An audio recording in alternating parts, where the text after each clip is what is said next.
Okay. Alright, so makes good. Alright, let's hop into this and see about. Hmm. So now, since we're basically just wishing for Tron, it has made things with this deck a whole lot more interesting. Because now it's basically you end up doing math all the time, trying to figure out your odds of actually hitting all the pieces that you need. But the main part is still getting Tron online by turn 3. And then after that, you have to figure out what you want to do to try to win the game. The only one Planeswalker that's out that was initially in here is Nahiri.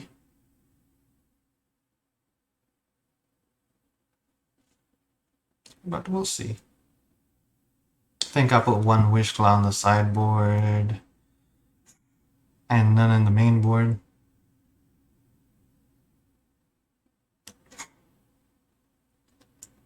But that's partly because I feel that she's a little too slow. Guess I could take one Serum Powder out though. The Serum Powder is basically in here just to guarantee that I get the Tron on turn 3. I think I'll just run it back first. Let's go to a practice tournament. Bring your best hot dogs. I like this guy already. Shark. It should be interesting.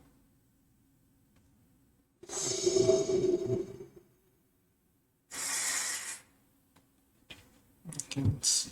Sharks. Okay, yep, this hand I'm gonna keep. I have nothing to follow up with Tron, but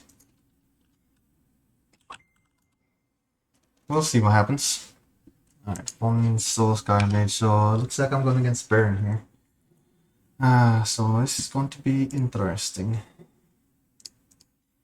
Because I don't know what I'm going to do yet afterwards.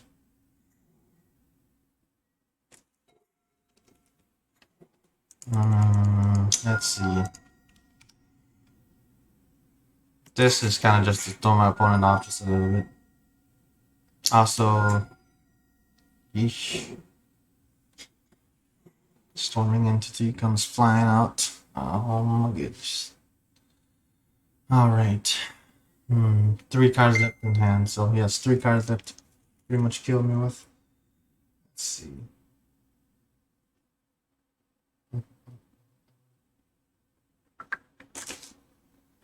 Let's turn that down. Block. No blockers, of course. Alright, let's get a power plant out here. And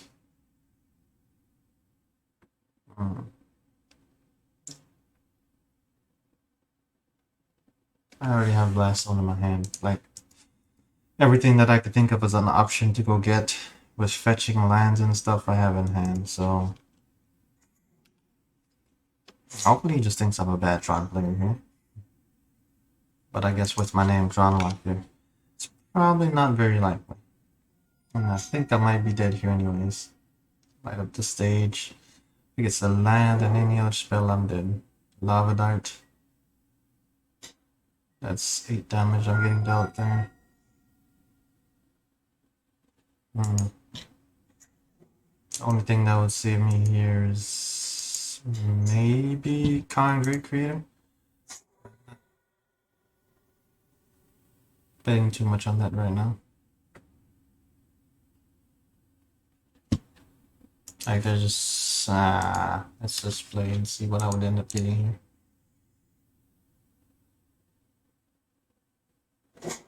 Like, as soon as you cast one spell, I'm dead.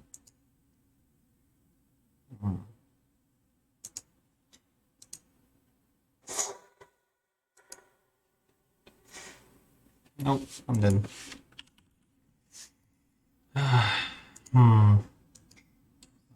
Highly unfavorable matchup though.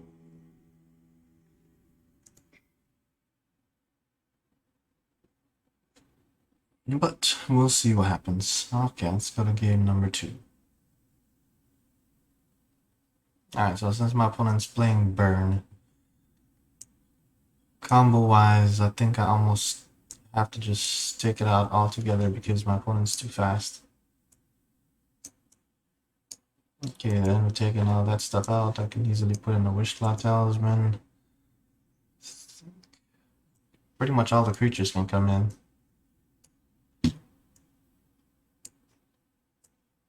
Okay, and I'm still short 3 cards. Oh, Silent Arbiter as well. Temporal Gateway. Just because it can have me cheat permanents into play. And Trinisphere I want to use, but it's just better off being on the sideboard because I can get it with Karn. See, besides that,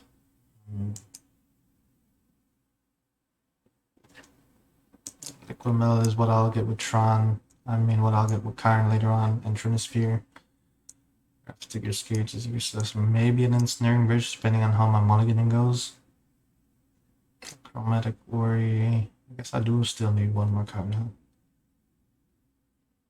Well, I think I'll just go Chromatic Ori. It's because of lack of other options, really. So yeah, these 4 cards here are what I'm gonna get with Karn. Besides that, everything else is gonna be in my deck, so here's the turn 3 Tron, and then figuring something out.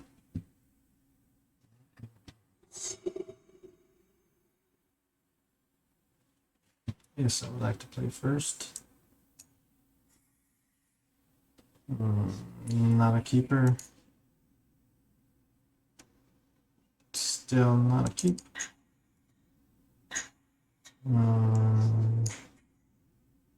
Okay, still not a keep. Okay, Serum Powder in hand. The thing though is I actually do want to keep this hand. Serum Powder I don't need. Ugin is gonna be too late. Sundering Titan is gonna be too late. Done. So here I should be able to pull off a turn 3 Tron into Trinisphere.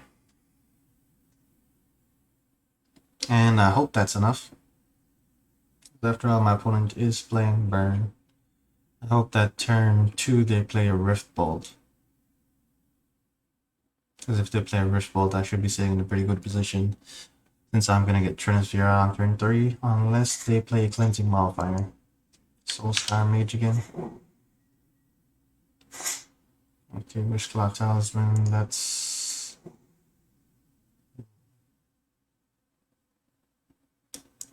I want to go fetch here just because I think it doesn't matter. If my opponent destroys one of my lands, it's pretty much game over. Just because their deck is so focused. Another Soulscar Mage. I like to see it. Probably not gonna Monastery Swift Spear. Okay, we can go ahead and fetch here. Okay, what do I need? I need a tower. Okay, so let's see. Realistically here. If I go get Trinisphere, put it out, he'll stop him from casting spells since he doesn't have 3 mana. Nice, I got Chromatic Ori as well. The reason why I say nice to Chromatic Ori is it'll enable me to play the Wishclaw Talisman next turn. And since it enables me to play the Wishclaw Talisman, I can go fetch something that'll help potentially, which undoubtedly is gonna be another card. That way my opponent cannot activate the Wishclaw Talisman. Okay, Trinisphere, here you go.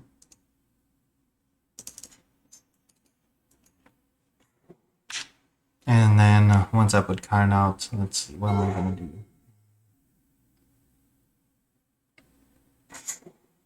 Darn. Blood Moon. Okay, they got Blood Moon out. That's unfortunate.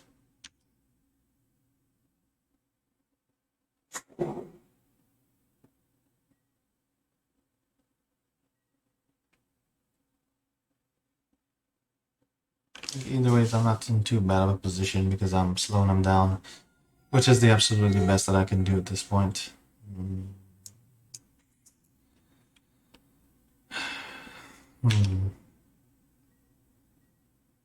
I think I might end up asking my opponent for a rematch here. Love Dart.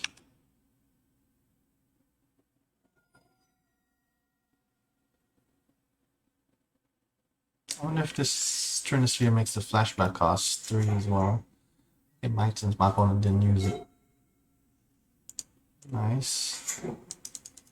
Okay, let's see here.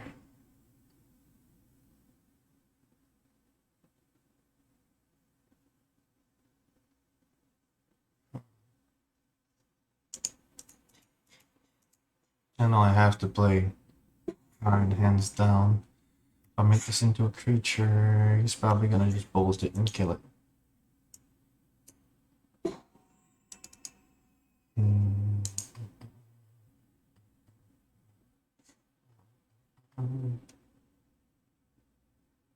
No, this is the one downside. I have Tron offline.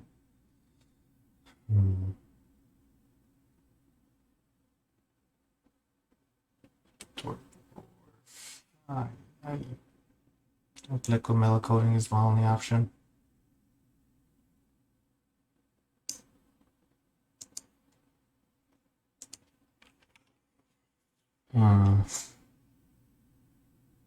This matchup always kills me though. I need something to get me over it.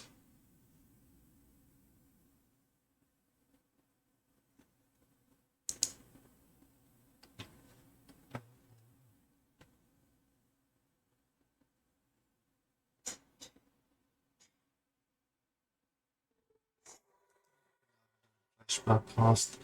So Trinisphere actually does make the Lava Dart cost 3 to flashback, which is great. Nice to know going forward.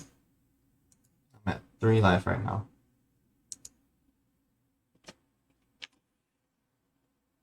If I had gotten one more turn with Tron online, I would be able to steal the game. With the Ori, then follow up with the Wishflower. But I'm not mad.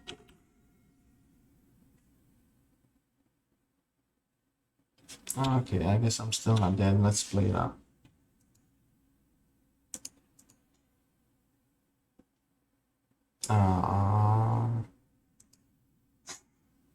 Yeah, that's not gonna work.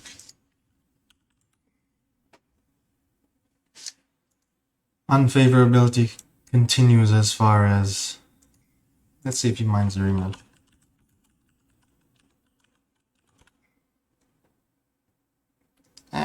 I want to get some practice in against Burn. I know my outs, but at the same time...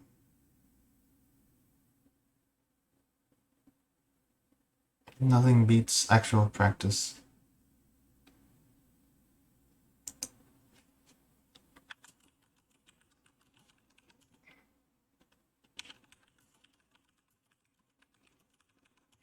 Alright, opponent's going to sleep because it's 3 a.m. So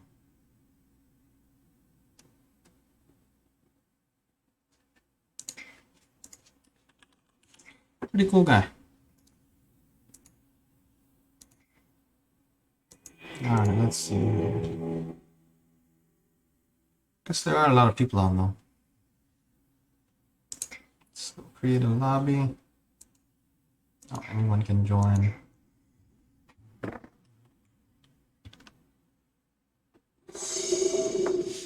Okay, let's see.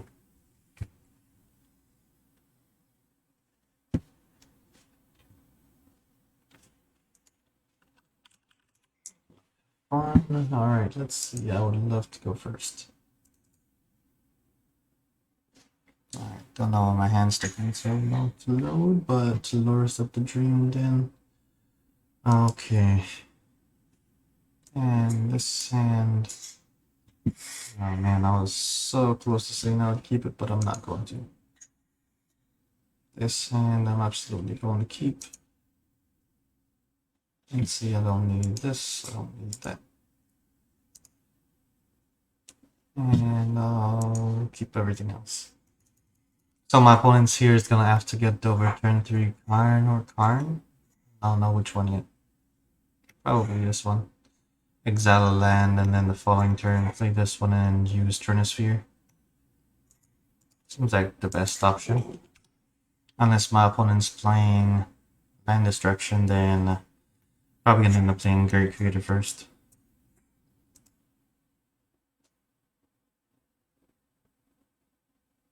I guess depending on what my opponent does, I can play Karn Great Creator first. Nah. I'm just gonna do Liberator first, I think, maybe. Ball is in my court at this point in time. I have every option open to me. Unless my opponent plays a black land and use the discard spell. At Colossus Hammer. Okay, Colossus Hammer, so what I'm going against is Hammer Time.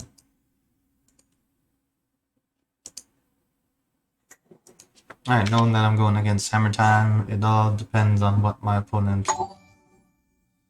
Yo, Otterhouse, thank you for the follow, man.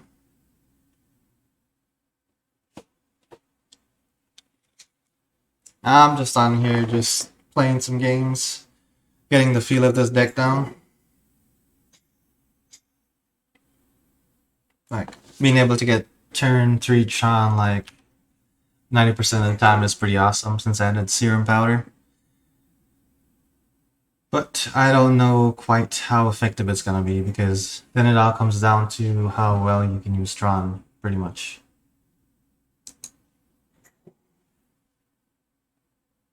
Let's see. Is this infect? Yep. Well, next turn I can use Ugin anyway, so...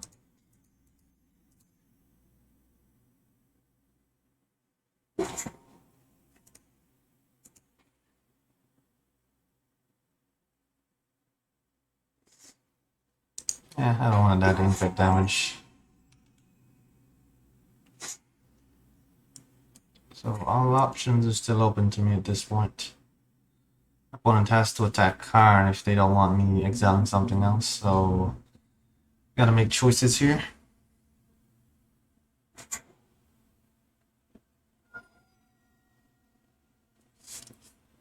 No problem, man. Hey, I went live just to hear your feedback on what you think this version of my deck should look like. I'm doing pretty good. How about yourself? By the way, how's work going? Pure Steel Paladin. Okay. Paradise Mantle. Should not.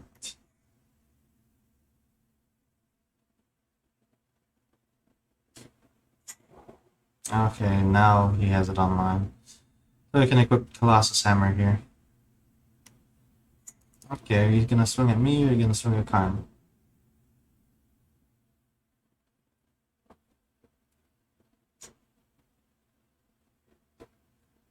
Sure, yep, definitely better than being unemployed.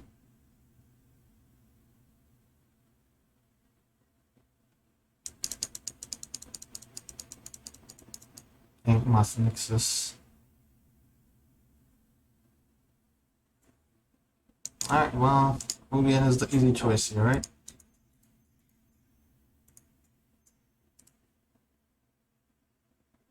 My opponent probably feels like everything is going right for me right now.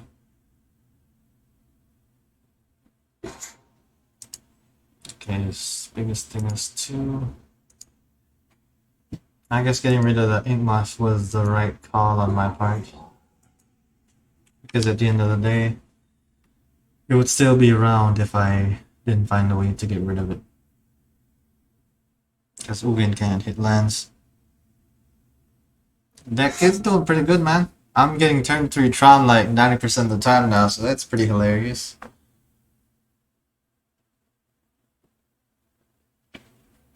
I think the biggest thing now, though, is I realize that I'm looking for turn 3 Tron, and that's it.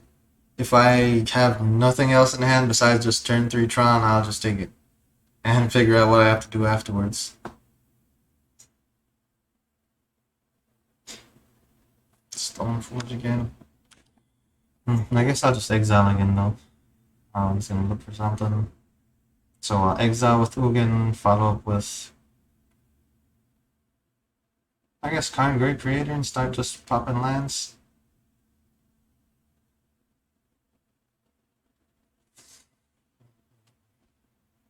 Another Colossus Hammer was revealed.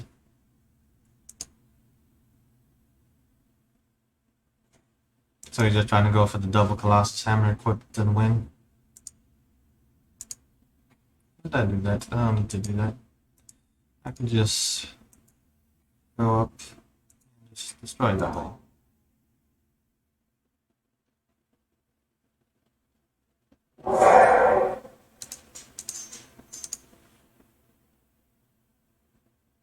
The opponent's probably thinking now everything is going right for this Tron player. Okay, bubble.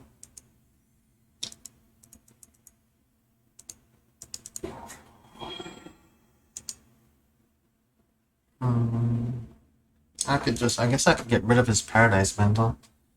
Or I can just go ahead and get an Ensnaring Bridge. I think an Ensnaring Bridge is the right call here, because if he's gonna attack me...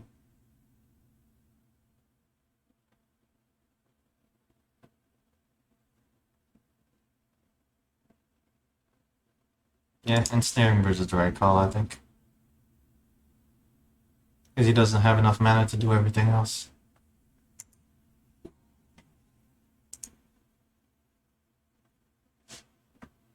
Or I could just snipe his one creature. Alright, sniping his creature with Walking Ballista it is. And the options keep flowing.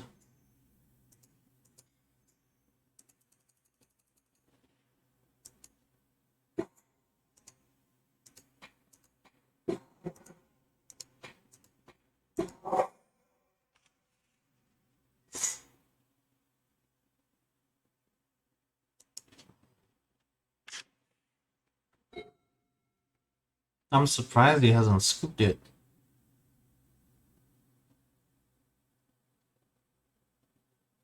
I guess next turn when I play Karn Liberated, you'll probably scoop.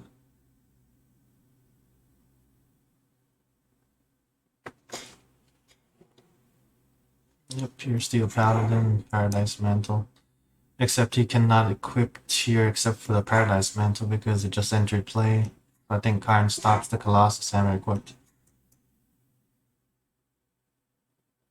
That might have been what he was testing out.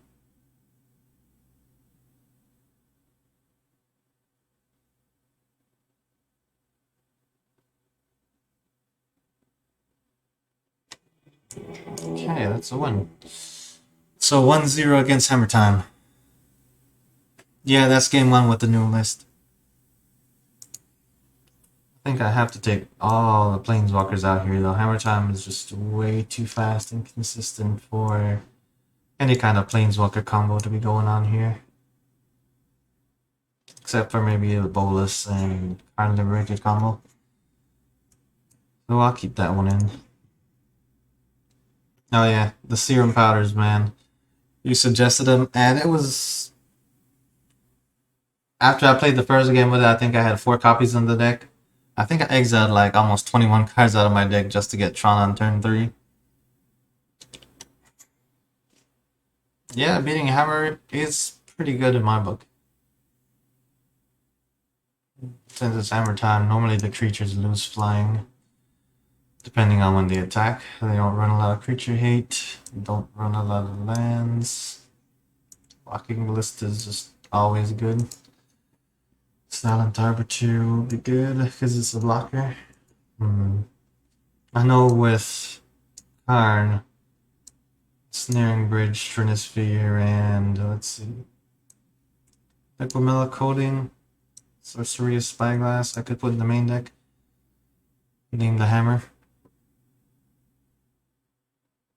I guess I'll put Wishcloud Talisman in just for the fun of it. Because there's really no options on as far as what else I want to choose.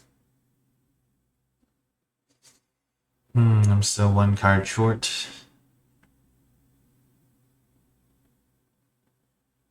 You don't need colored mana, so I guess I'll go Gateway over Chromatic Warrior. Alright, here we go to game number 2.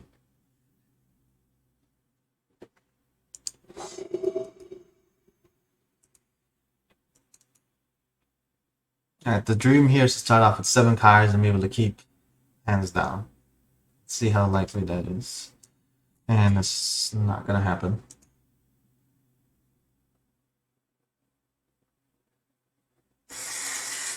Okay, my opponent also mulligans. That's awesome. Oh, look at this. 2 serum powders in the hand. Okay, I got 2 mines. I wouldn't have kept that hand anyways. So let's get rid of it. The good thing, one thing I realized though is with serum powder, if I end up using it, I have the option to put 1 card back if I already mulliganed before. In this case, I think I'll just do a mine, because it raises my chances of getting it again. I'm not keeping this hand.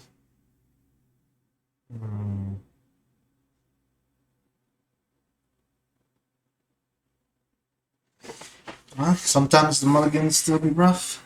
Okay, man. I'll be here. Okay, this hand I'm gonna keep. Turn 3 Tron. 2 cards. I think I'm not gonna have to get rid of everything extra here. Let's keep. Alright, let's get rid of these 2 easy. And I guess this one. So I have Tron on turn 3 here. I'm gonna have 1 opportunity to foil my opponent's plans here. And after that, then I'm dead. I think I'm just going straight for Ensnaring Bridge. If it doesn't pay off, then we're going to game number 3.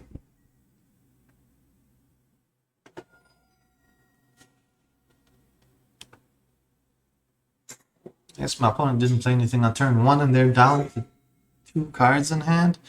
I like my odds this time. I actually like my odds.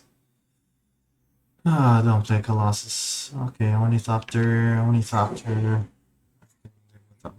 Is this an artifact land? No, it's just a regular land.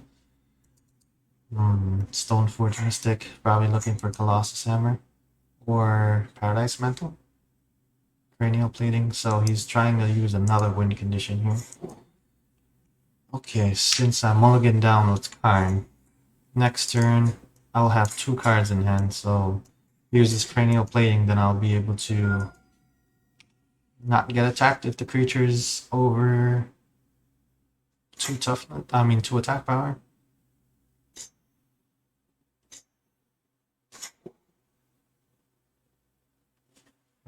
This requires black mana, so he needs a Paradise Mantle to attach it.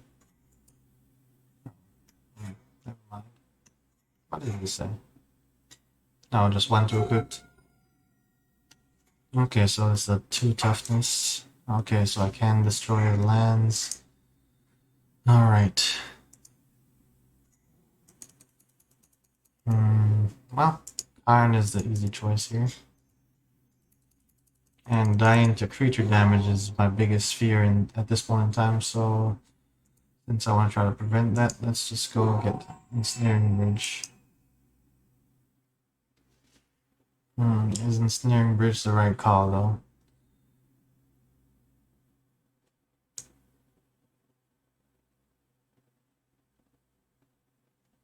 He's gonna have to attack Karn next turn, no matter what, to get Karn out.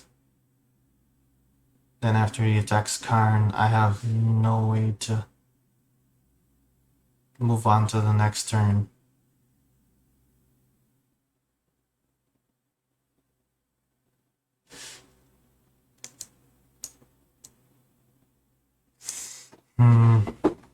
Damn, this is rough.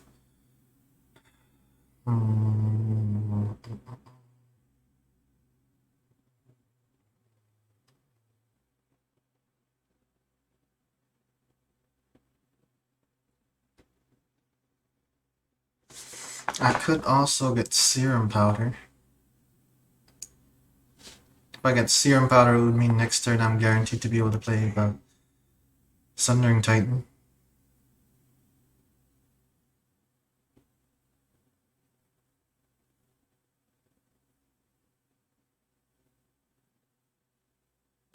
Okay, I'm thinking here. Oh, Sorcery of Spyglass, I took it out. Because I put it in the main deck. That's unfortunate.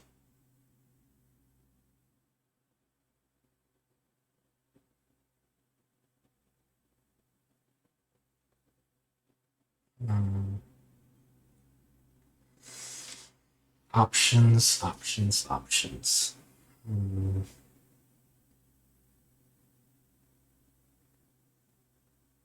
Either way, though, I think dying from quick damage is my biggest fear. So I'm just gonna have to go with Ensnaring Bridge. If I destroy 2 of his lands.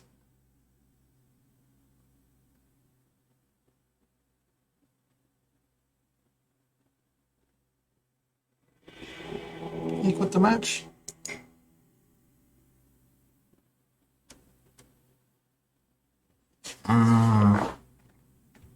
That's annoying.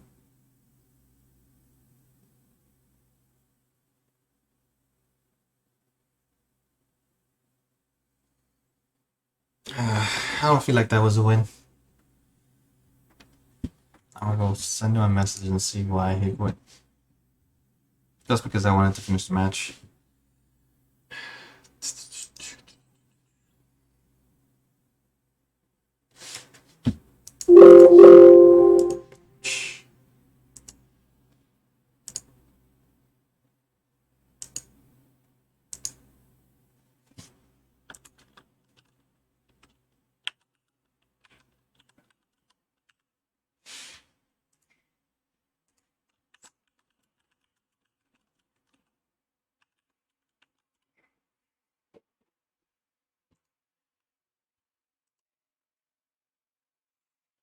I guess that was pretty good game though. So maybe the only thing that should change is that I add in another copy of Serum Powder. And then let's see.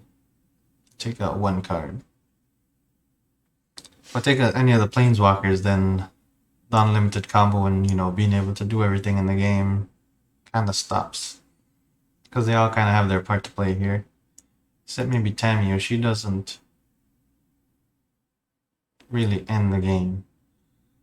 Just enables it to where I can cast spells for free.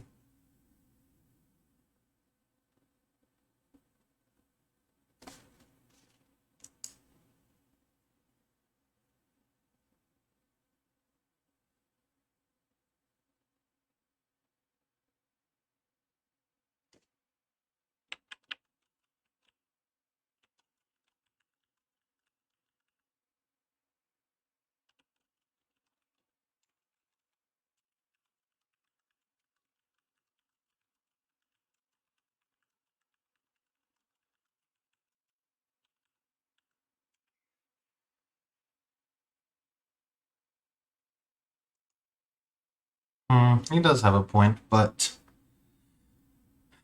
his deck is infinitely less complicated than mine is. I think the biggest thing is his deck is all about just, straightforward damage and you just have to sequence right.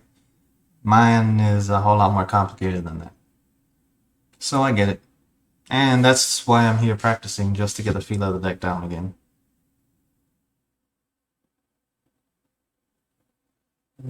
Okay.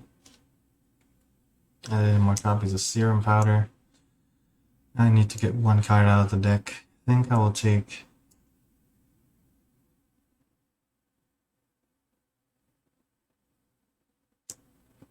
Cool out, maybe? And put the Chromatic Quarry on the sideboard.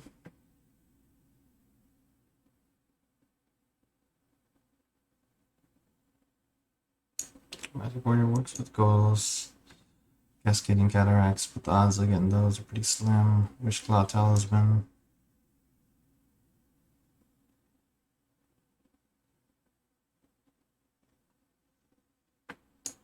Okay, let's see.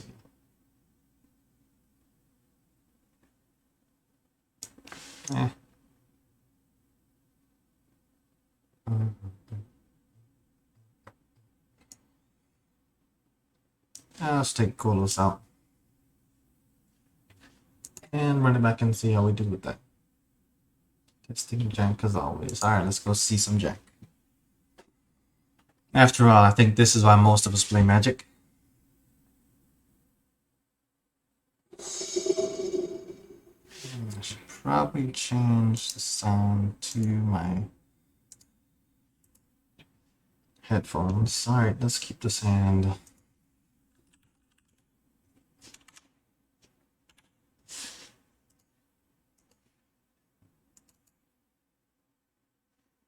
Alright, so I'm looking at turn 3 Tron here, and then after that, followed up with a Karn Liberated. And if that doesn't go right or well, then we'll have to figure something else out. But turn 3 Karn to me is a good start. Or turn 3 Tron is a good start. Having a whole bunch of cards in hand that require a lot of mana. Okay. Let's see, opponents. Nice. I'm okay with this. I was thinking for a second they were playing Storm, but going off on turn number 2 is pretty quick, even for a Storm deck. So it looks like here I'll be able to, let's see, I need a power plant. I'll be able to get Tron online on turn 3, then turn 4 I can follow up with a regular Forest and a Sylvan Scrying so I can get Cascading Cataracts. And then turn 5 I'll be able to play Doubling Season or Nicobo's Dragon God.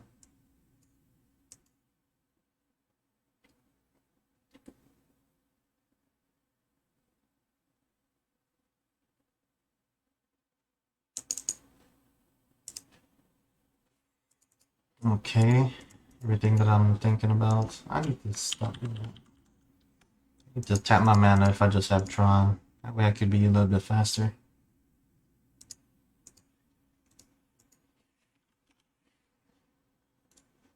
After all, my last opponent quit the game because they were tired of how long it took me to wish for things. I'm not saying that's the only reason I think it happened, but I'm sure it contributed to it a little bit. I'm just gonna run it back because I'm trying to get used to the feel of the deck.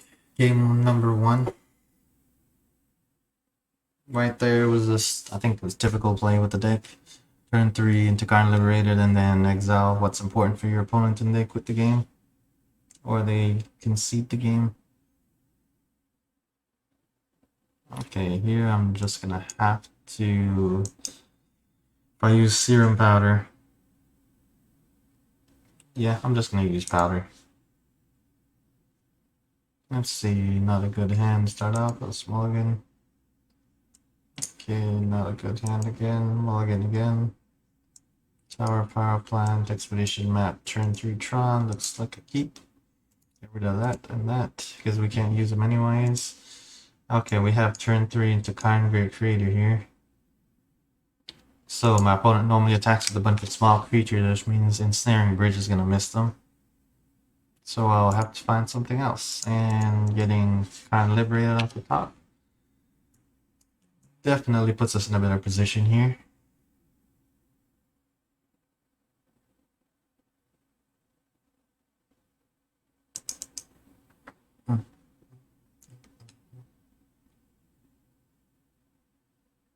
This ritual, so my opponent once again is going for turn 2 Acolyte of the Flame. Or just Acolyte of Flame, yeah. Acolyte of Flame. Okay, nice, nice. Drawing into, oh no, I messed up. I thought this was a mine. Eh. I guess first punt of the stream. Shouldn't be a game ender though. I think my opponent missed a land. No, they didn't miss a land drop. Ouch.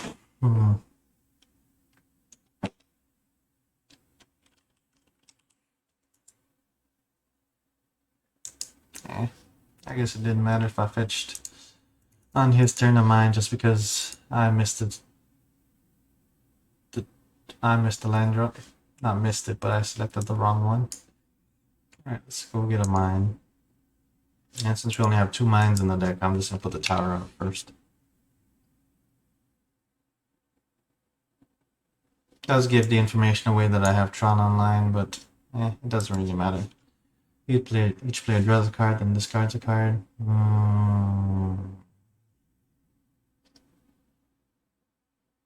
I think I'm gonna get rid of Seven's Crime here. Let me see if Cascading Cataracts is in this side. It's in the exile zone. No, it's not. Either ways, Oath would allow me to cast all my planeswalkers, so that's better.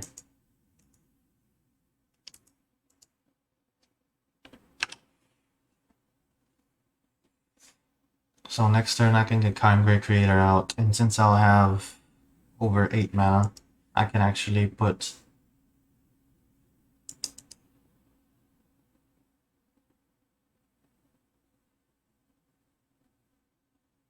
Ensnaring Bridge out now because I realized my opponent cheated Emrakul into play. Let's go back and watch that though. Indomitable creativity.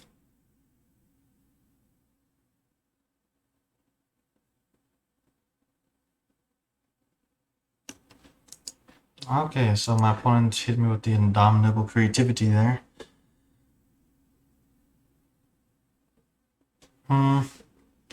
Against the Hammer Time opponent, they quit the game because they said I was taking too long to use Karn to wish for something. And they were a little bit right. It was taking me a while because, I was considering my options, but they also had 0 cards in hand. And I had Tron online, and I had tons of options on the board. So, while yes, they were right, I did take a while to decide. I don't think that it was long enough for them to decide just to quit the game based on that. So I'm pretty sure they quit the game based on the fact that they had no options and they felt like they were going to lose.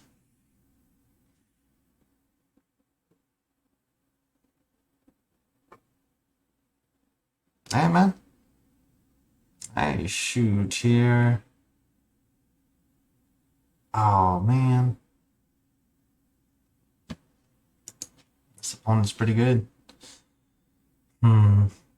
Either way, they have to sack 6 things, so that's 2, 4, 6. That's a good game. I guess I'll let him play it out if he wants to. I think everything went right for me in this game, though. It's just the only thing is I'm 1 turn behind my opponent. And you can't catch up to an Emrakul Annihilator 6 going off. He doesn't respond with good game. If he responds, I'll just move to game number 3. If not, I'll just let him play it out. After all, this is not something you see every day. Or definitely not something I've ran into yet.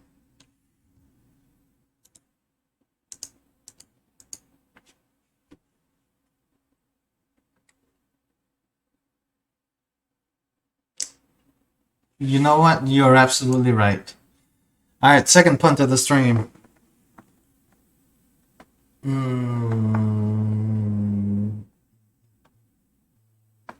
I should have looked at my options a little bit more there. And you're right, yes, I could have exiled Emrakul. And that game would have probably definitely gone in my favor instead.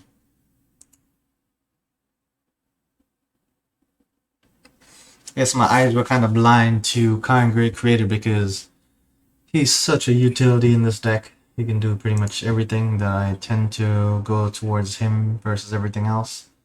So I end up blinded by what my opponent's doing and not my best options, if that makes sense.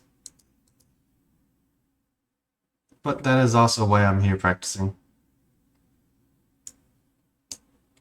I'm not going to keep this hand.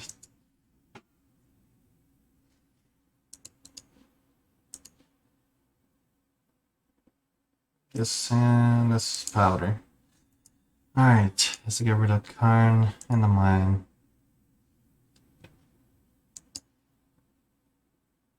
And let's powder again. Not gonna keep this hand. I think the odds of getting Tron online on turn 3 now are like ridiculously slim. I got a tower in here. Just one tower, and that's all. So I guess I can still mulligan down and see what happens. Nice. So we got Tron on turn 3. Let's see what else we end up with in hand here.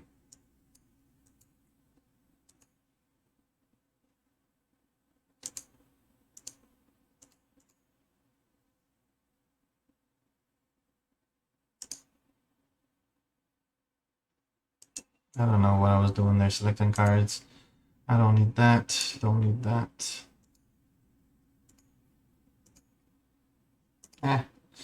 I'll still consider the win though. Tron on turn 3. Regardless if I win or lose, the whole goal is to get Tron on turn 3, and whatever happens, happens.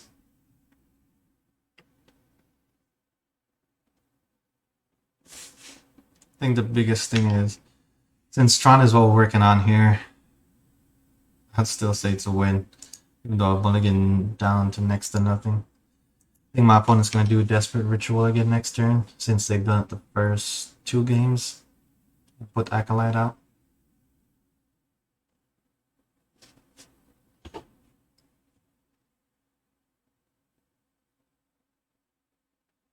Manamorphose, I guess they don't have it in hand yet.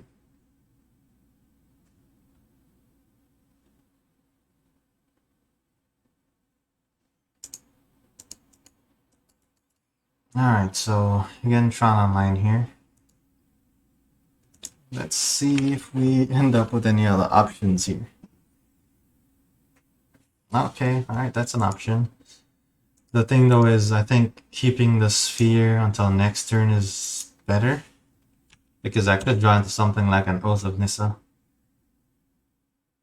the turn after. Or a Wishclaw. But I think a Wishclaw is on the sideboard.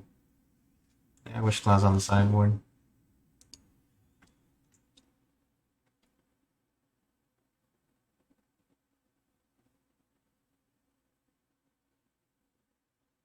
Okay, so you might make a token here. Nope, 3 mana. Let's see. Desperate Ritual.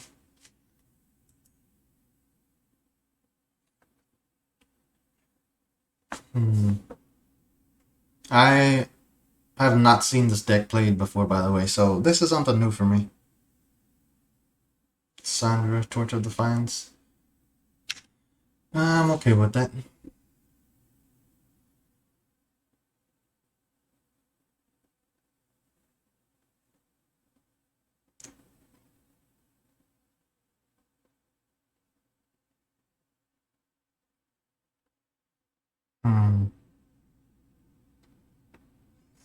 Okay, drawing into a star. That doesn't really help us very much. Just gonna add blue here.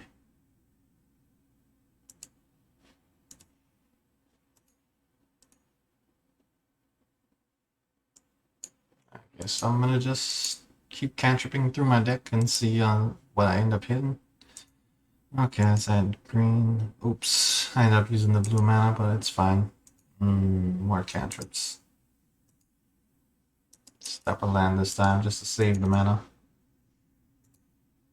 Let's add blue. Okay, Karn, great creator. I have 3, 4, 5 mana.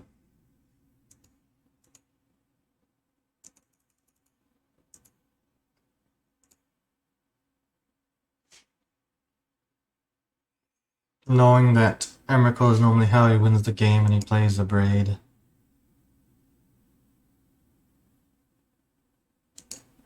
Let's see. When he used a Braid, it made his creature come into play from his library, so Grafstigger's Cage will be able to stop that. Pretty sure that's my best option right now. The Braid is a thing. I think Grafstigger's Cage is just good though, regardless. Because if he doesn't have the Abrade to answer for it, then he can't combo off.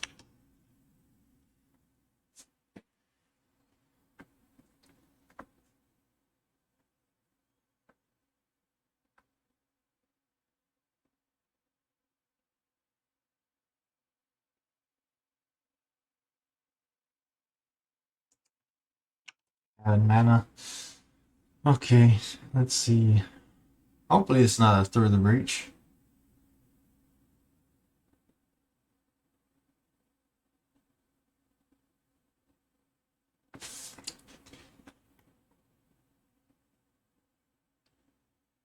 Now it becomes a 4/4. So this is how he's planning to win this game.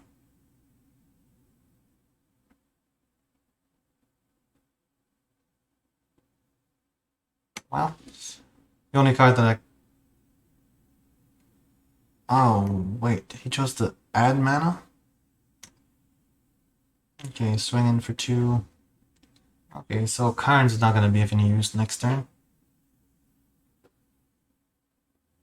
I guess I can still draw one more card. Let's see if we get lucky here.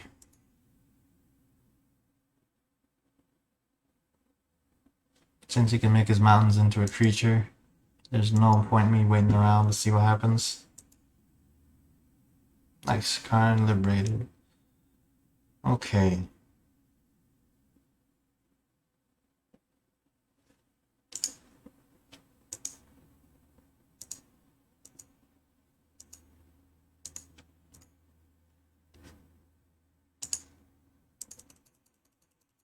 I'm thinking exiling the hammer here is the right choice.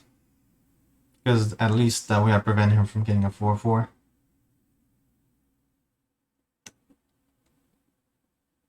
If I exile Torch though, Torch is at 6.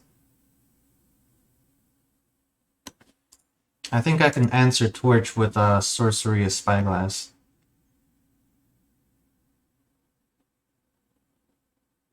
So if I exile the hammer,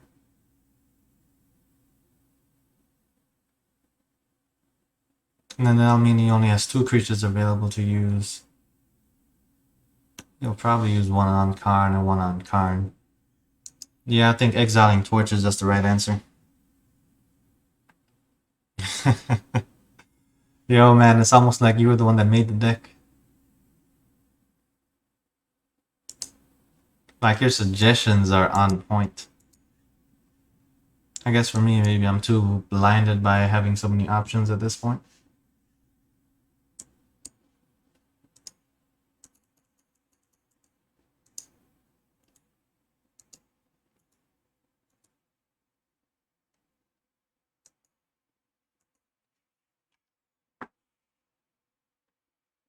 Ah, you play Eldrazi Tron. Okay, that makes sense.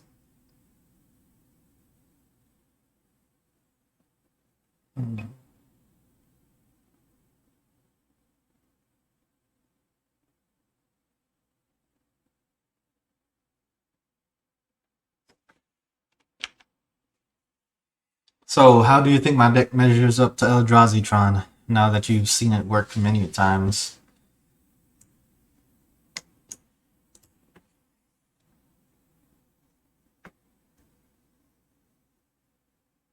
Okay.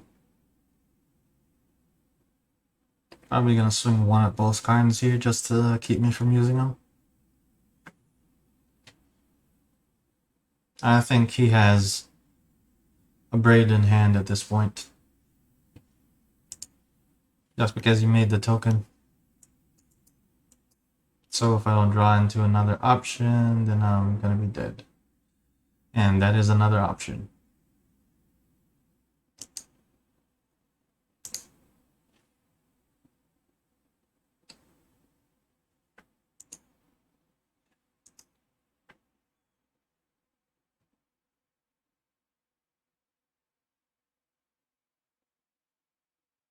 The only way I could mess up right now is if I attack before I use Ugin's ultimate, or Ugin's negative ability. Okay. 50-50 sounds good. Is that just because of the fact that they get to turn 3 and play Karn Liberated or Karn Great Creator?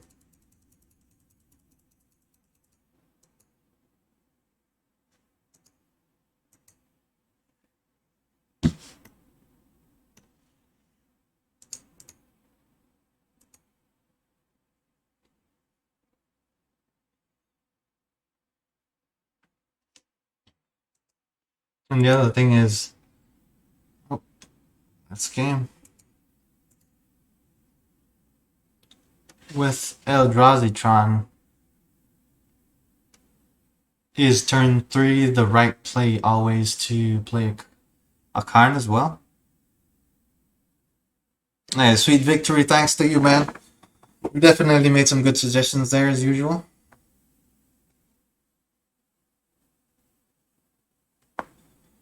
Hmm. I'm wondering if I should go ahead and fire up a league now and just play one.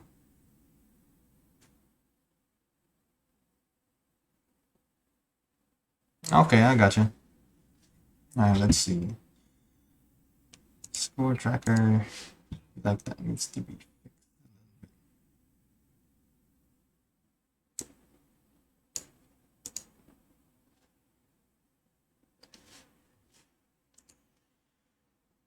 Are you still working, by the way? I'm just doing this to test my score tracker and see how big it is.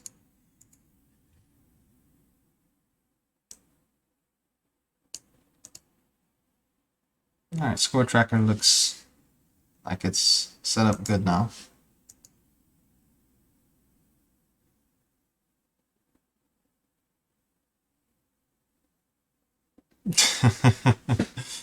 Alright, man, I got you with the talent. Alright, I think I'm gonna just fire up a league just because you're on here.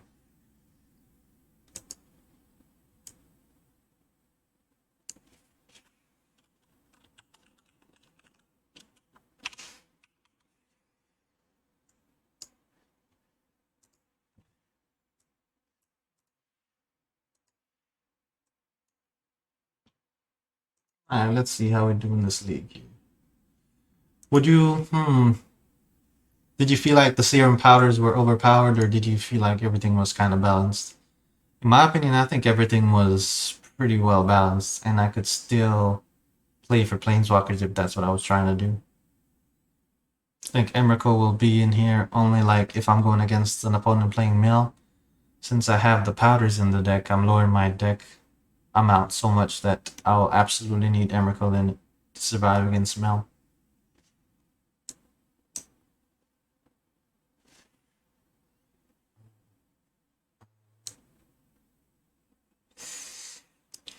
Also, the one Wish Claw, maybe a little bit out of place.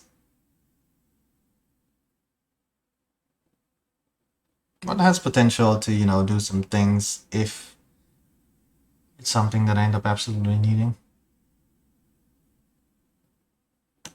Could cut a season for Emrakul. That's not a bad option.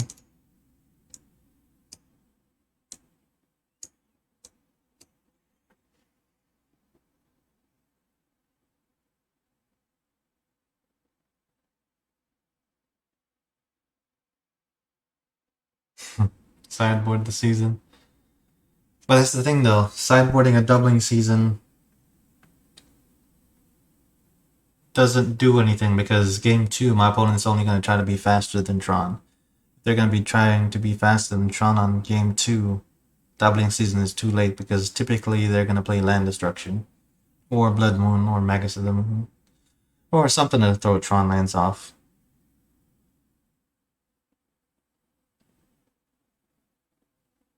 At least that's what I think anyways. And like from what you've noticed with me mulliganing, I normally always gravitate more towards Karns or Ugin. Typically Karns. So because I'm gravitating more towards Karns than anything else, the doubling season effect is kind of wasted in the first 3 turns. I'm not going doubling season until like turn 4.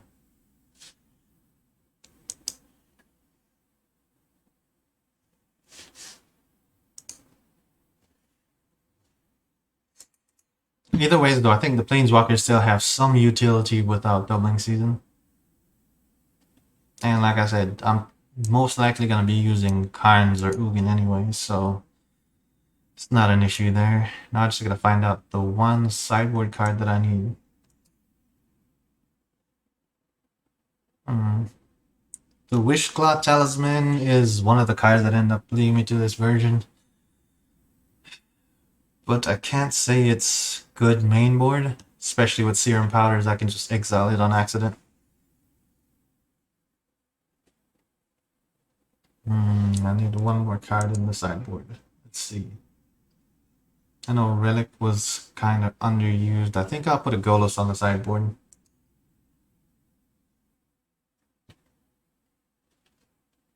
I'm only choosing Golos here just because he can also go fetch a land when he comes into play.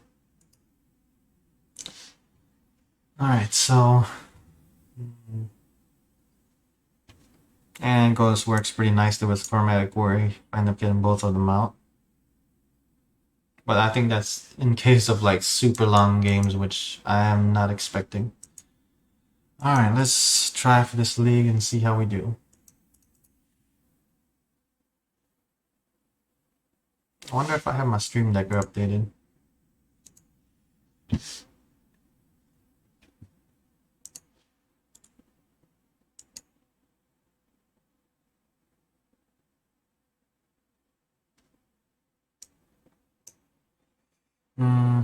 Bay of Wishes. Nah, my Stream Decker is not updated, so let me update that before I start.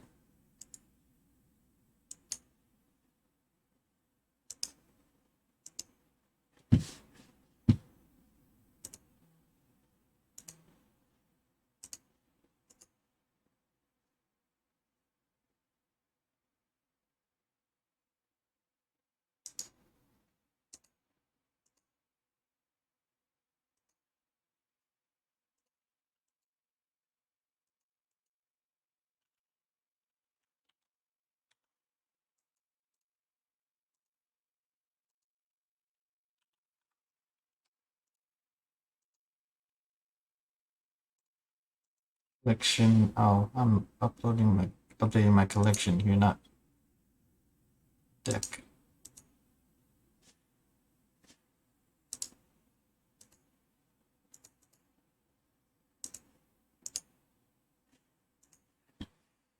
Alright, let's go. Spine of Isha. Let's see. Spine of Isha. I don't have Spine of Isha in my collection. I think when that comes into play, it just destroys something, right?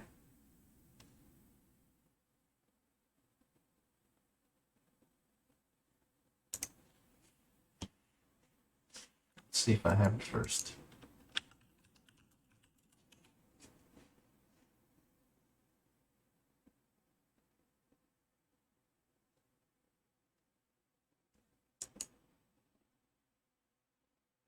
Nope, I don't have Spine of Isha. But since you suggested it, and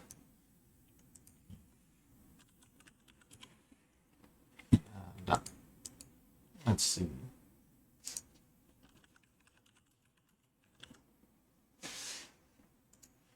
Spine of Isha.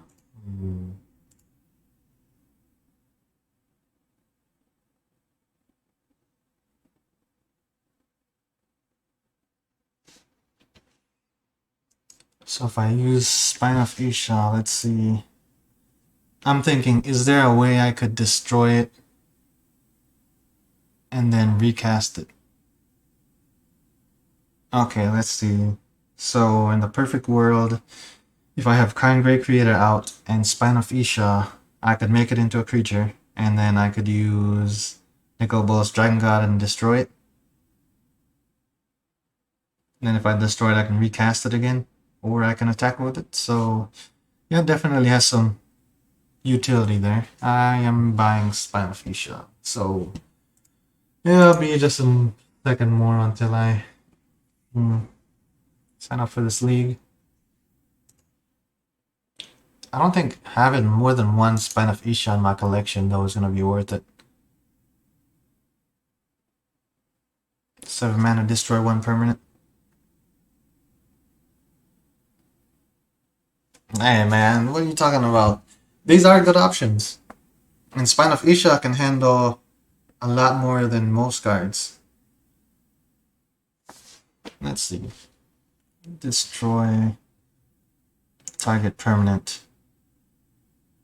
And it says destroy target permanent, so I can use it to destroy lands as well.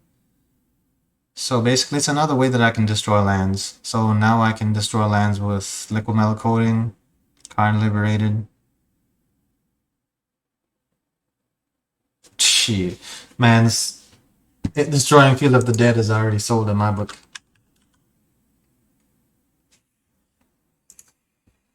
I'm just buying some event tickets here just to make my amount be over $10 so I can purchase it using cash. Do you have any other suggestions, by the way? I'll just go ahead and buy them now instead of buying all the event tickets.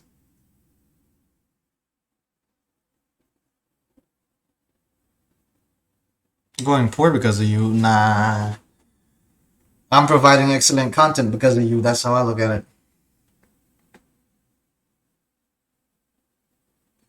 Like, you can keep it under consideration. If you were not on here and asked me where I was last night as far as streaming goes, I wouldn't have gotten on tonight.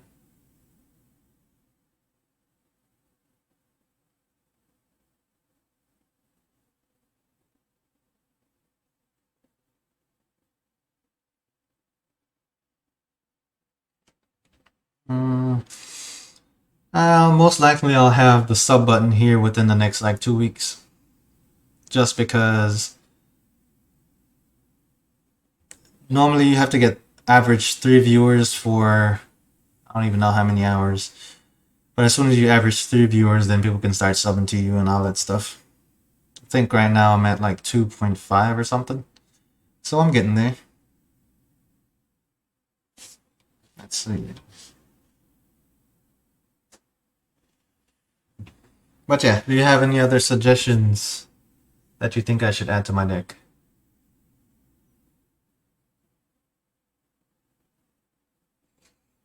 Let's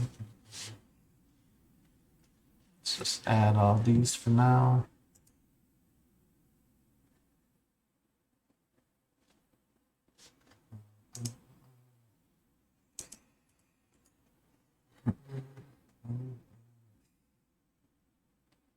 I do have a copy of Wormcoil Engine already.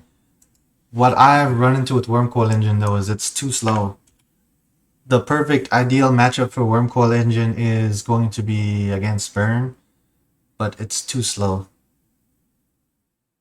Like turn 3 against one of the top tier Burn lists, you're already dead to Burn. So you don't even get to attack with Wormcoil Engine. Also against Jund, normally the Planeswalkers tend to run away with the game from Jund. So because they're doing that with Jund already, I don't want to sideboard more against something that I'm already good against.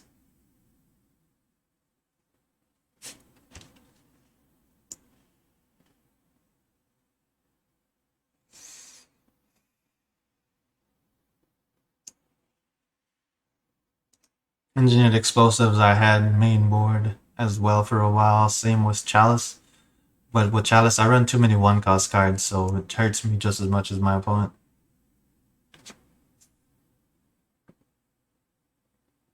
I do have a Walking Ballista on my sideboard already. You just don't see a lot of action from him because in the games that I've played, he has been the one that isn't really showing up too much. By the way, pretty cool image of Walking Ballista there. I don't think I've ever seen it in real life.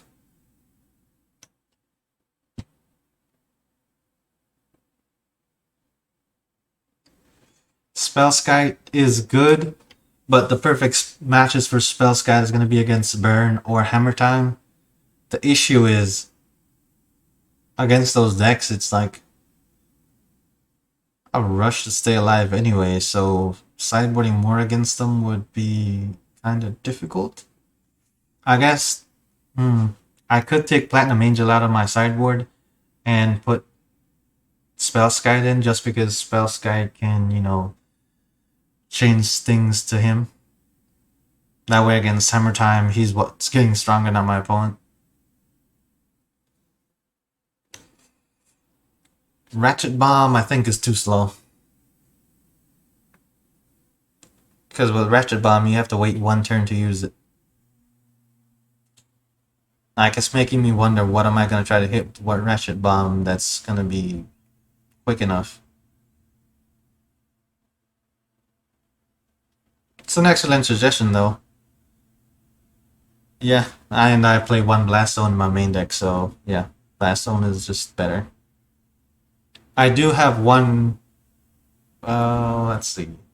All the cards that you're mentioning, pretty much, I own in real life. Let's see. I think this is my deck box that has this deck in it. So the deck that I'm playing on Magic Online is pretty much in this box right here.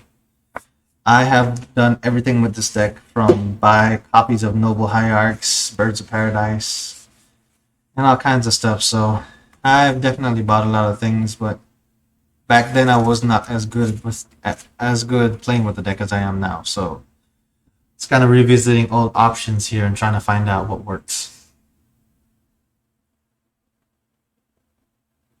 All these artifacts came with the starter kit or whatever. Tormod script, I ended up buying one extra because I didn't realize I had one already. And the Relic of Progenitus. I tried putting one more on the sideboard since I already have Grafstigger's Cage, and it didn't really work too well for me, honestly.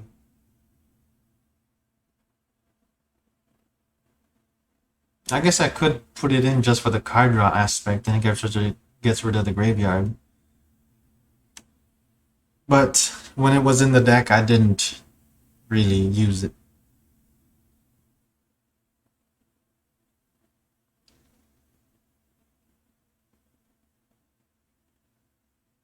Hey man, I'm down to play whenever you are.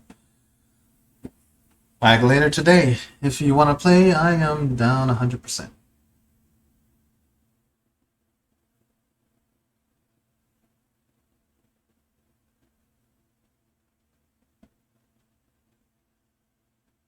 Hmm. Also, the Platinum Angel here works against pretty much every type of deck. It's just another not lose condition since it's not a real win condition.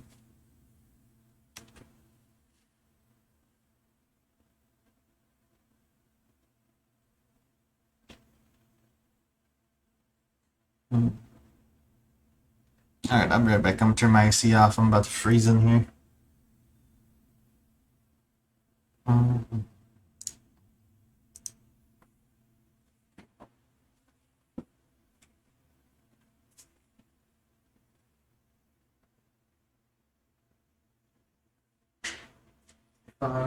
World.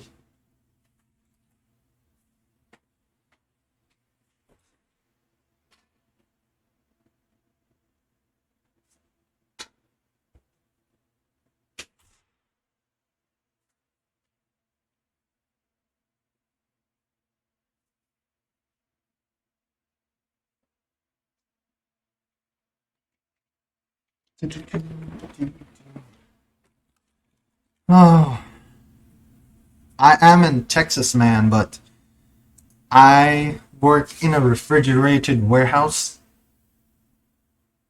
And because I work in a refrigerated warehouse, I tend to keep my apartment a little cooler than most people.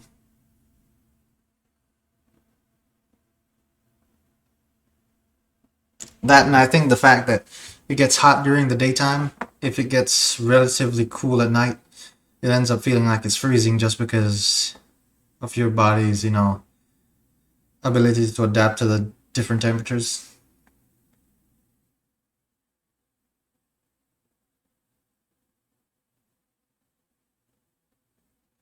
I work in I work in a warehouse for HEB. It is pretty much like Walmart, but it's like Texas is Walmart, so they value it very highly. So it's an exceptional company to work for.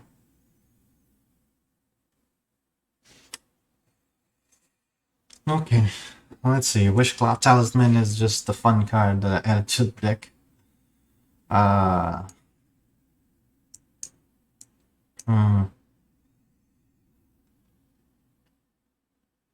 It is a pretty cool job, brother. Pretty cool job. I've been there now for going on 8 years.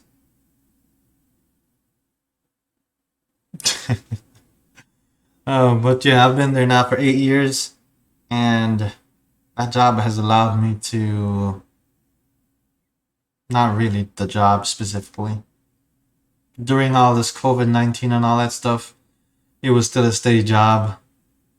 The warehouse that I work in is getting like 3 times as big now. Like they're constructing it and everything because there's so much of a demand for food, which is, is never going away. So yeah, they're expanding, which for me is probably gonna mean more overtime and stuff. But if you have no other suggestions, I'm gonna go ahead and get this league started, and we will see how we do. I think the funniest thing is when my opponents see me just exiling all my cards in the beginning. It is going to be ridiculous. No more suggestions? Alright, let's get this party started. I guess maybe I should update the deck, huh?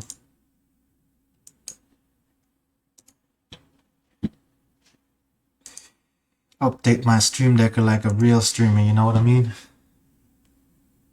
Oh, I didn't even add the Spine of Ishai. Oh my gosh, what am I doing? Let me purchase this card and add it to my deck first. I completely forgot about it. Let's see, dollars, place order. So we're waiting on the Spine of Isha to come in, and after Spine of Isha comes in, then I'm gonna get this league started. Yo, Jade, thanks. I appreciate it. I might need it. After all, I might run into 5 people playing Burn or Hammer Time. I hope I don't, but hey. Last league I think I played and I played against 2 people playing Burn, and I lost those 2 games and won the other 3, so it is what it is. Let's see, which card did I add just as a space filler here? I think it was Golos. Chromatic Ori, Wish Cloud Talisman. I'm gonna have to switch something out once the card comes in. Well, honestly, I think it might be Chromatic Ori because it's not really needed.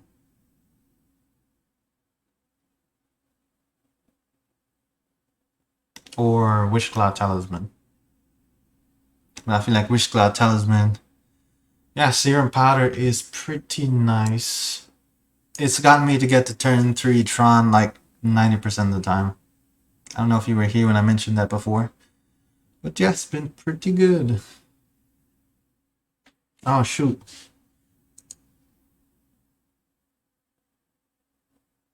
League ends in 2 hours and 57 minutes. Okay, now I have a question for you guys. Do you think I could play a league and be over in 2 hours and 57 minutes? I think so.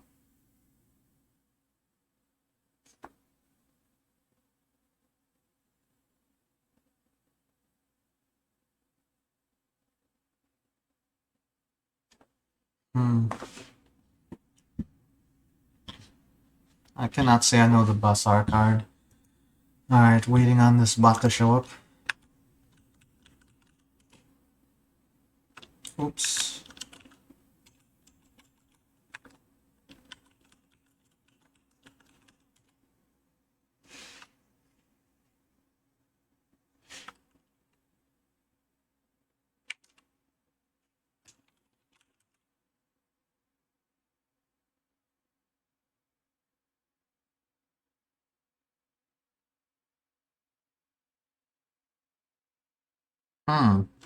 Okay, that's a pretty good card. Alright, card order bot, where are you? Oh shoot, I didn't press continue. This is the second time I tried to buy cards and I forget to press the continue button. And I'm here just waiting for it to show up.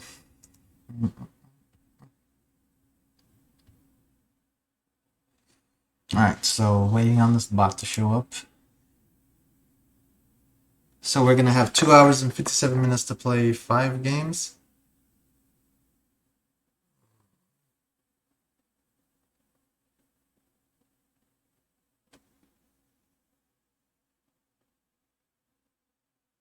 considering the fact each game takes 50 minutes.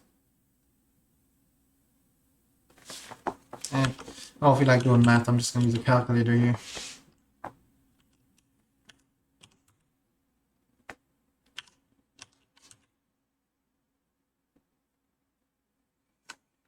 Okay, so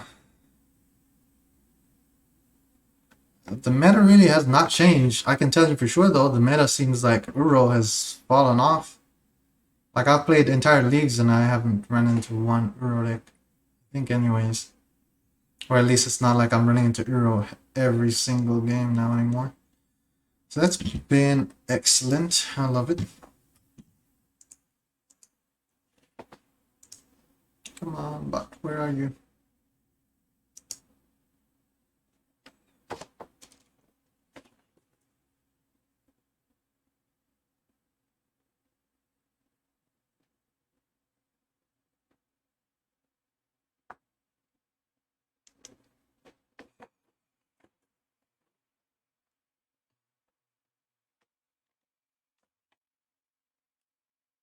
Spine of Isha.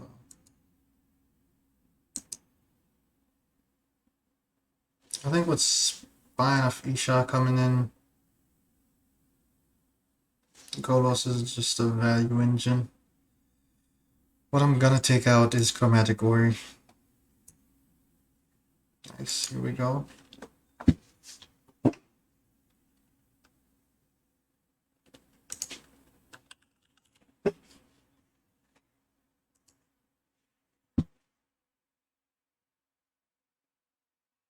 Okay.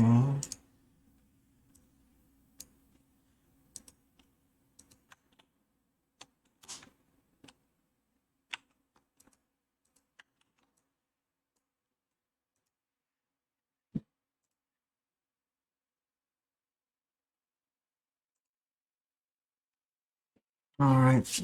2 hours, just finish this league off. Let's go.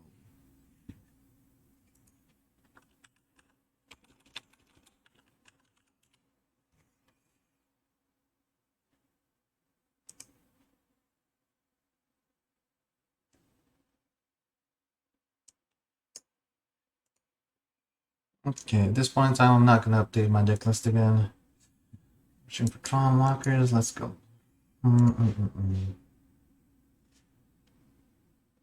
Let's make sure it's the right deck.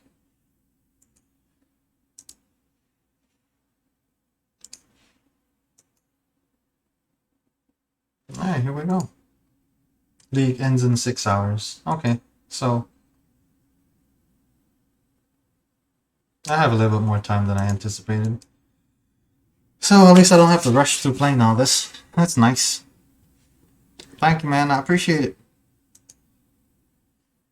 Okay.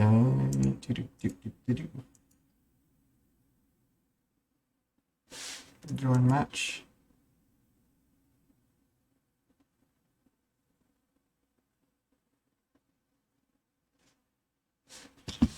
Let's see. Default. I want to change this to my headphones. Done. Okay. Let's see. 10 a.m. in the morning. Okay, I have 7 hours basically to finish it, so I am not concerned here. Alright, come on. I need to see a good hand here. Not knowing if my opponent's playing mill. Began the game with 7 cards in hand. I will keep. Oh shoot, good thing I didn't click keep. I'm gonna powder. I only have 2 basic lands.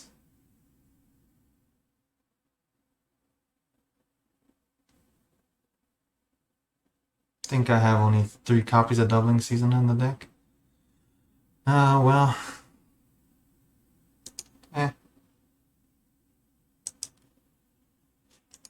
Let's bet on my opponent playing mill.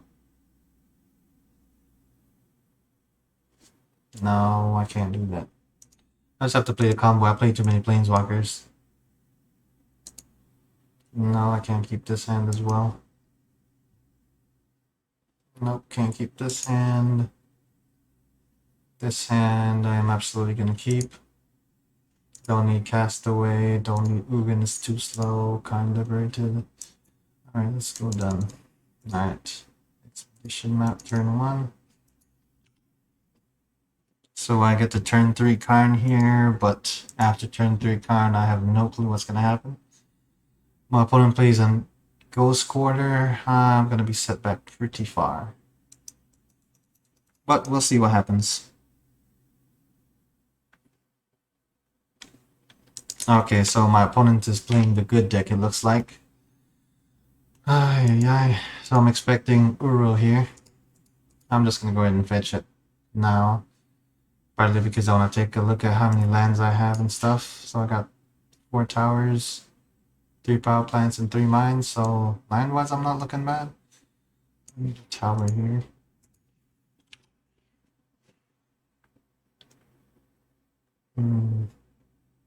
My opponent has counter magic here. It's all gonna be dependent on what I end up drawing into. Also, I'm down by a minute. Renin 6.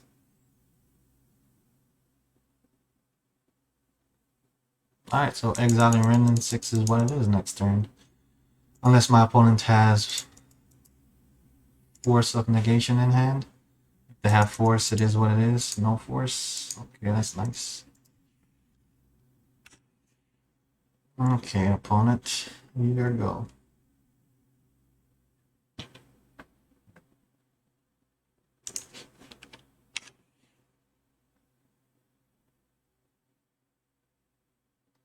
Yeah, Lantis got banned. Michaelos and Lattice got banned just because Karn was disabling everything and people hated it. I think I'm just gonna hate on my opponent's hand here at this point. Or nah, I'll just keep hating on lands.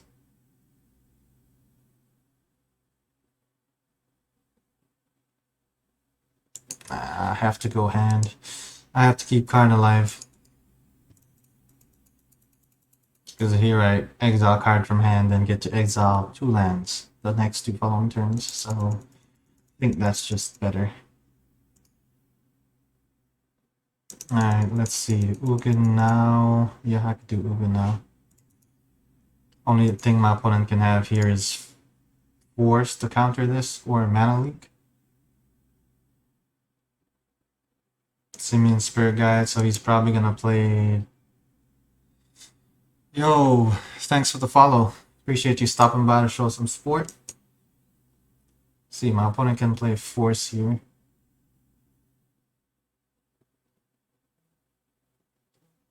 Not Force.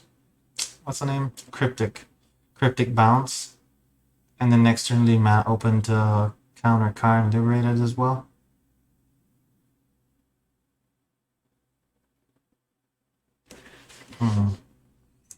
What are your options, my guy? Yep. Counter bounce. So maybe, nah, exiling a land wouldn't have not done anything there. At least I got rid of 2 cards out of their hand. Now I just have to try to draw into something more.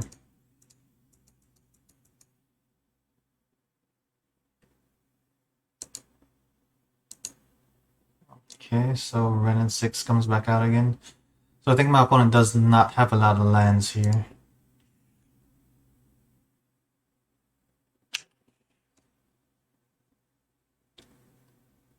So he's gonna have mana up for Mana Leak, but I'll have mana to pay for Mana Leak. That's good. Get some life gain action going on here too. So if my opponent's playing for Field of the Dead, Renin 6 being exiled should make a pretty significant difference.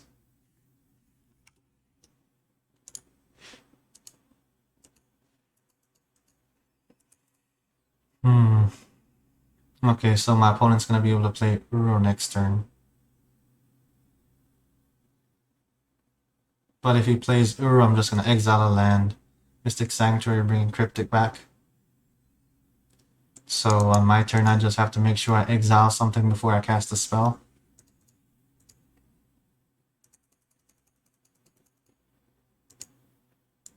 I think exiling Mystic Sanctuary is just the best option, because he can counterbalance Mystic Sanctuary, and I would rather not have that happen.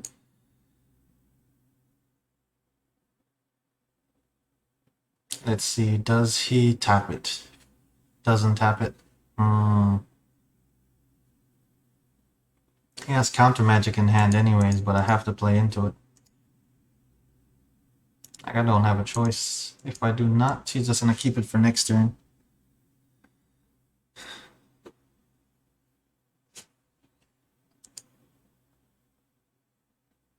By the way, with all these simple plays that I have to make, I'm just gonna try to make them super fast, just because I don't want to spend too much time thinking about it and then be extremely low on time later on in the game. Let's see what to bounce. Let's bounce. Enters the battlefield, tap it. You can cycle it as well. Let's bounce this one. And skip. Okay. Okay, Dictative Prefix.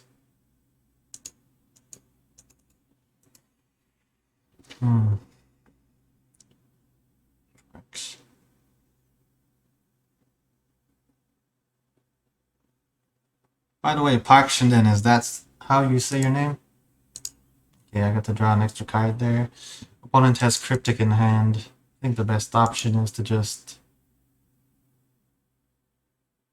see what I draw into here. He should not use Cryptic on this. That'd be kind of ridiculous.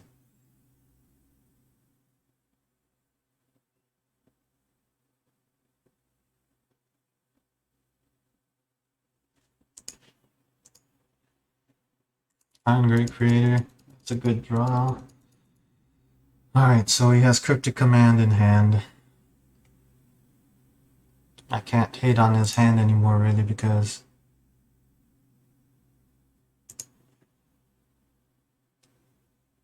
if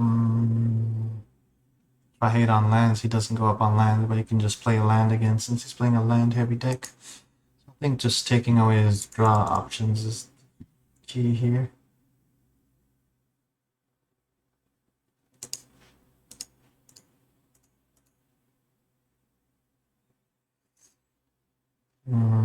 Fetching for land. I think I'll go Cascading Cataracts. That way I can cast Planeswalkers if I end up drawing into them. And let's go Kind Great Creator. My opponent might just be letting me play this game out as well, just to burn my time up, so I'll kind of be mindful of that. Okay, I'm expecting Cryptic Command here.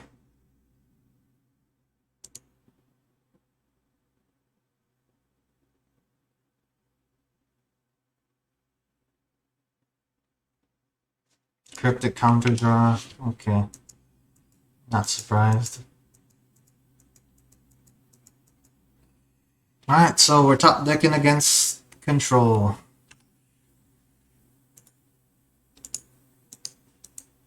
And they have counter magic in hand. This is the scenario where I would love to have Emrakul in the deck, but sadly Emrakul got exiled at the beginning. So we're just gonna have to see what else we can play towards here. I think I can get Blast Zone here and get it up to 3. That way if my opponent plays, what's the name? I guess I'll wait to go up on it. It's 1, 2, 3 I can go up. So it can go all the way up to 4.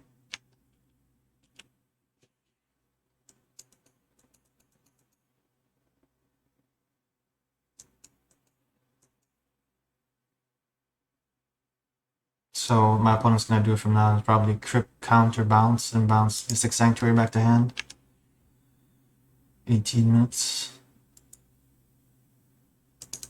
Not good. Not the kind of draw I wanted to see.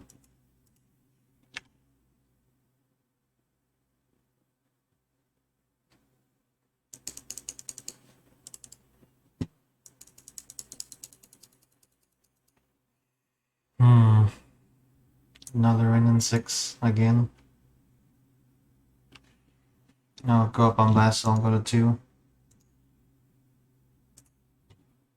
I just can't let that Ren and 6 get him too much value as far as putting lands in play.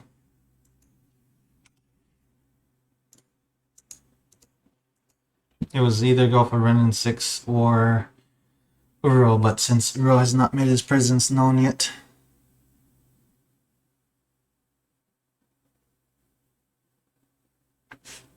Dang, I still keep drawing into lands, taking turns deck.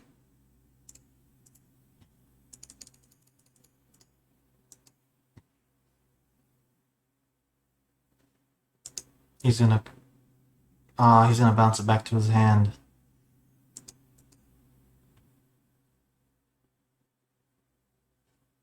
Yep.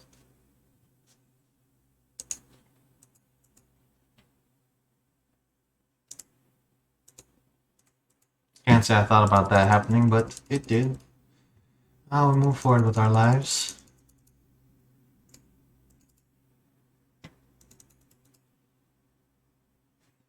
No, I'm just gonna get another piece of Tron. Let's get a power plant. Let's pay a leg of the power plant. Let's move on to the next turn.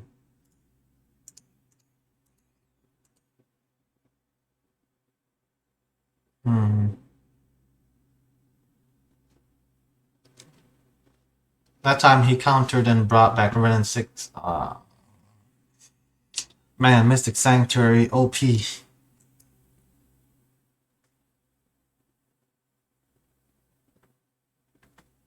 I don't think what you're looking for is Banefire. I think what you're looking for is Boil would be amazing.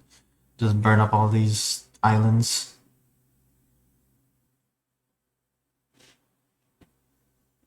Dang, I keep drawing every land in my deck. It's good. Let's see what's here. Hammer Coal is gone.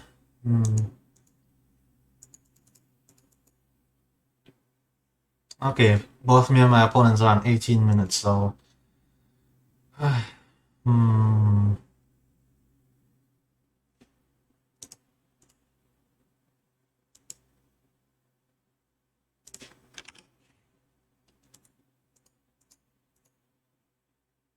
think this game is gonna end up coming down to just time.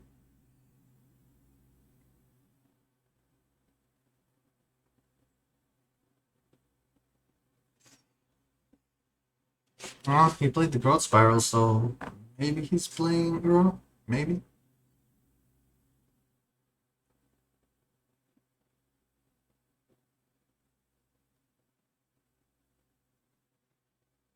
No, I get what you're saying. Ah, yeah, Banefire can be countered. I completely forgot about that aspect of the card.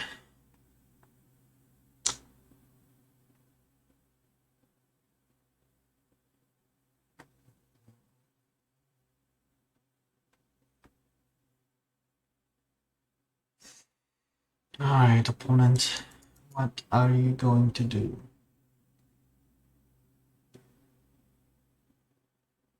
Oh, I think what they do is they try to get Renin 6 to 7 ultimate, then they can use taking time warp or whatever non-stop every single turn.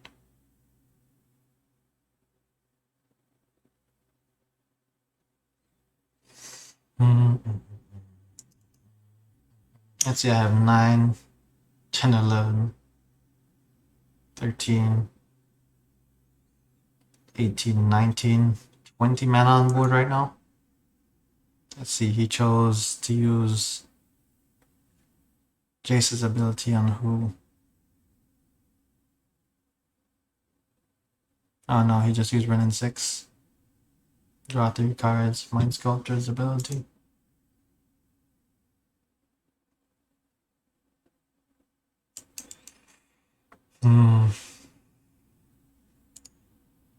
Once again, still getting all the lands out of my deck.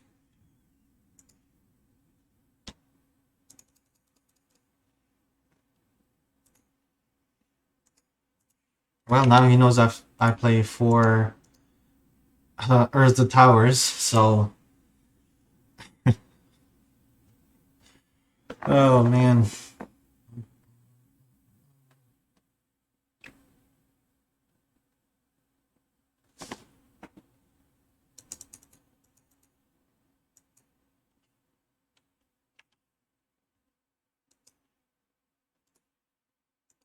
Thought it was waiting for me there, but it wasn't.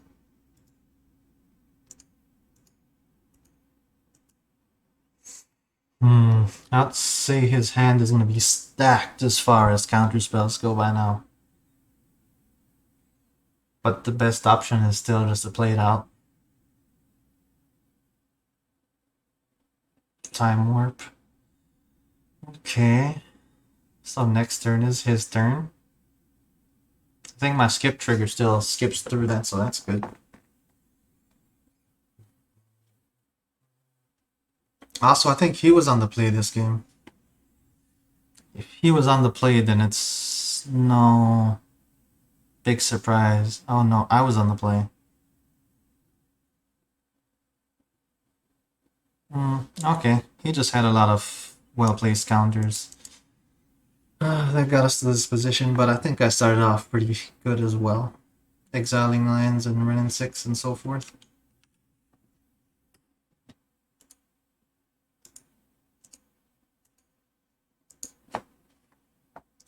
At 17 minutes, he's down by 2 minutes so far. So he has to find a way to win the game.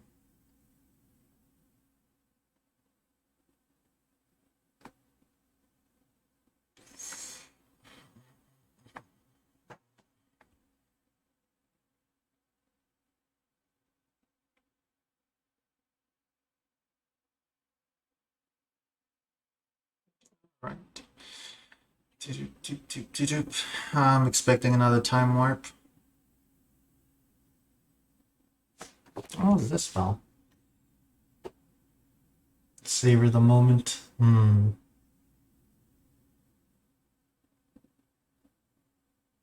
that card makes me feel hungry.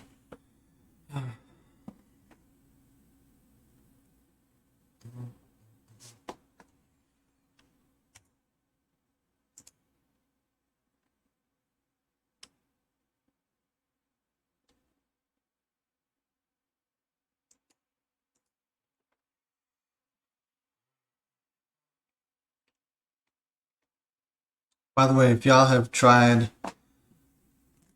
or have not tried chili pistachios, I don't really recommend them.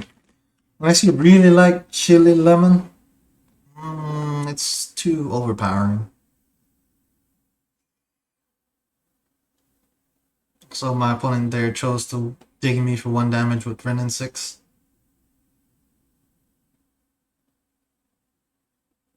Or did they just use its emblem? I think they used its emblem, but the animation was kind of weird since I'm just skipping through everything.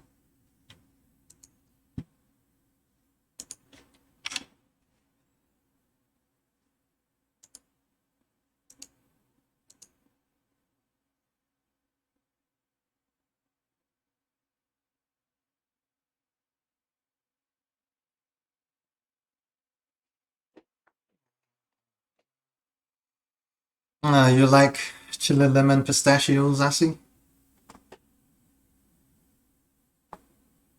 Well, ladies and gentlemen, if you don't know how to play against, I guess, I don't even know if this is taking turns because it has planeswalkers involved in it. But yeah, if you don't know how to play against this deck, this is how you do it. You just, you sit here and you let them do things, and then eventually at some point in time, you'll be able to do something. Eventually. I think the only thing that I could have done differently now that I know what they're playing, since I think that Jace, the Mind Sculptor, is their win condition, is I could keep some cards in hand. So after I play 2 of every land, of every Tron land, after that I should just start keeping the cards in hand. Just because that'll enable to where after he uses the ultimate ability, I still have a few cards left to draw.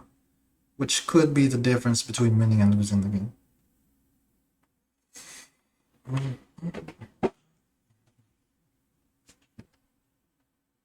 See, he's playing the Uro guy. I know I wasn't going crazy.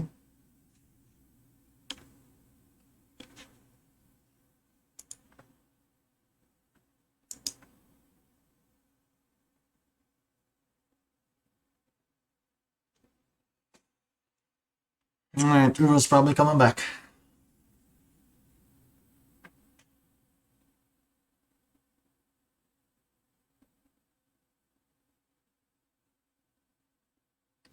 I think he might just use Jace as the win here, just because I have only one card in hand.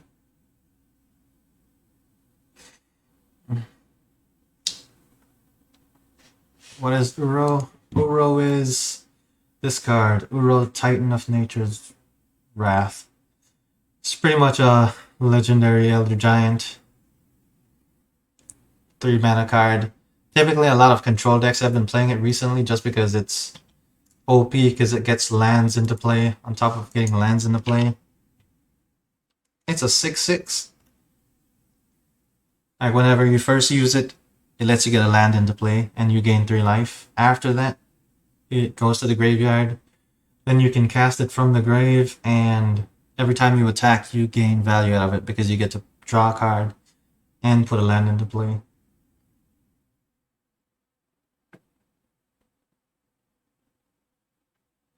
So yeah, it's just a value engine. I would say one of the biggest value engines in Modern right now. There are a lot of people who absolutely despise that card. But it is what it is. Good cards get printed and people use them. No surprise there. Yep. Alright, my opponent is going for the Jace Mind Sculptor win. Which I love to see. After all, I like the Ultimate Planeswalkers. So he's gonna make me exile my library and put just my forest in my deck, and then he's gonna let me take a turn finally.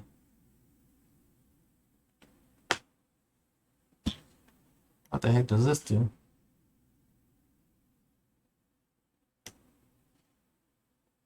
Because this forced me to draw 2 cards. Okay, let's go to sideboarding.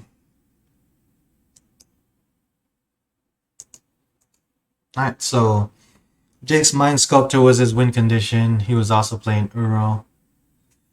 So, of course... Oh, that was weird. Moto was lagging. Putting in Spine of Isha. Or not putting Spine of Isha in. I know Sundering Titan. Oh man. The deck has so many options now. It's amazing. The goal is going to be for me to get to turn 3 Tron. I'm going to put Sorcery of Spyglass in the deck. That way I can name Jace Mind Sculptor. And if... yeah, either you beat Uro or you play Uro.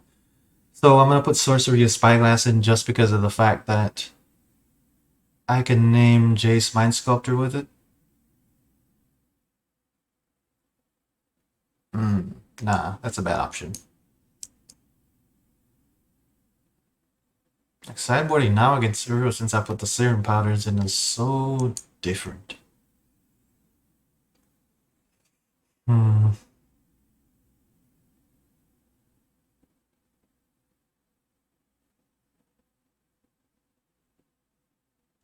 I almost feel like I should not sideboard at all. Even though that sounds crazy. Like, I'm pretty much gonna turn 3 Tron for sure. It's just what comes after that. And whether it's Karn or Ugin or Great Creator, it's all putting me in a pretty good position.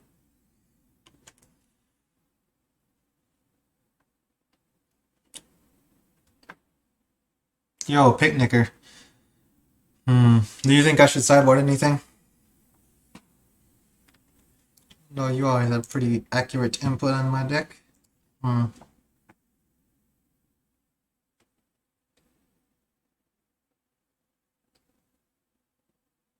say if my opponent's not going to be playing Blood Moon, that'd be a little far-fetched.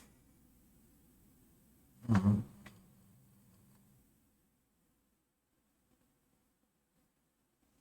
things I could add in that would get me around counter spells would be Threatened Temporal Gateway. Let's take Tameo out, and then Planar Bridge. And let's get Time with the Tested or a doubling season out, and then let's go ahead and submit that. Yeah, I'll just go with that. And see how we do. Yes, I would like to go first. Okay, this looks like Tron on turn 3 with absolutely nothing to do. Love to see it.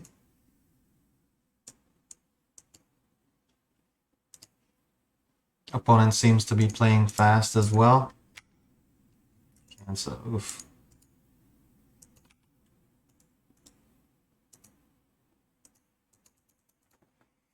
My opponent's probably going to be trying to make up on time here because they're done on time. I need to draw into some options.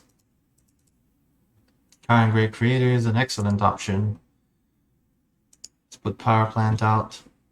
Let's put Expedition Map out. Maybe he'll think that I don't have Tron on turn 3 because Expedition is just coming out.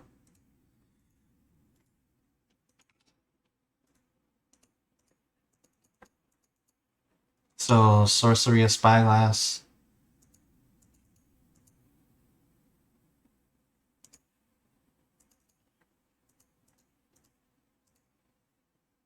Does it get countered? Or does it not? Okay, let's see. I have to use Karn here. Liquimel Coating is going to be the answer at first. Okay, Trinisphere, Walking Ballista, Sundering Titan. Sundering Titan I can get and then blow up his lands and that'll win the game basically. So Sundering Titan is my first choice. Let's see what I end up drawing into here since I have pretty much all the types of mana available.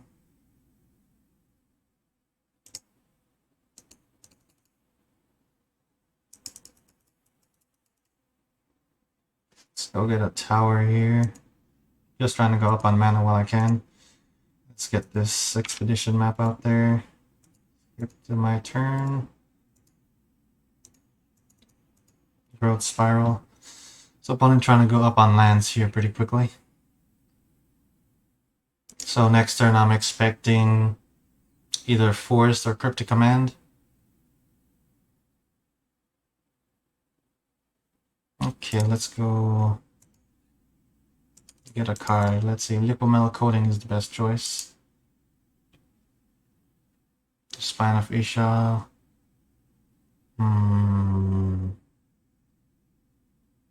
Actually, Golos.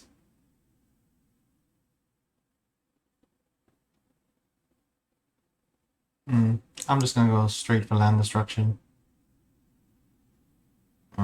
Or spells. Ay, ay.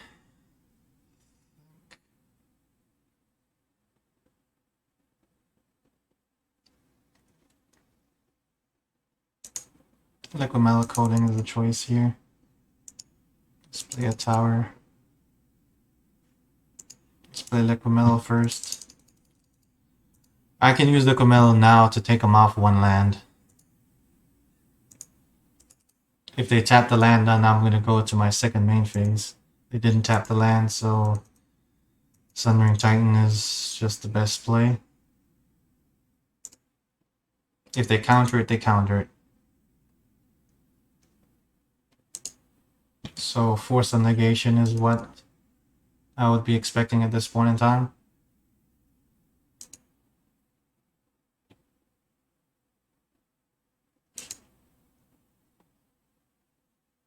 Mystical Dispute, so it was going to get countered regardless. Nah. Either ways, now we have Liquimel in play and we have Karn Great Creator. So, not looking too bad.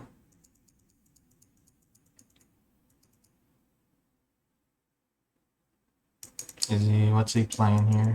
5? Time Warp?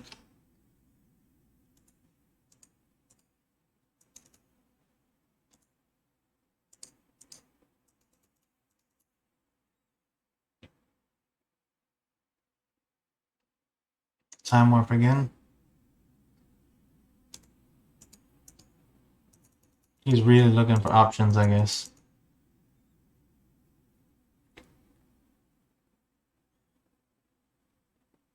Uro. Going up on lands again.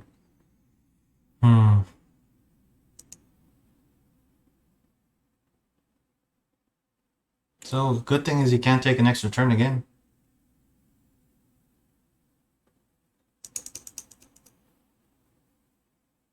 Six cards in the grave, so he's gonna be able to get Ur out of the graveyard. Ancestral Visions went into exile.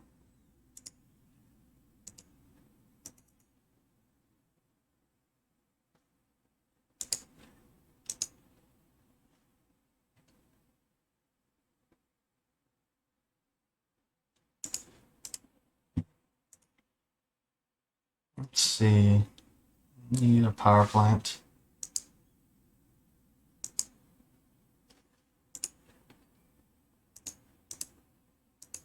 I appreciate the follow for whoever just followed.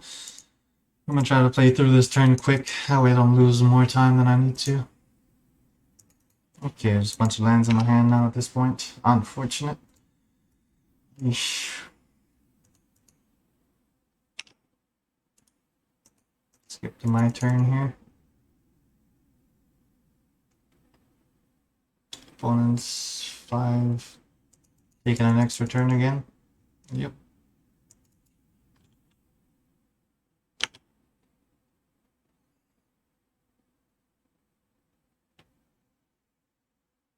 I do not think at this point in time that Ensnaring Bridge is going to be what stops my opponent. I'm pretty much just going to have to Walking Ballista and snipe the Uro to death, I think.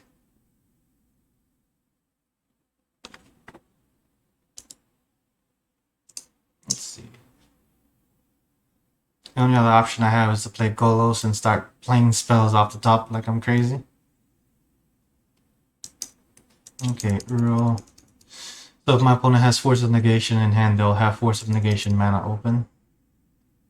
I have 5 cards in my hand. If I stop Uro from attacking, they're just going to draw into Cryptic Command anyways and use that to end up finishing me off. Serum Powder, not what I want to draw into.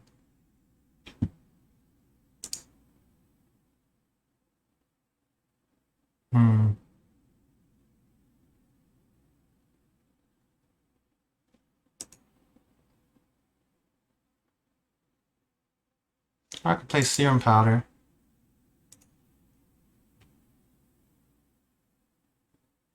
Let's see. If I play Walking Ballista, so that's 6, 10, 12, 14 mana, so it comes out as a 7/7. But then if my opponent has a counter spell in hand, they can counter it and I can't get it. Or I could do Spine of Isha. If I do Spine of Isha, then I have nothing to do next turn. And I think the best... First, let me deactivate a land. See how they react. If they tap mana, that means...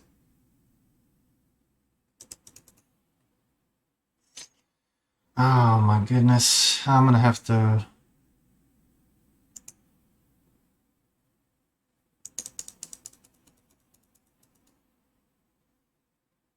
Since I played that, I'm just gonna... I have to use this anyways, otherwise it dies.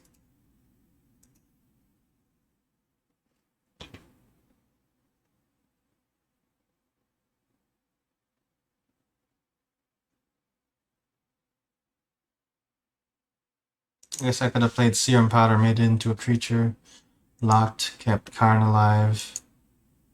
But I didn't do that, so let's go with what I got.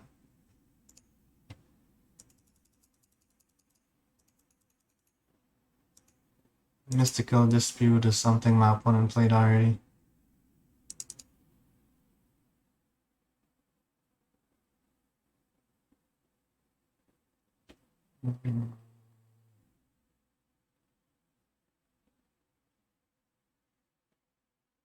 Let's just go all in. Resolve, it'll be great. If it doesn't, we'll move on to the next thing. Nope, it looks like it does not resolve.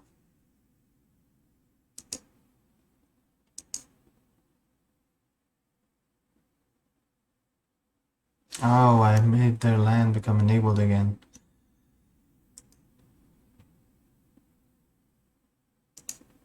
Counter target colorless spell. So pretty much no matter what I played, they would have been able to counter it.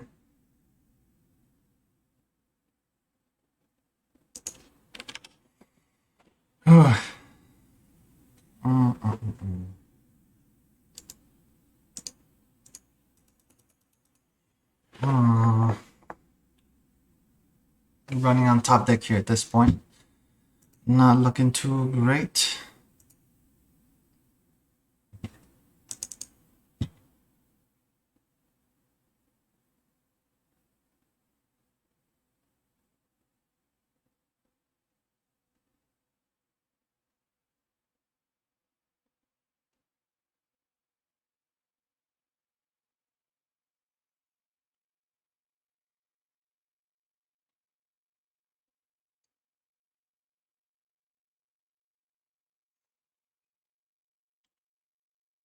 This is a time warp again.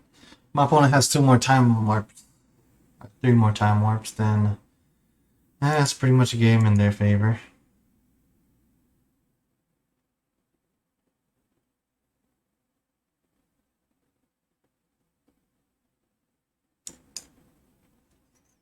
But then if they do have the time warps, it doesn't matter what I did with Karn because they would still be able to do the same thing regardless. I think the only difference might have been if I played Ensnaring Bridge after playing Serum Powder. So if I played the Serum Powder first and then they countered that, I could have gone ahead and played Ensnaring Bridge second, but I don't think my opponent would have made that mistake.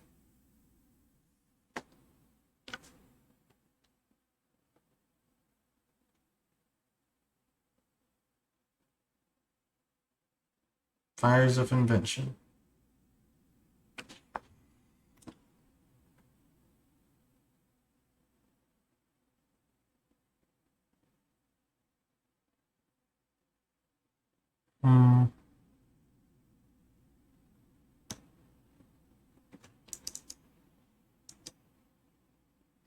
Nice. I actually get to play cards again. So I can cast cards only during my turn, and same for him. Or maybe that thing just applies to him. Okay, since I get another chance to stay alive here. Let's go this route. Yes, I want to get something. Spine of Isha, destroy Uro. Uro goes to the grave. Or I can do Ensnaring Bridge. What do you guys think? Ensnaring Bridge or Spine of Isha? Either is a fine option, and I don't think that alone will decide who wins this game. I think if I do Spine of Isha, it kills their creature, and then they have to go about trying to...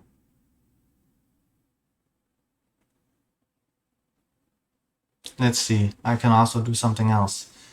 If I get Wishclaw Talisman, I put Cascading Cataracts out. 5.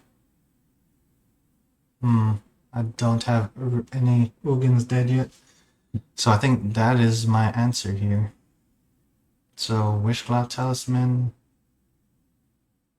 Let's make sure I didn't play a land. If I did not play a land, I can play Cascading Cataracts. I did not play a land, so Wishclaw Talisman it is. Do some next level plays here on the Tron Walker channel.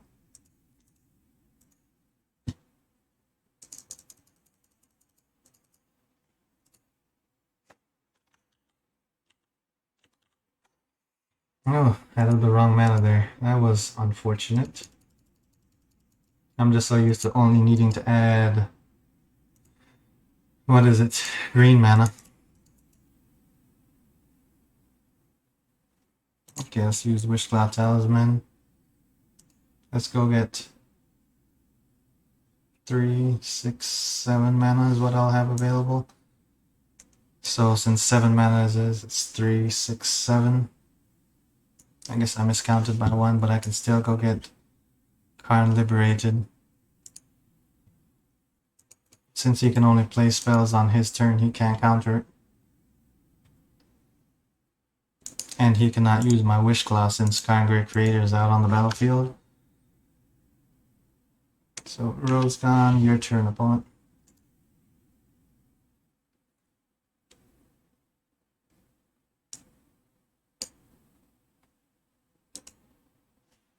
Time Warp is what he chose again.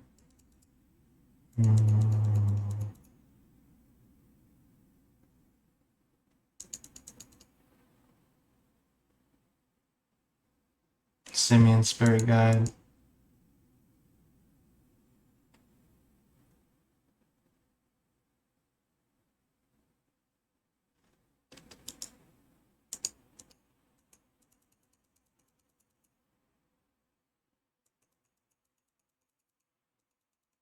Okay, he attacks me.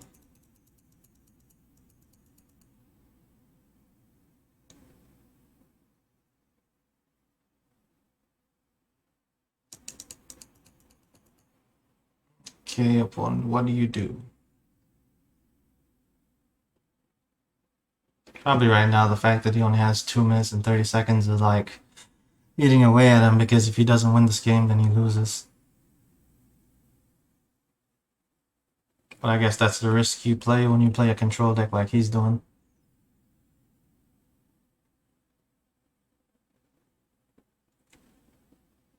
Taking an extra turn once again.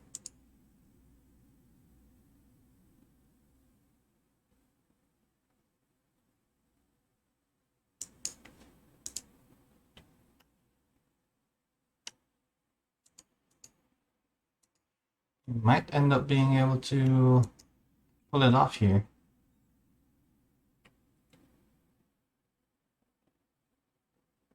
Renin 6.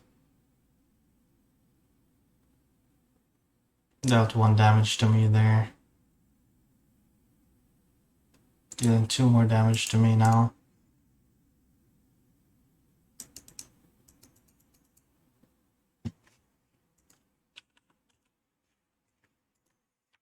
My opponent got the game.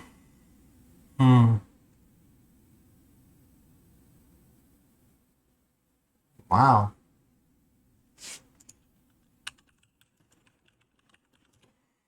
Okay, wow. Wow, that was a game. Man, he went down to 1 minute 29 seconds, and I guess he ended up drawing into the extra time warp spells, and that's why he was able to pull out the win. Man, I don't think I could have done anything different though.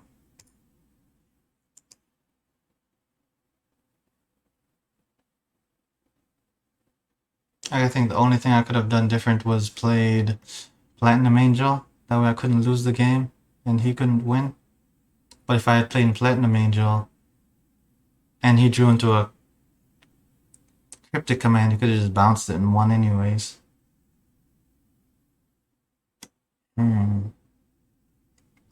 Okay, I guess we go to game number 2.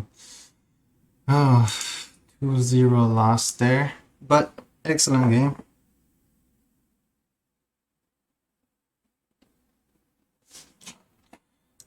I'll probably put on some music first on my headphones before I start. I would start playing music on the stream now, but I haven't really worked out the kinks as far as being able to play music and not have it record during my streams, since I usually upload a lot of my content to YouTube. And I'd rather not have, large segments of just silent noise because I'm playing music. And DMCA is pretty rampant. Let's go to the next one. I am from Jamaica, so I listen to Jamaican music, listen to American music. I watch a lot of anime, so I won't say I listen to Korean music or Japanese music, but I kind of dabble in everything, man. I dabble in everything. I like a little variety here and there every so often. Like right now, I am probably going to be listening to dubstep type stuff. Let's see what artist pops up.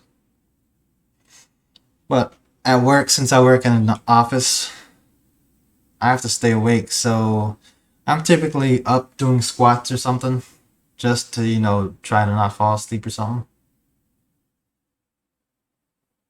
Let's see, towards the end of that game, I think I had Blast Zone in hand, but if I had used Blast Zone, it would not have worked as well because it would have been one turn too slow.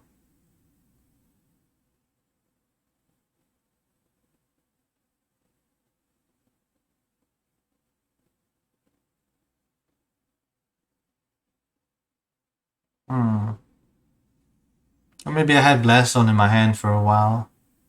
And because I did, I could have just put it in play and put it on 3, knowing that my opponent plays Uro.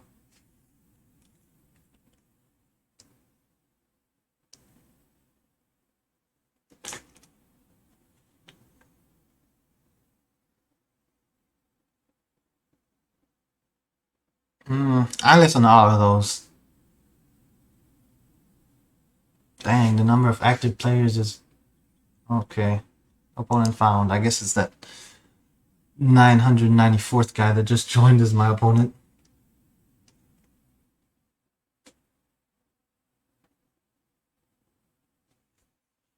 Because it was at 993 and nobody was joining, and then somebody joined, and voila, I got a match.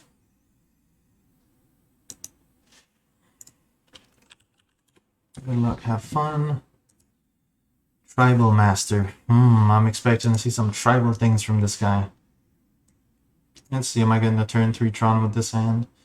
I am absolutely not getting there, so this is going to be a mulligan. It was super close though, man. Super, super close. One of each Tron land. I'm going to say I'm going to keep Karn Liberated. Nah, I'll just keep the extra copy of Karn Great Creator. Or Sylvan Scrying.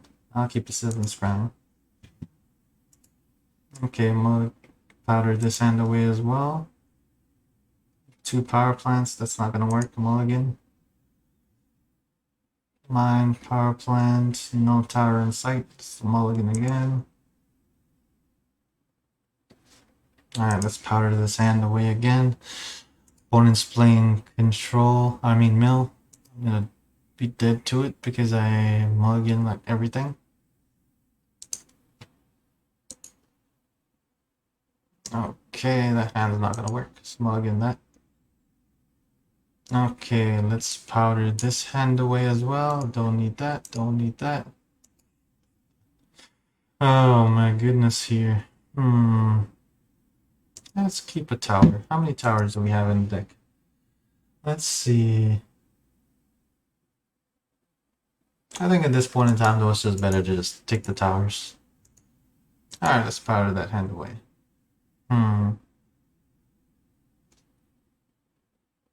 Let's see another 7. Hey, look at that, people. We got Tron, natural Tron. Let's keep this hand and mulligan down to 2 cards. Alright, so odds-wise here, let's see. I have 34 cards in my library now. I need to keep... Let's see, I have 1 mine, 1 power plant.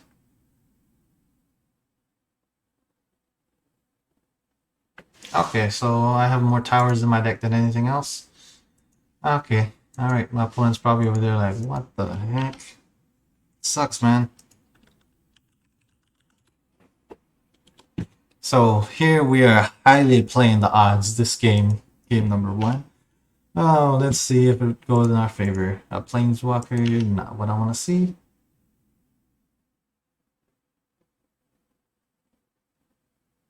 The thing though is we have 34 cards to go through now.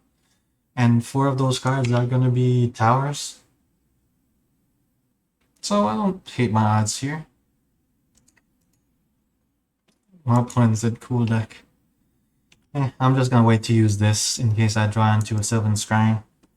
But either way, if I don't draw into a land next turn, I'm just going to have to go ahead and use it. Opponent is playing humans. Excellent information to find out. If they're just going meddling mage, Okay, so good name, Iron Great Creator. Okay, so he knows what he's doing here.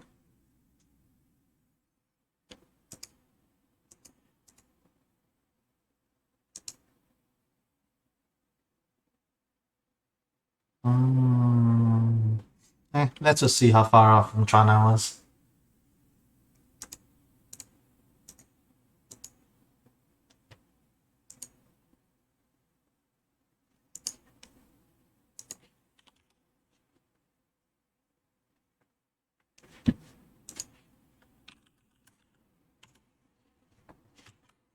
Dang, he's playing all the Noble Hierarchs. He just attacks with one. Nah, he's not gonna attack with one.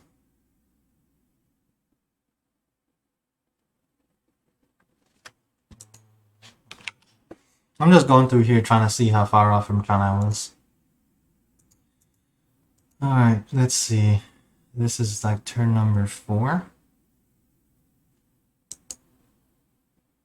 Oh, I would have got 7 Scrying and gotten Tron there. That's cool. Okay. Even after all the crazy mulligan decisions, turn 4 Tron is still not super terrible. So, with my opponent playing humans, all the creature blockers are gonna be in. Because all the creatures just have a lot of value here. Sam to test it out. His creatures grow too fast. Silent Arbiter is in.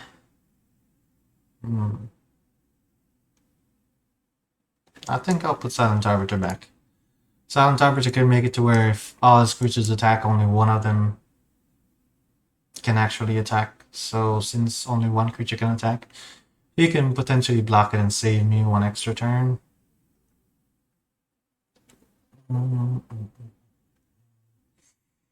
I highly doubt I'll be able to combo off with any walkers this game, even though we'd love to see it. Dublin seasons out.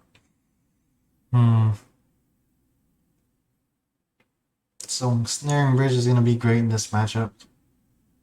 Silent Arbiter is good. Need 3 more cards. Let's add the Gateway. And Torport Wharf is going to be excellent, because it stops his creatures from actually getting stronger when more creatures enter play. Yeah, I think I'll put that in the deck. Could leave it on the sideboard, but the odds of accidentally exiling it or choosing to exile it because, you know, I'm not getting Tron in that hand is there. But then Karn Great Creator can get cards from exile, so it's almost like I still have it on my sideboard. But with that same logic, it would make sense to add the Silent Arbiter.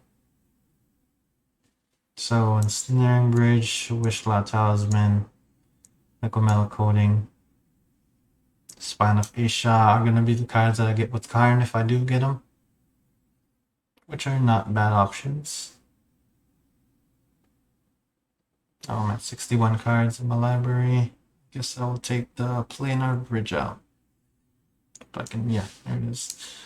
And now I guess Planar Bridge is another option, since the bridge gets me to take a permanent directly from my library and put it onto the battlefield. So in this case, what I think I'll be getting with it, if that's what I use, is going to be Ugin the Spirit Dragon to just exile everything. Okay, hand starts out looking okay-ish, but not getting a turn 3 Tron. This hand is turn 3 Tron.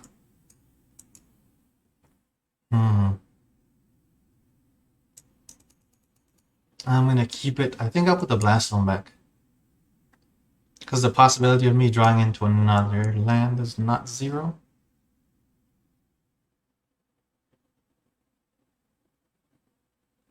I think I'll look up Modern Humans real quick though.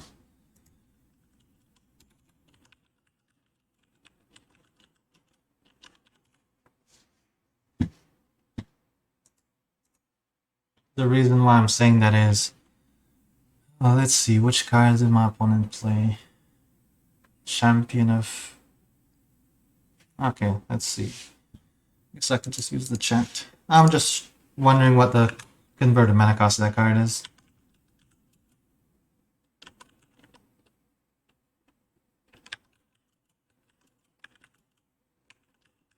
Champion of the Parish. It is actually... Is that really a one-cost card?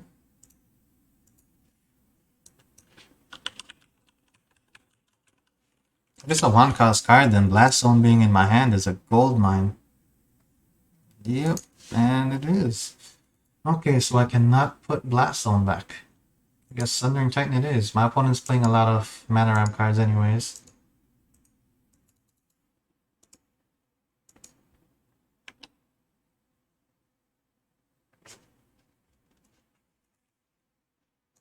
Unclaimed territory naming human.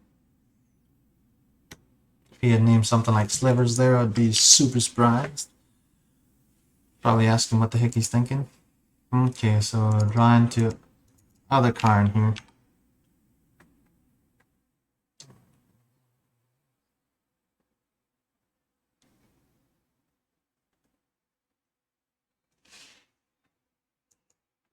Oh, Swift Boots.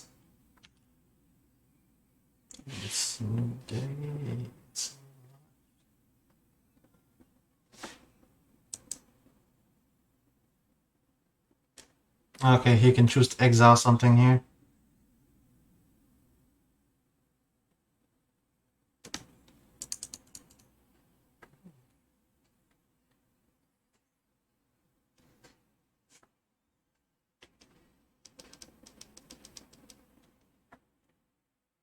He's probably debating what to take here. If he has no answer for Angel, Angel is going to be the easy choice.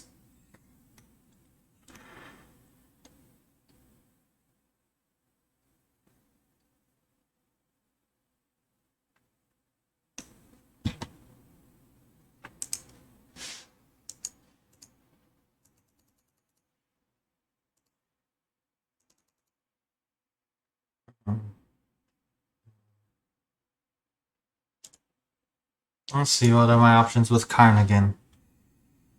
Do I have anything that will kill his creature?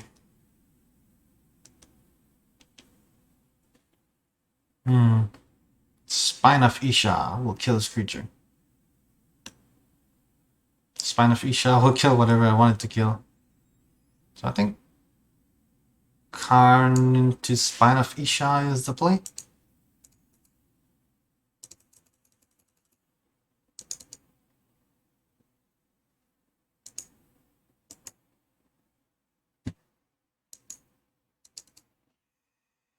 Spine of Isha.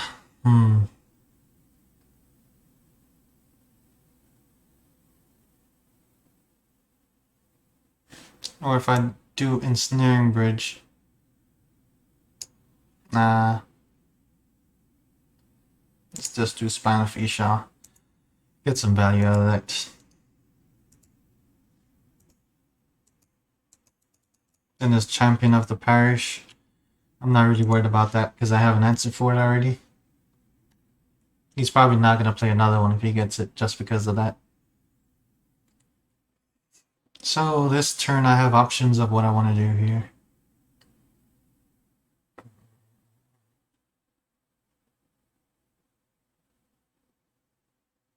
So this coming turn I could Spine of Isha and use Blast Zone and put it out. Next turn I can use Chromatic Sphere, draw a card, see what I get, and still use Platinum Angel. So I have some options here. Also, now that he puts that out. Okay, so he's going up on mana. Attacking with 2 things here. Dealing 1 damage to me. I think he's trying to force me to use Blast Zone early. Okay, I got another card. Okay, let's get that out there.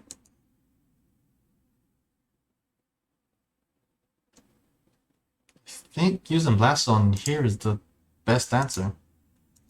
Add a green here.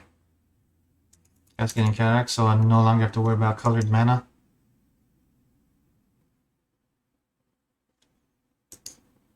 Yeah, using Blast Zone here is just the best answer. Okay. Let's get Karn out here and go up on him. So next turn when I play Spinal Isha, I can make it into a creature after I kill his freebooter. And the clouds begin to show.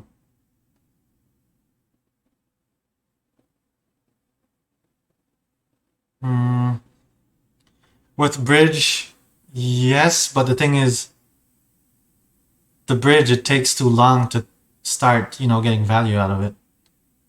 Like, his creatures get bigger over time. This early in the game, the bridge is not going to do anything. In my opinion. Like, here, the position my opponent's in, I think, is the best one now. Granted, I have no other way of, killing his freebooter. Damping Sphere. That changes a lot of things. Damping Sphere. I have no other way to deal with his freebooter. So I have to go sideboard again. I think Ensnaring Bridge has to be my option here.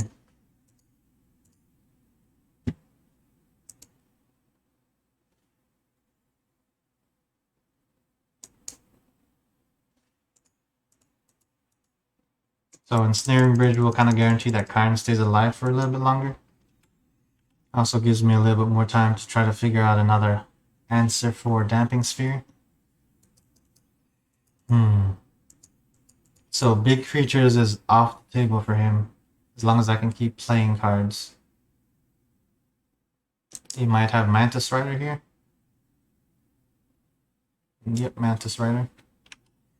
So Karn is dead. I'm taking 1 damage. Nice, I got a land. Ay. Okay. Next turn. That's 2, 4, 5. Need 2 more lands back to back in order to use Spina Fisha and destroy the Damping Sphere.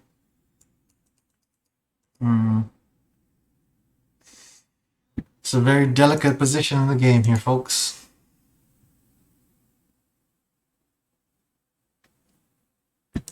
Okay, so he's gonna attack me for 1. Begin to show. I'm at 15 life now.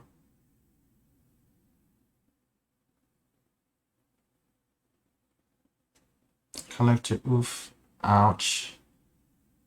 I wish I hadn't skipped priority there. I could have accidentally used Chromatic Sphere to draw a card. But I don't know if that would be good or bad. Guess we'll find out next turn.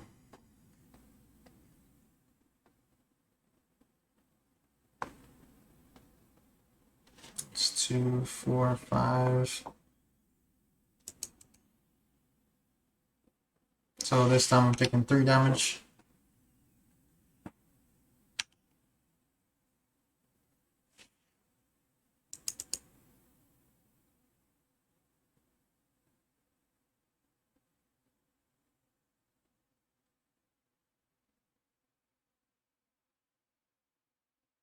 Now the Mantis Rider.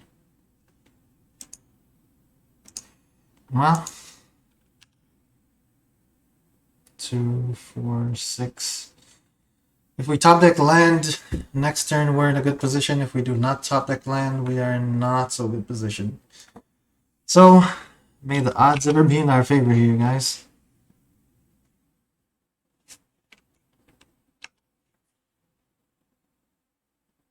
No land. That's 6, 8, 9 damage. That's game.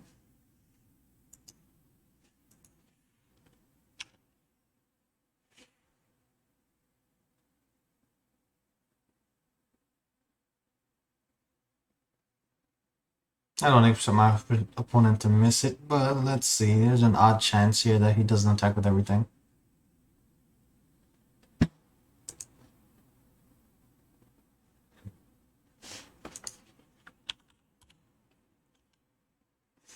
Hmm.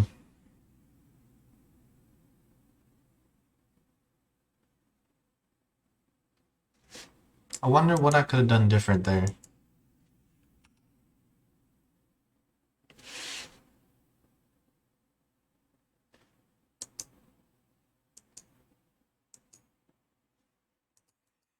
Eh, well, got turn 3 Tron. I think maybe I might have misplayed with the not using Ensnaring Bridge earlier on in the game. Maybe. I'm not sure. I'll have to go back and watch the video and see that. But, it was a pretty good game.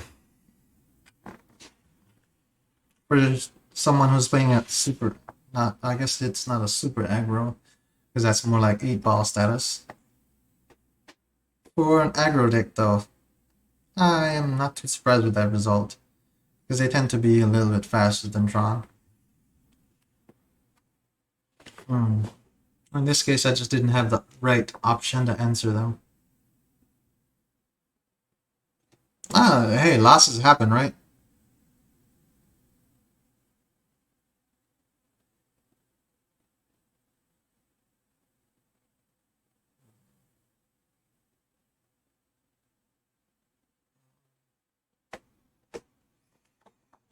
Wow, this cube's kind of taking forever. Let's see. Tribal Masters game, 10 minutes. Do this replay right quick while it's looking for an opponent.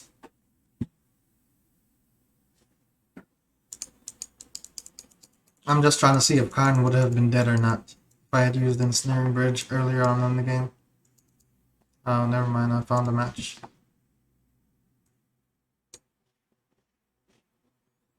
Okay, good luck, everyone.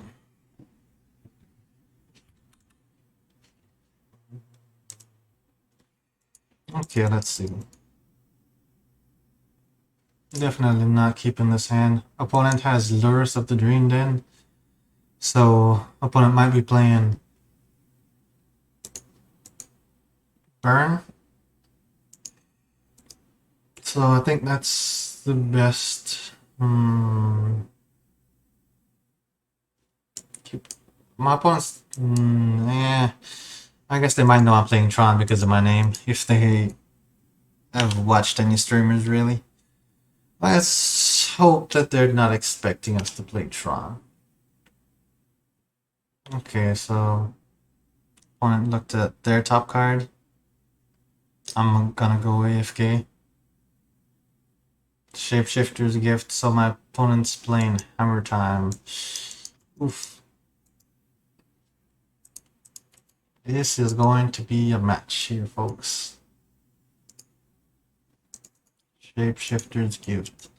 Hammer Time is way too focused to care about what anybody else is doing, though, so that's good for me. Like, if he played a Ghost Quarter on his turn, I would just be mind blown. And even if he did, I could still follow up with Counter Great Creator the turn after, so it's pretty good because it shuts off his Colossus Hammer. Pure Steel Paladin comes out. Metalcraft, since he has Metalcraft though, it still requires Artifact to be used, so that's good.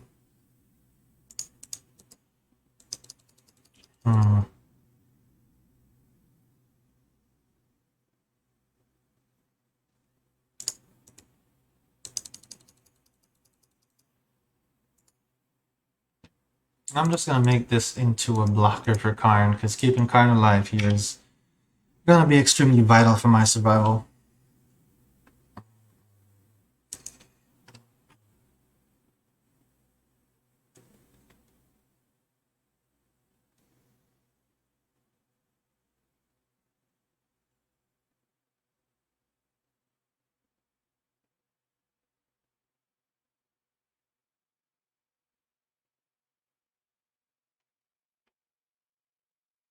Powder by shit.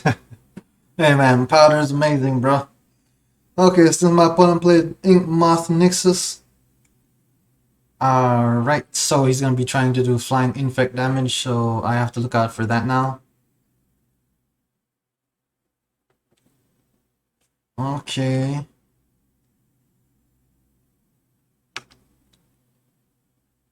So now he's getting around having to use his artifact's ability in order to equip it.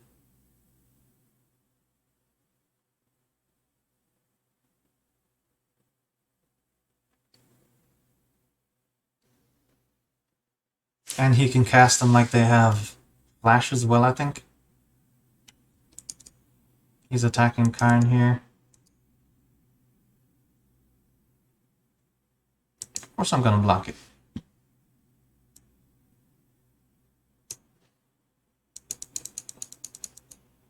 Colossus Hammer, of course. Who knows, you could have another Colossus Hammer in hand as well. So just like that, Serum Powder is dead. Shapeshifter's Gift. Shadow Spear.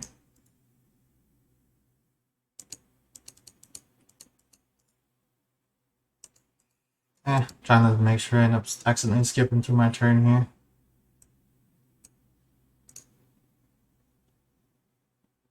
And okay. Alright.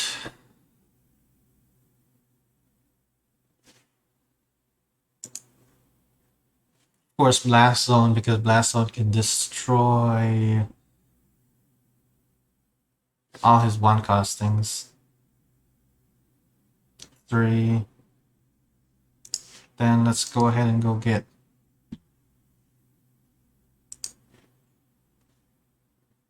what's his name? Walking Ballista. I can do Walking Ballista for 2.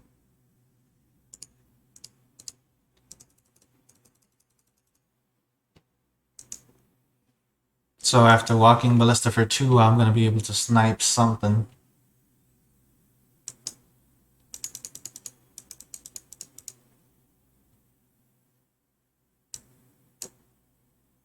So once again, back in a decent position. Okay, Mr. Hammer Time Guy, what do you do? Let's see, am I missing any plays here, chat?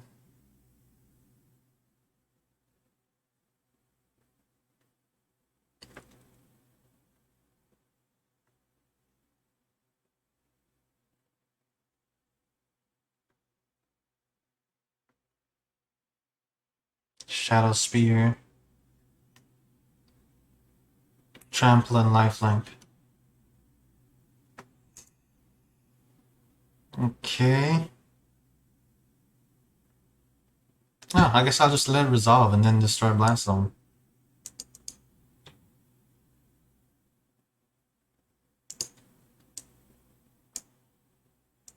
He just did it to draw a card.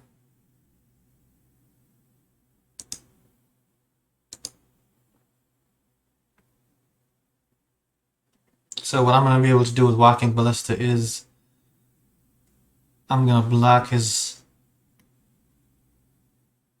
Mem Knight and then snipe his Pure Steel Paladin. Or maybe I'll do it the opposite way. Sure, stop on the blocking. I think I have to keep Walking Ballista for his Ink Moth. In case he somehow manages to assemble everything again. Then he's just going to be able to kill me with infect damage. Both are swinging at Karn. Let's go ahead and use Blast Zone here.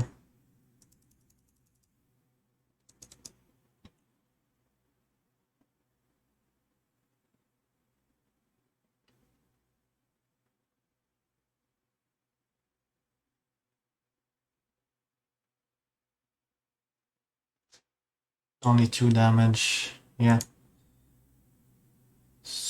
Remove 1 and kill his Mem Knight.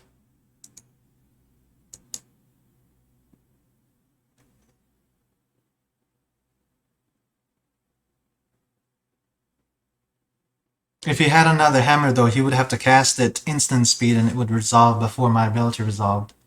So it would have still hit it just the same. It's just, it's another opportunity for my opponent to make a mistake though, so. Okay, let's just slowly skip through the turns here. This is gonna be a fast game anyways.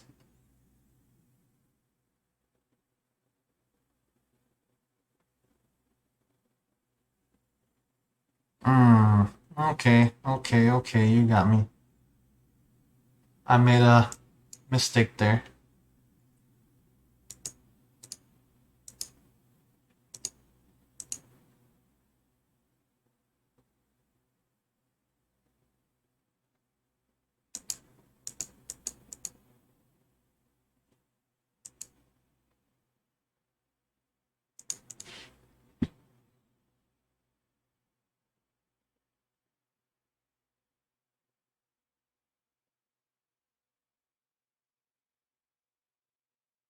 Let's see. I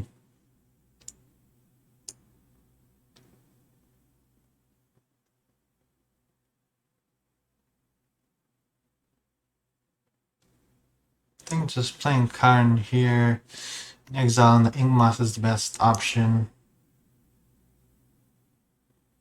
Because if I play Karn, Exile, Inkmoth, that's Infect creature that's gone, so there's no possibility of random Infect damage killing me. Okay, man. Alright, Brian. I'll see you later, man. Thanks for stopping in and showing your support, man. I appreciate it. Didn't even realize it was you that was talking in the chat.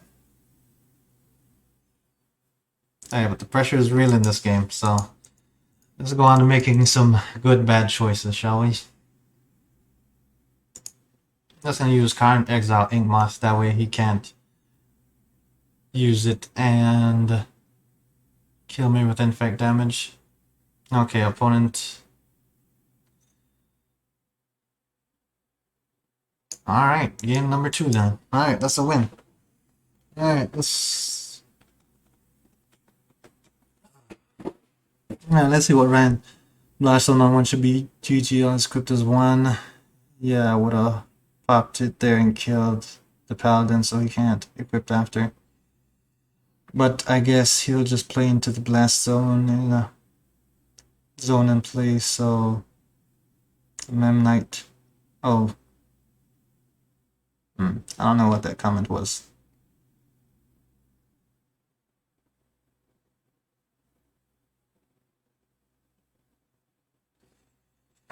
Okay, alright.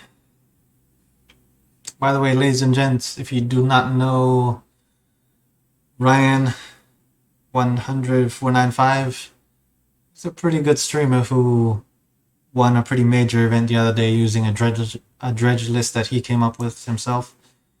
If you want to drop him a follow or go check out some of his content. I'll see if the shout out command works here in a minute. Yeah, I'm just trying to bring in all the creatures because I can't worry about comboing against this opponent. They're just too fast. Way too fast. So I just gotta get bodies in play to be able to stop his damage. So it's a creature. I want it in the deck. Ensnaring Bridge. I'm gonna put Sorcery as Spyglass in just because the same thing as last game. Liquid Coating, Trinisphere. The bridge is good. Spine of Isha has a little bit more utility to it. My opponent somehow ends up playing to put the bridge in.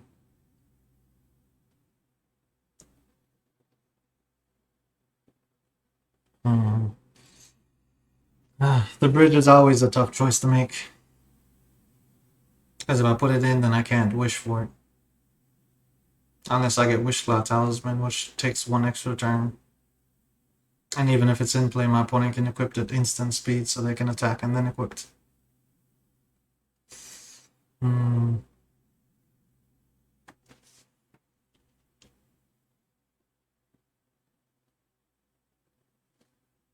I'll just put Spine of Isha in.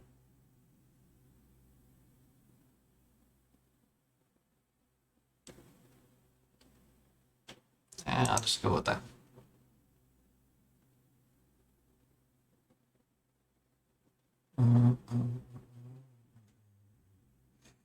Definitely not keeping this hand.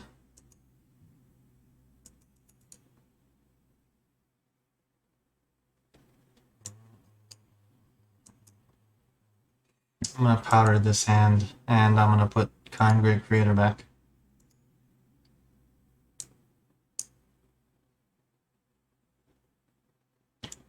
A bunch of power plants this time, mulliganing this hand. Still more power plants, mulliganing this hand. Now I'm down to 4 cards. The good thing here is 1, 2, 3. Now I have to mulligan this. Let's see. I'm gonna powder this hand as well. Spine of Isha.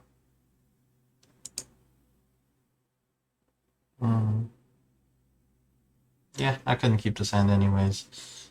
Sorcery of Spyglass I'm gonna keep in. Land I'm gonna keep in. Expedition Map I'm gonna keep in.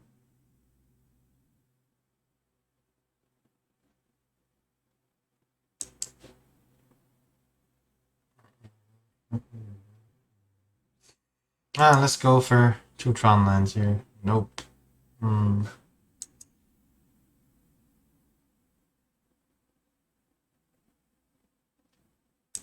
Let's keep this hand. So I'm at 44 cards in my library now. Okay, and we'll play the odds here and see if they're in our favor.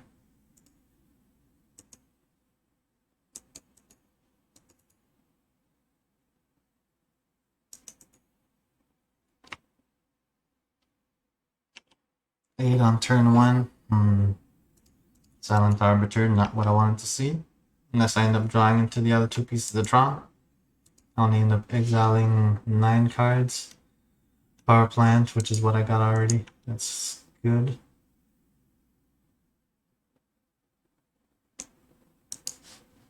Let's see, whenever it enters, it can just equip. I think that's pretty much a free win for my opponent.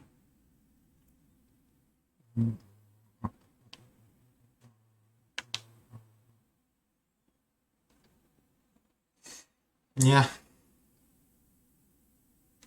I kind of hope they have the 3rd hammer here. That would be pretty awesome. I was hoping to get 30 damage in, or 31 damage.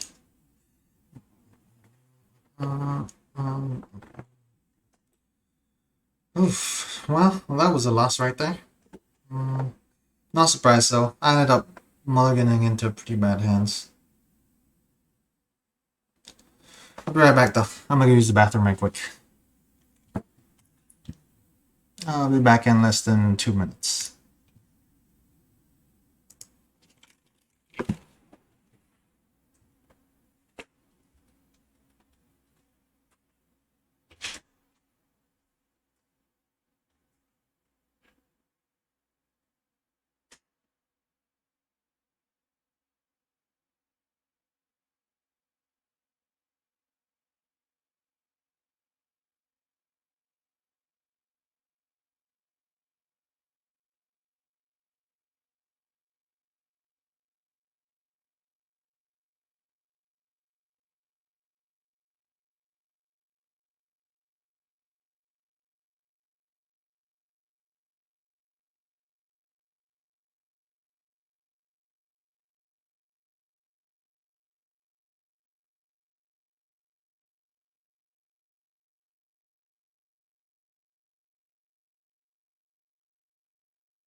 All right.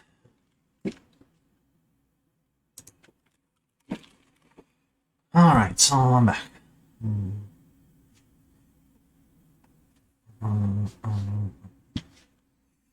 Let's just go ahead and go.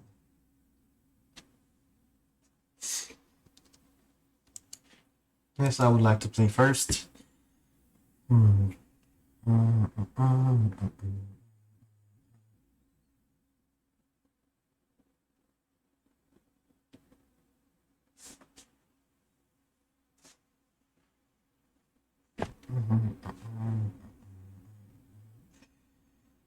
Alright, I'm powdering this hand like no other. I am powdering... No, why am I gonna powder this hand?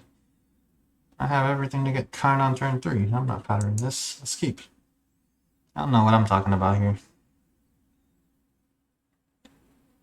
He mulligans down to 6 cards. Alright, I put a mulligan down to... Oh, I guess it was ambitious for him to go lower than that. I guess one thing I just noticed, I have to actually watch out for when I'm mulliganing or using powder. I might accidentally powder away a decent hand. 8 comes out.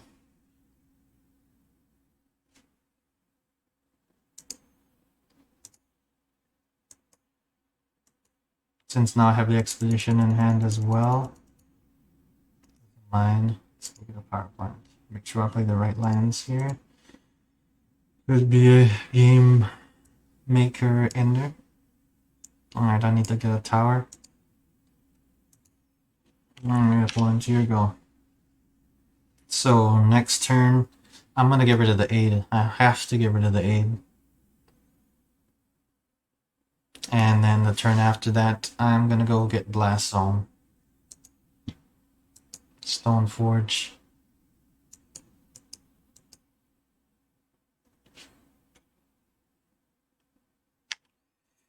He's probably gonna look for a hammer. All I do is Shadow Spear. So he's getting ready for Karn to hit the battlefield. Lucky for me, I have Karn times 2.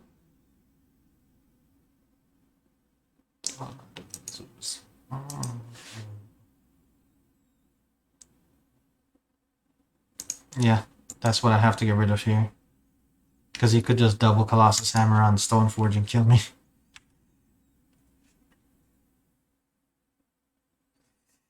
Next turn, Ink Moth. He's gonna attack Karn for sure. I'll get rid of a card from my hand and then...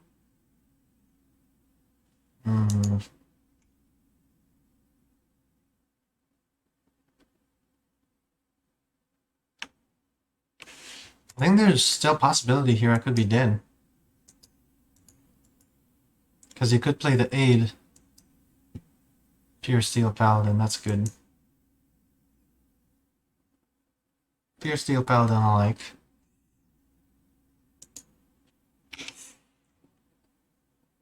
He has 3 cards left in hand.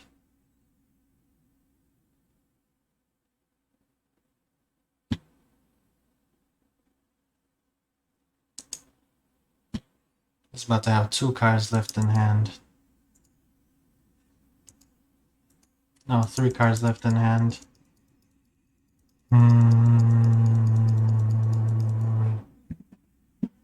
I think I have to...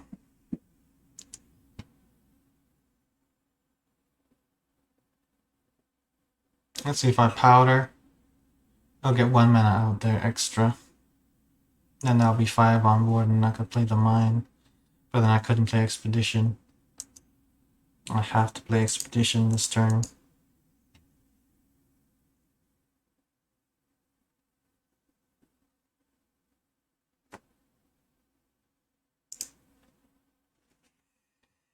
I have to just go Karn here.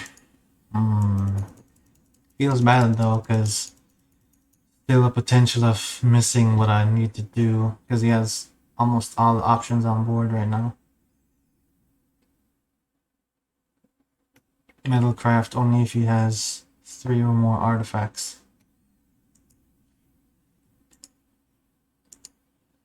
I think Exile and Inkmoth is just the best option.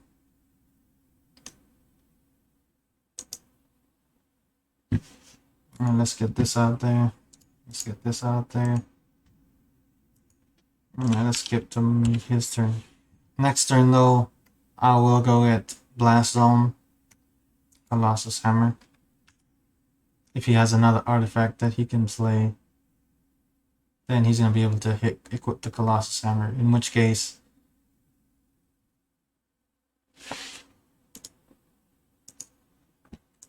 there's nothing that I could have done here.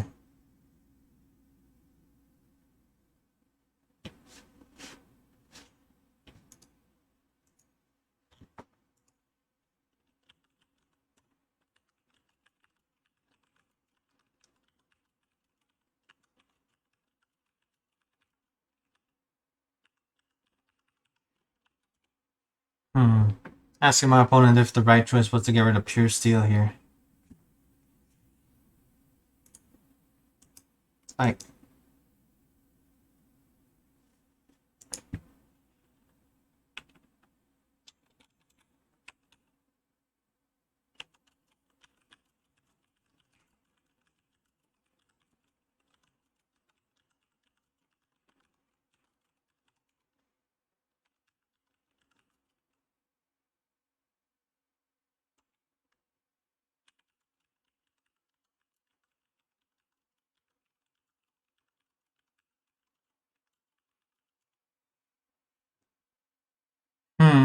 I'm asking my opponent right now. He was saying that if I had exiled the paladin, he would have either lost or been in a way worse position.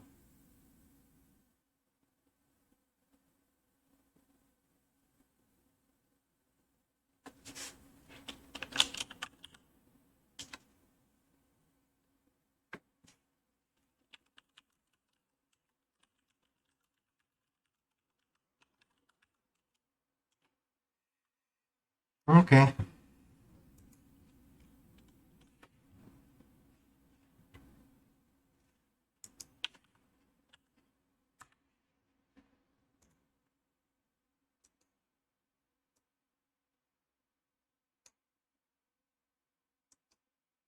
Okay. Alright, so learned something there. So, what he was saying is that if I had gotten rid of the pure steel, then he wouldn't have had a way to equip. I should probably change my thing up here, huh? Still saying 0-0. But yeah, he was saying he didn't have a way to equip if I had gotten rid of the pure steel. But at the same time, I was assuming that he had hammer in hand, which he did. And if he had had another pure steel and another way to get mana or something, then he would have been able to equip, to bring his Ink Moth to life anyways and kill me with infect damage.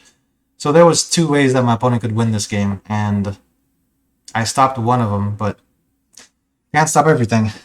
And sometimes, you win some, you lose some. So yeah,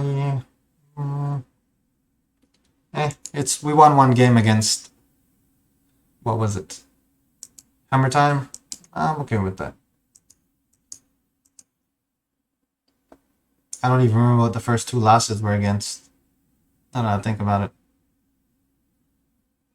But I think overall it's been pretty good game so far.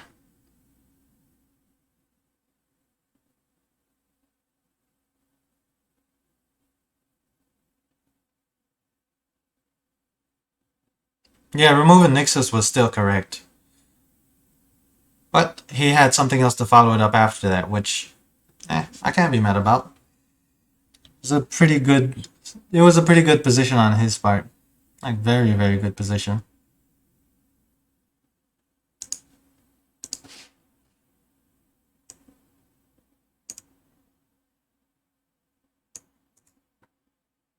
Hmm.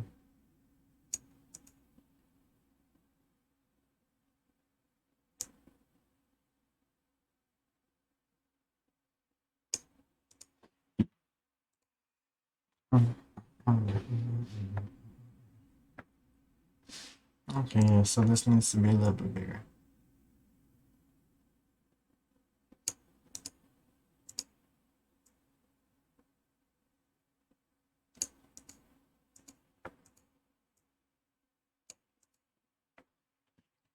Yeah, I'll make it a little bit bigger after this match.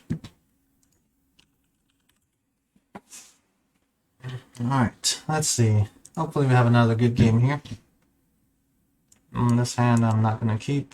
I think so far, though, all except one game that we've played, we've had Tron on turn 3 like every single time.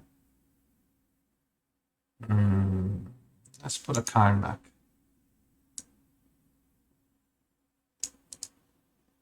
Actually, let's put the power plant back. Nice power plant, mine tower. Oof, don't like the other cards in hand, but I'll keep. Alright, so it's gonna be luck of the draw here, ladies and gentlemen. If I draw into a chromatic star or sphere or Karn or something. But I just have to keep hands with Tron in it because it's not every day you see him. And it gives me the most utility on turn number 3. Try to answer my opponent.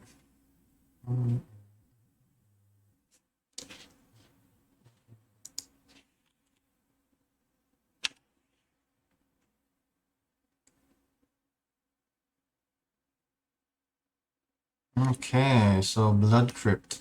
Inquisition. Love to see it right now. 2 dead Sylvan Scryings. You can get rid of one of them for me. I appreciate it, opponent. Okay, now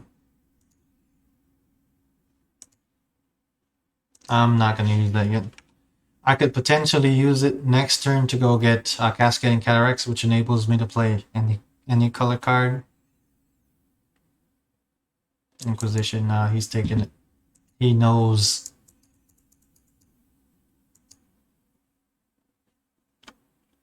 Or at least he has an idea. Oof, that's not what I wanted to see. Okay, let's just put this out. I'm just going to keep the star alive, just that way I have the green mana available. Next turn if I need it.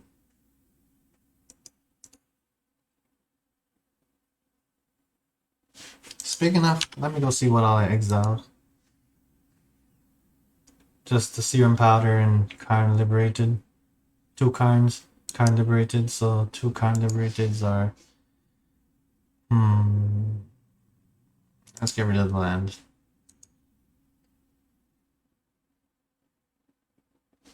Let's just use this for a green now that I have a green in hand already. Actually, let's use it for blue. In case I end up drawing into another one. Serum Powder. Yeah. I think I'll just say bye-bye to Jace here. To Liliana. The reason why is with Serum Powder being out, I can make it into a creature with Karn Great Creator if I draw into him.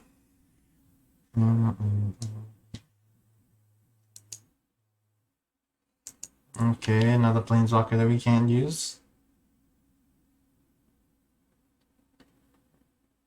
So Ugin the Spirit Dragon here would just win us the game.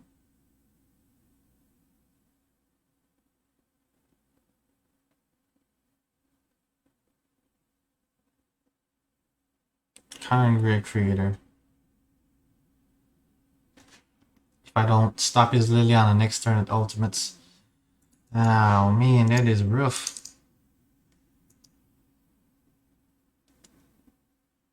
I have to prioritize turning Liliana off here, which is highly unfortunate because I can't answer both at the same time. I have to choose one.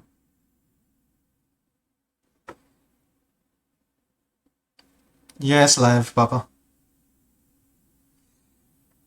Welcome to the stream, brother.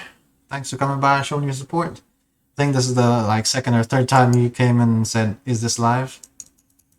Oh, actually, I can keep Karn alive by making Serum Powder into a creature and attacking with it. Liliana would go down to 3. Let me go see my sideboard. No, I have Spine of Isha available. I only have 4 mana untapped. Only other thing I could do is Walking Ballista. Walking Ballista would set everything off and then it'll give me an extra turn to do something. Or the opponent has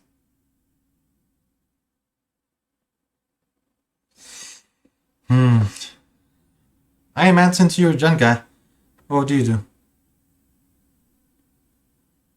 Oh yeah, no, you're saying your thing is the whole is this live?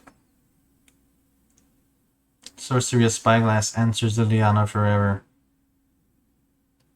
What do I want to do though? I could destroy all his lands next turn. But no, he's gonna ultimate next turn anyway, so I have to stop the ult. Walking Ballista, he probably has creature hit in hand. Yeah, just have to go with Sorcery of Spyglass. It's not the best.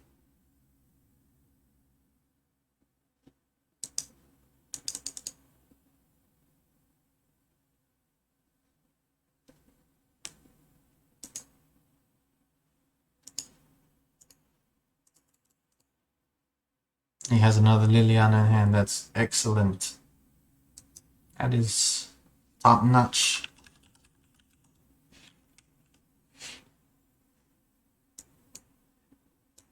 Nice. So Liliana of the Veil is I'm using Sorcery of Spyglass was the right call there. He just drew into a land. Okay, so I'm expecting 5 damage per turn, so I have 3 turns to draw into something else. Correction. Yeah, still 3 turns to draw into something else. Iron liberated. Nice. I think my opponent's gonna have a hard time coming back now. Dang. Okay, so I made the right call there.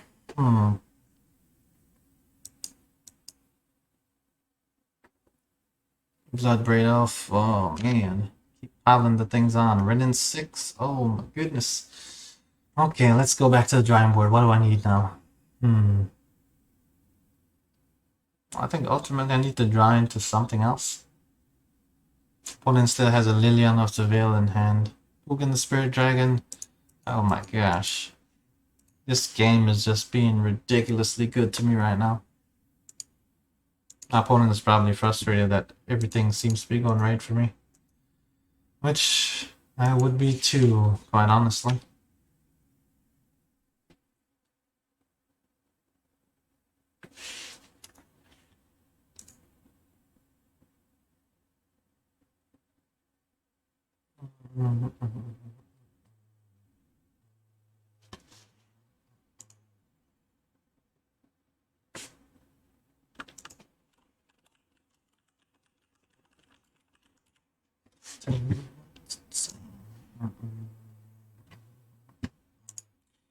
Let's see, Championess. I think my opponent's trying to scout out my deck at this point.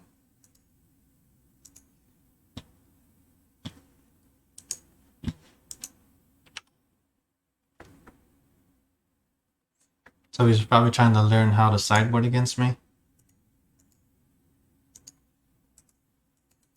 Or he's trying to use up time, one or the other. But probably he's just scouting.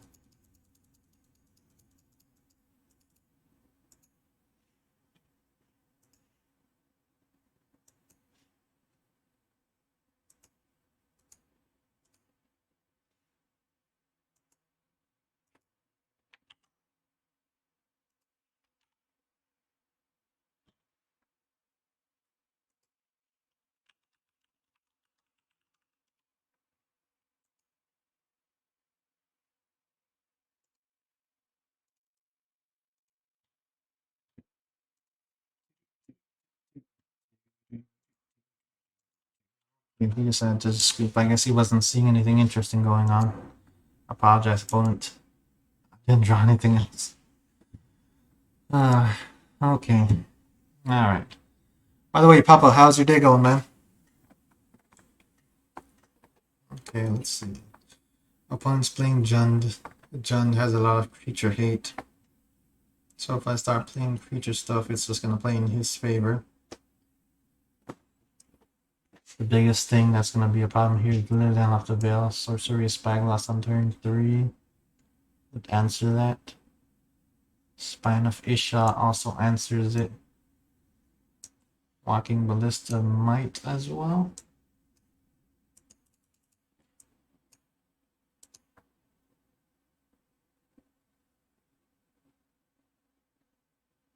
Nice, man. Um,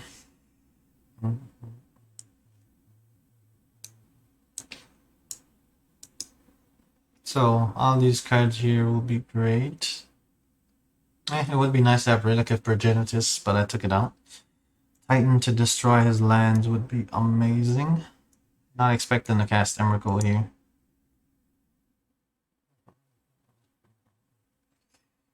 Okay, that's no good. I think Golos might be okay-ish.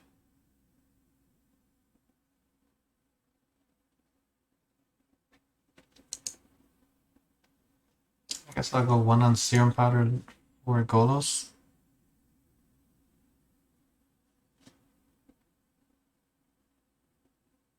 That's because I know later. No, actually, Golos is like a Wishmore card. Let's go Walking Ballista, something that's guaranteed to hit if I get it.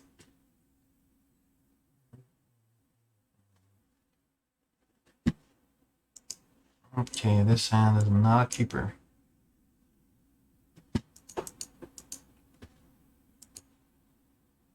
Okay, I'm gonna powder this hand like no other.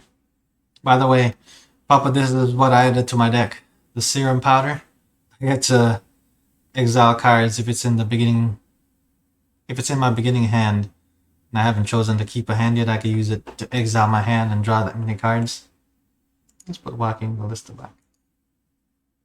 Or Karn can fetch Walking Ballista. Let's put Karn back.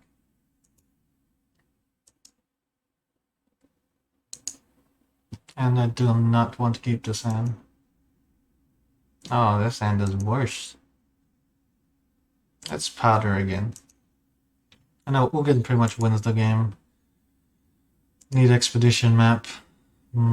Sylvan's Scrying I'll keep as well. Raises my odds of getting turn 3 Tron. Nope, not keeping this hand. Okay, so I have a hand that... Right now I'm at 2 cards. I just have to keep this.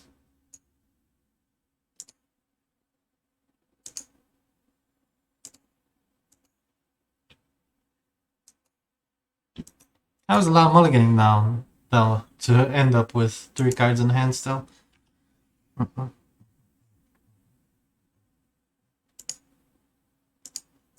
So if I draw the Sylvan Scrying here, I'll still be able to get turn 3 Tron.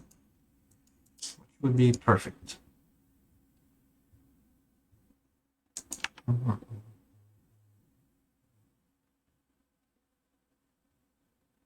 Oh, let's see how many other Tron lands I exiled. I got rid of Blast Zone, and then no Tron lands. There we go. We drew into a Sylvan Scrying. I'd love to see it. And then we got it kind of liberated off the top. So we're looking like turn 3 Tron, and to kind of liberate it on turn number 3. Let's see, I need a tower. The downside is I know that there are more lands in my deck now because I exiled a bunch of good cards earlier. Actually, 1, 2, just 2 lands earlier. Pillage to the power plant. I hate to see it. I'm not surprised though, since it's typically the way people answer Tron decks. What my opponent's not expecting though is for me to have another one. No Tron doing Tron things. Love to see it when it's you. Hate to see it when it's your opponents.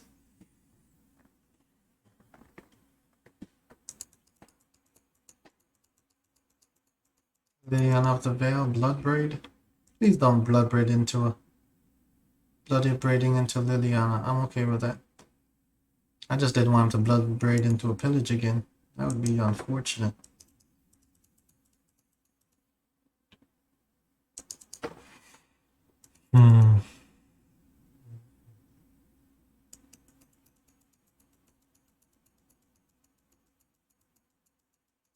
He stopped on my upkeep for some reason. His face now when I play Iron Liberated. I wish I could see it. Okay, I have to exile his Bloodbraid because it kills my card next turn.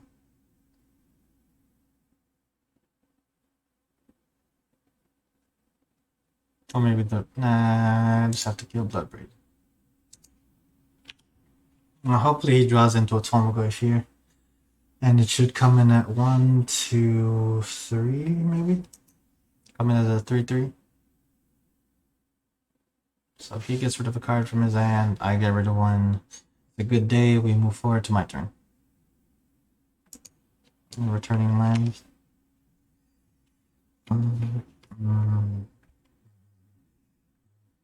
Alright, come on, opponent. What is your answer? He has 6 cards in hand, 5 now, 4. His card advantage here is off the chain. Ouch. Bring him back, please. Cultist, okay. Let's get Great Creator out here. I'm sure you'll hate to see it. Okay, Great Creator coming out. Let's see what to go get.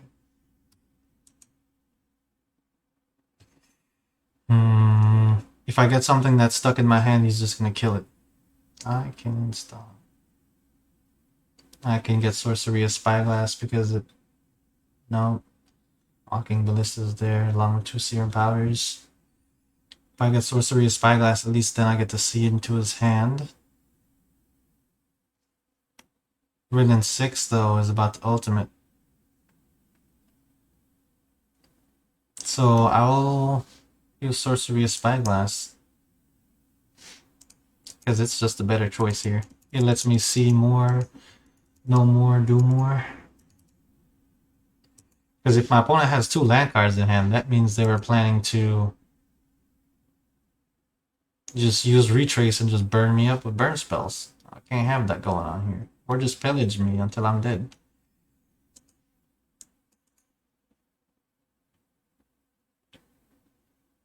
So, I'll...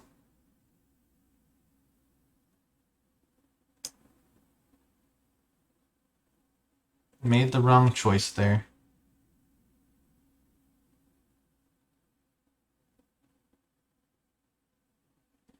Either ways though, any choice I made, it would have taken me at least 2 turns to be able to get enough mana for Ugin the Spirit Dragon. So I would be in the same spot regardless.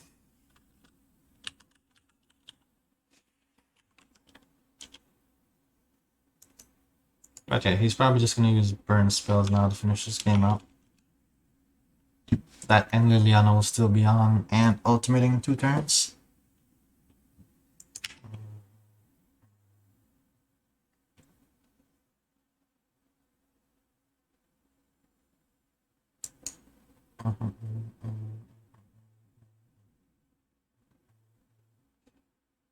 Let's see, which cards were in his hand again?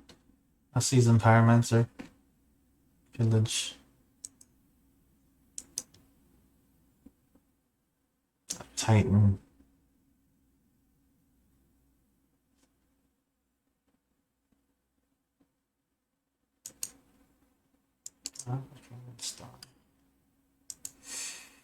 Okay. Only thing I can get that stops him from ultimating right now is Liquid Metal Coating. He has to draw into a land in order to... He has to draw into a land in order to use Ancient Grudge or Pillage, so that's good. There's still a potential here of me being able to get Tron back online and coming back in this game, but we'll see. Odds are not in our favor, but still decent odds. He just exiles Sorcery of Spyglass, which means that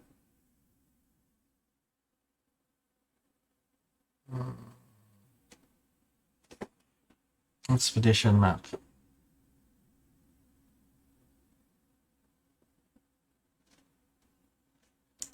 I think I have to use this map as a blocker.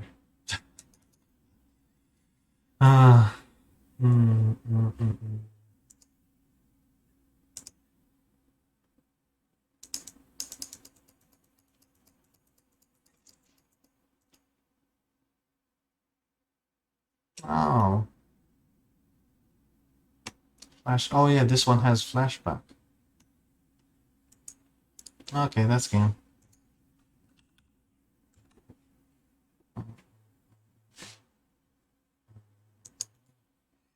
That's a pretty good game though. Pretty back and forth game. I guess I could draw a card maybe? Too late. Okay. I don't really feel like I should change anything here. Except for maybe put the powder in. Just because I'm mulliganing down pretty low there.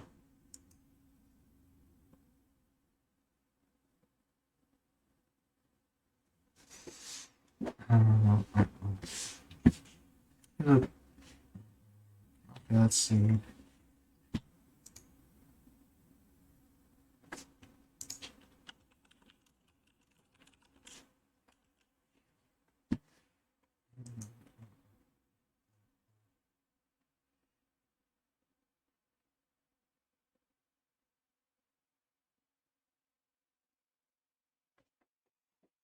Okay.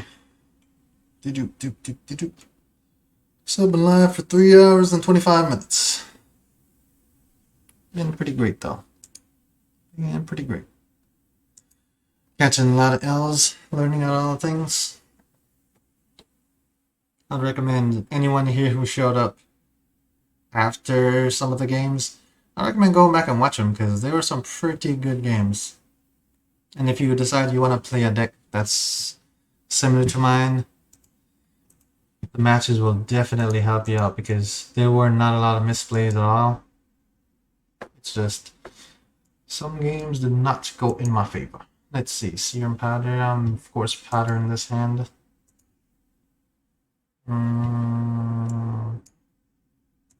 Double of 2, but then none to get to turn 3 Tron. Mulligan. Power plant, mine, and tower.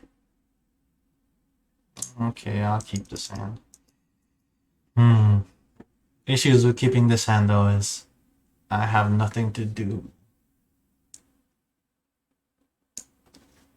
Let's keep this hand, get rid of a mine since I have 3 of them done.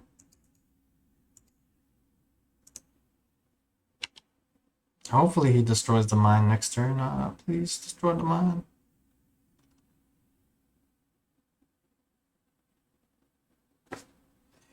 Alright, let's see. You got a message here from somebody.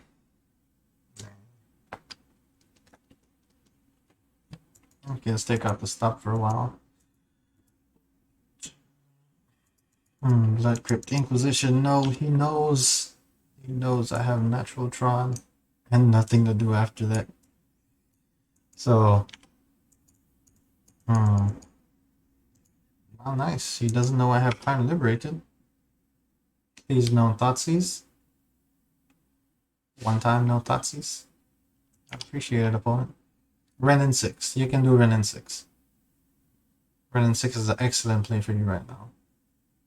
Oh, also it's Tamagwef. I'd love to see Tamagwef there, people. Love to see it. Opponents over there now probably like, what the heck? This guy just got so lucky. Alright, Glyph is gone. So the interaction here with Nicol Bolas, Dragon God, and Karn Liberated is amazing.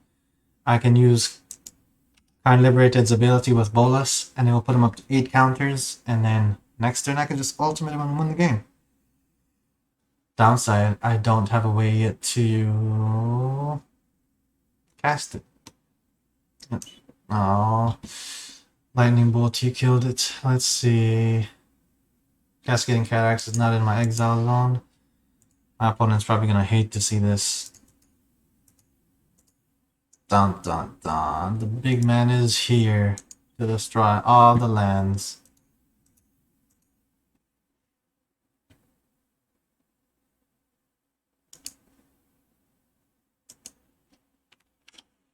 Dun dun dun. And he was left with a lonesome Renin 6. The good thing though is he can bring lands back from his graveyard and play him. One time. Unless he has like a fatal push or ancient grudge, he can just kill my Sundering Titan. But then he would have to play a land in order to kill my Sundering Titan, which would then just make me destroy the land that he played. Oh my gosh, yep. Alright, Sundering Titan for the win. If I just attack him twice, he loses the game.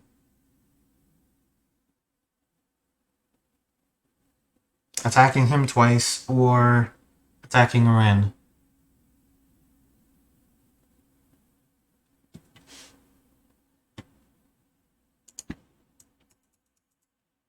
I think I'm just gonna attack him here. Because like I said, if he kills Ren, if he kills the Titan, that just destroys lands all over again. So yeah, I'm just gonna attack him. Put some pressure on over there. See how he deals with it.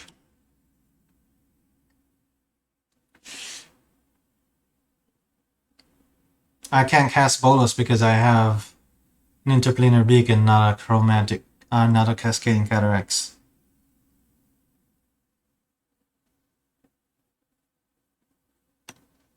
Pressure is definitely on over there for him. It's probably like seriously debating life right now. Is it a fail push? No, nothing yet. I would actually kind of like to see a fail push here so I can just blow up the land again. That's because this is a very ridiculous series of events. I got land again.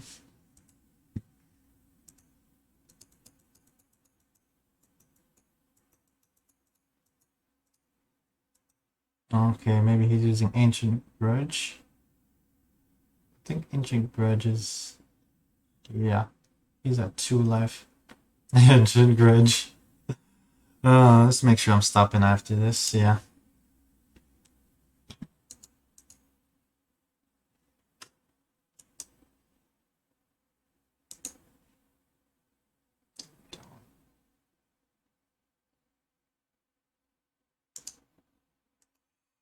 So now I have enough mana to cast Emrakul if I get it next turn. So he's at 2 life. And he's about to ultimate Ren next turn. Will that be enough to win him this game, ladies and gentlemen? I don't think it will be, but I've been wrong before. If he plays it untapped, he loses.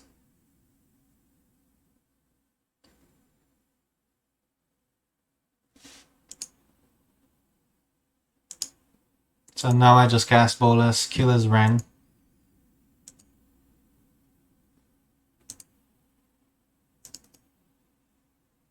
So Cascading Cataracts. It's funny too, because this is the song that's playing on my phone right now. Actually, let's see. I'll just look it up. Let's see.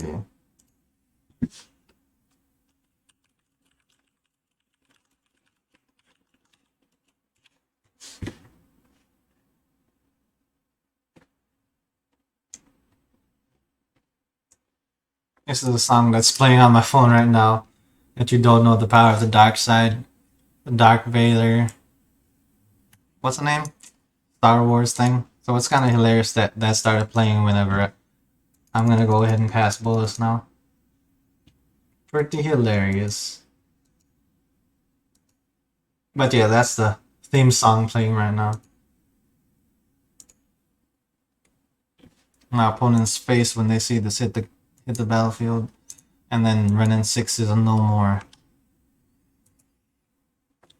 Dun-dun-dun-dun, dun-dun-dun-dun. Yeah, man, it's pretty hilarious. No, I'm not gonna play it. We don't get DMCA for showing pictures. We get DMCA for listening videos, or listening music and videos. That's why I don't play music on my stream. I am hearing it though, so it's pretty theme worthy right now. kind of funny though. My opponent has a... What is this? A Hell Caretaker? Okay, let's go ahead and draw a card here, since that's the only thing we can do. Oath of Nissa. Believe it or not, ladies and gents, we might be able to ultimate this turn.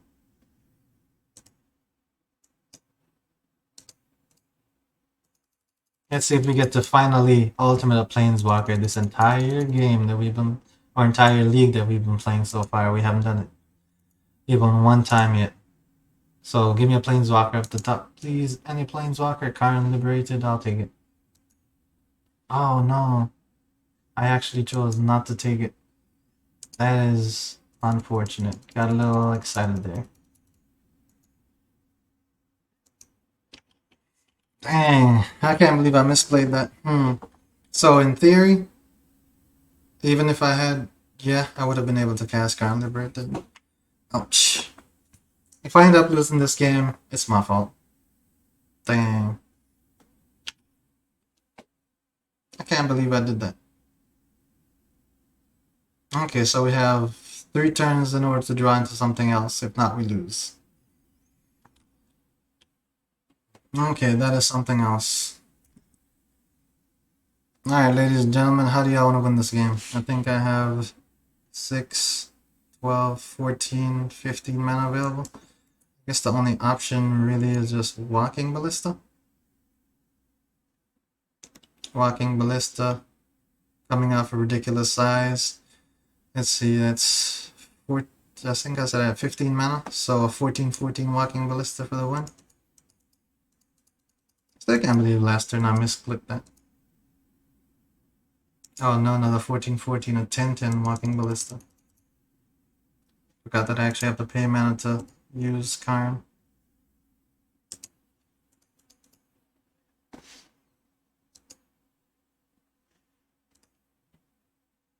He quit. Okay, well, for y'all that don't know, doubling season doubles counters on things that interplay, so it would have doubled the counters on Walking Ballista, making it a 10/10 instead of a 5/5. My opponent said lame.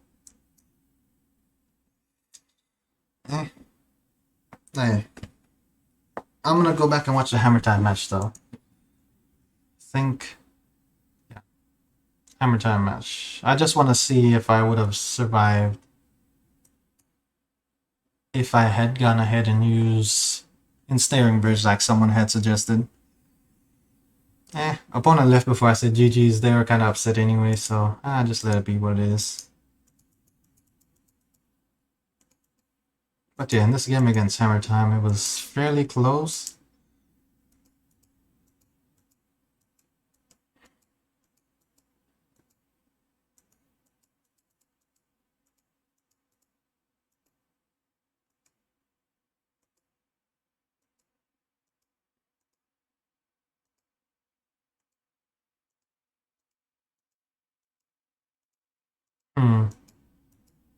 I wonder if it was this game. To me, it looked like I'm doing pretty good here. Oh yeah, the Pure Steel Paladin. Yeah, this is the game.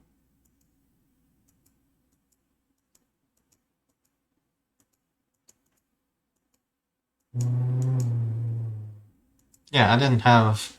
This wasn't the game. That was also a pretty good game though. Let's see, play a match. I got 4 hours to finish and it's only 1 game left. Oh, opponent found. I guess I'll just go straight into the next one. Yes, I would like to play first. Good luck, have fun.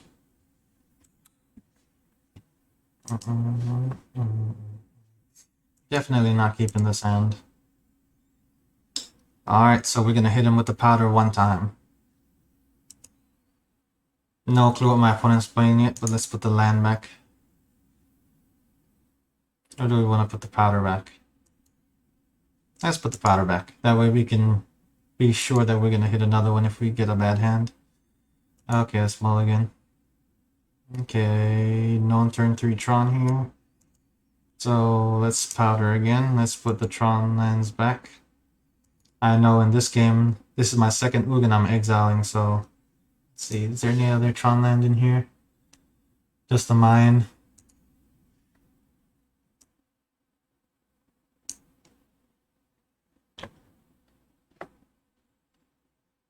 Which one was it?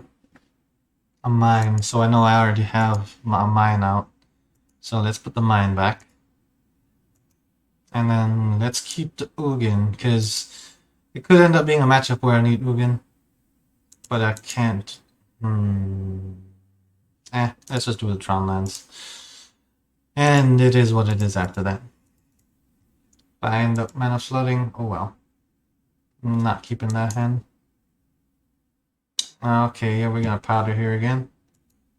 Alright, this time let's put... I think I put the Tron lands back last time. Let's put the power plant back and then...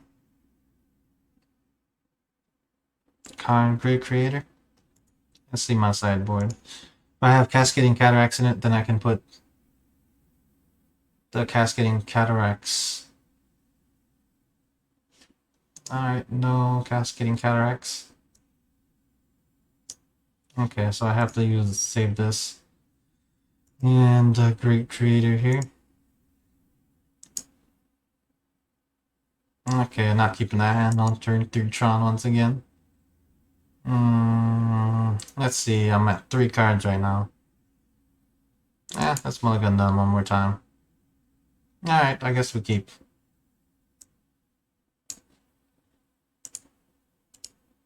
So we're playing with a 38 card deck here, ladies and gentlemen. Let's see what happens.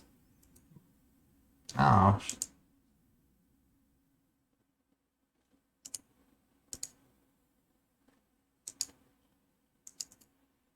I guess it was both expedition maps. My opponent over there is probably like, what the heck is this guy doing?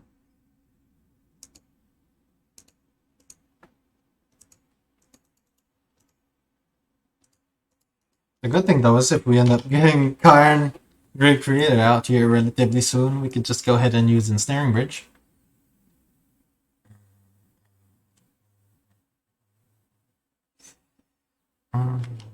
Gravecrawler. So zombies. Oh, not what I wanted to see.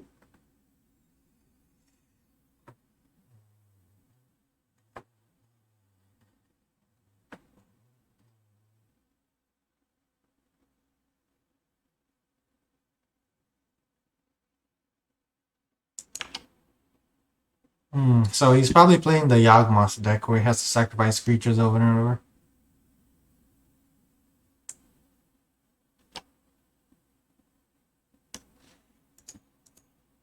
I'm just playing this out just to get information about his deck.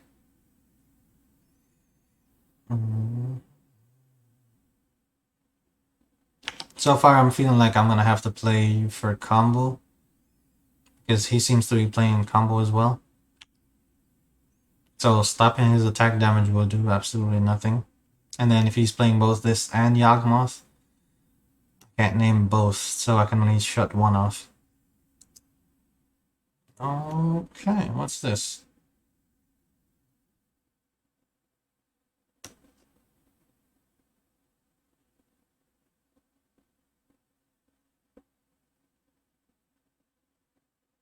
Is this a zombie as well?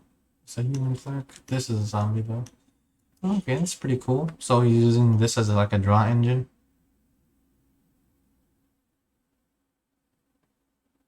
Two other creatures, any number of players lose 2 life. So when he does this, I lose 2 life and he gets to draw a card. Nice, so we get to turn 4 Tron online? Yeah, it's not the worst. Let's go get a tower. So I would say odds-wise, I played it good. Not early enough though, unfortunate, but still okay. Oh, because my opponent has so many creatures, it's going to be super difficult to come back from this jam. But we'll see if we can pick apart their deck accurately with Karn Liberated here. Let's see, somebody else just went live on declare blockers. I have no blockers. 10 life. Okay, opponent, what do you do?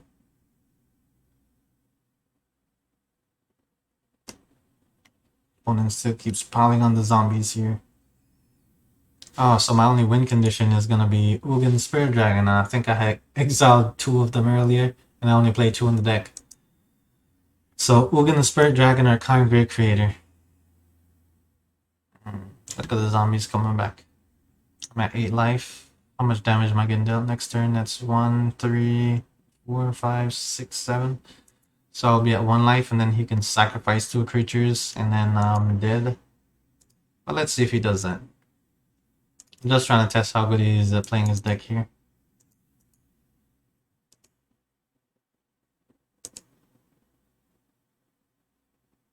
Congregate Creator.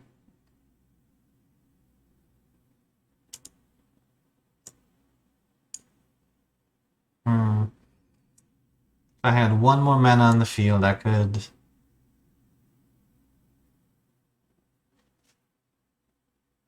Let's see, that's 2, 4. Walking Ballista for 1. I guess I could survive 1 more turn.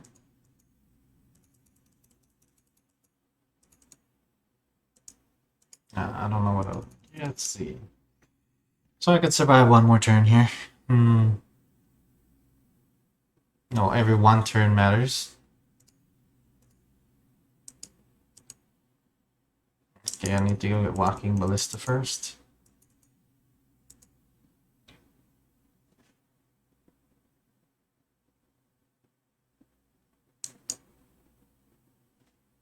And I think he has to attack Karn here. Cancel. I just mean to do that 2 times. If he doesn't attack Walking Ballista, then I'm gonna be able to go get... What's the name of this guy? Where is he at? Golos. Not Golos. Silent Arbiter. He's right here. And that makes it to where only 1 creature can attack, and I'm stronger than all his... He has more defense than all his creatures. So I could just stay here and just have him, I guess, try to beef this one up first, then try to attack. But by that point in time, I might just go ahead and use Ensnaring Bridge so I could stop him another way. Angel is better. I think Angel is good, but Angel dies to removal. But you got a point. Angel is better. Either way, they both die to removal. Amass 1.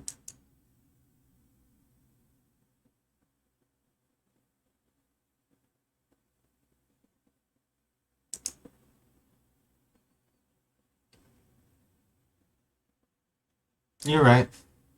Let's see. I'll use Angel, and yeah, these other guys also make me lose 1 life. I'm dead. We dead, chat. Move on to the next game.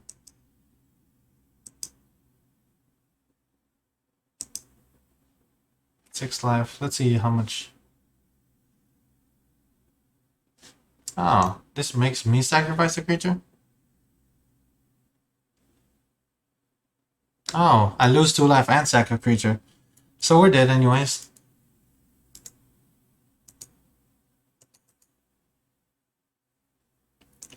That's a pretty good game though.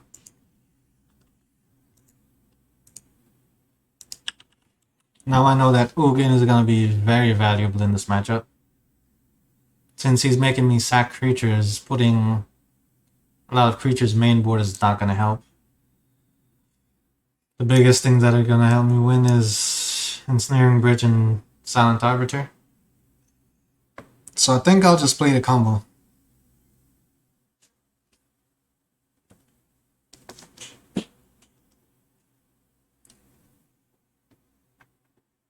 But yeah, I'll just play the combo. At least be able to ultimate 1 Planeswalker this time. Like I've been playing this entire time and I haven't ultimated 1 Planeswalker. Not even 1.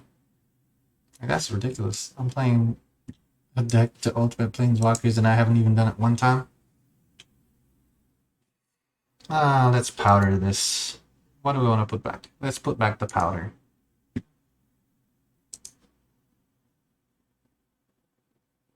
Not a hand I can keep. No, definitely not a hand I can keep. Let's powder this. Let's get rid of the tower, expedition map, and Karn. Put them at the bottom. Not keeping that. Wow. Let's powder this hand as well. Mine, Ugin, Expedition, and Karn. Wow, okay, that's not a keeper either. Small again that. Let's powder this hand. I think I hit all 4 powders this time. It's an accomplishment. Let's put that at the bottom. That at the bottom, that at the bottom, that at the bottom, and that at the bottom. And then done. Not keeping that. Okay, alright, we keep this hand.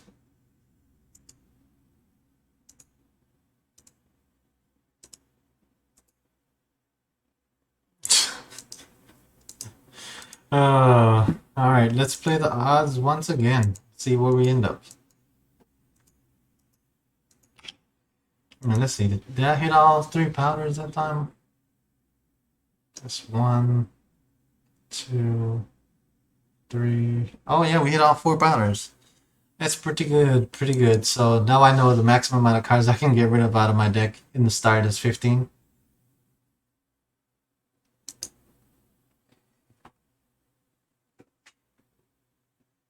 Hey man, that's why that's why I haven't taken any Planeswalkers out.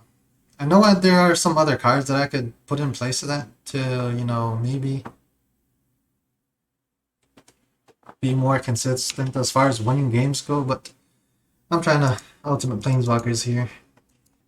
Have some fun with it. How much time to the next league or this event thing is over? 4 hours?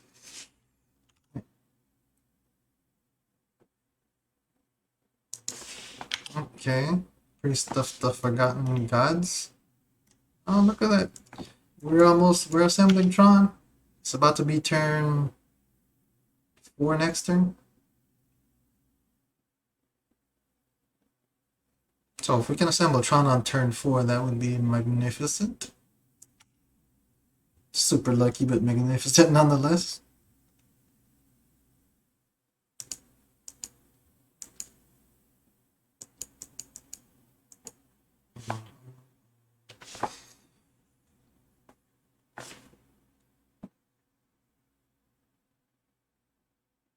By the way, is anyone here going to be sticking around that wants to see me do another league after this with the same deck? Let's get Expedition out there. If anyone is, then I'm up for just doing another league. After all, this one, even though we're 1 and... let's see, what are we, 1 and 3 right now? This has been pretty fun. Like, we played against some really good decks, and we got to end up being pretty close to them, so the fact that, you know, I have this crazy deck that's doing that good is pretty significant in and of itself.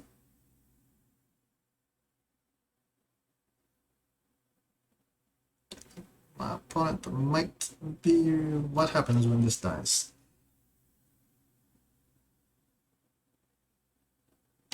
Okay, I see a bunch of stuff happening here.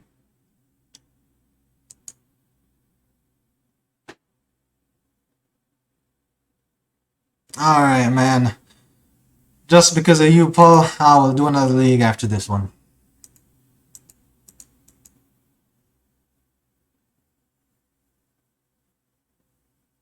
Zombies coming back here. Okay, let's go get Tron online on turn 4. Keep in mind, turn 4 Tron after mulliganing down to 1 card. Let's see, mine, I need a power plant. Alright, now we need an Ugin to be able to win this game. Let's see what our chances are of finding Mr. Ugin here. Is he on top? Nope. Let's check the next 3 cards. The good thing is we got a land, so we're guaranteed to be able to play it if we get it. Do we get lucky here? And Kind Great Creator. Kind Great Creator has some utility to him. Any order? So we'll take Kind. I think the best thing though is to get an Ugin at this point, so let's see what happens. Kind Great Creator shuts off Aether Veil next turn, that's pretty good. This thing forces me to sacrifice creatures, so that's not good. I know what I will do next turn, ladies and gents. I am gonna play Kind Great Creator. And then I am going to play Ensnaring Bridge. And since I have no cards in hand, my opponent won't be able to attack.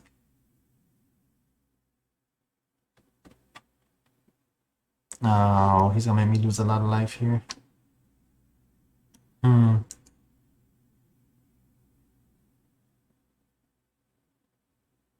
So I'm gonna be next to dead next turn.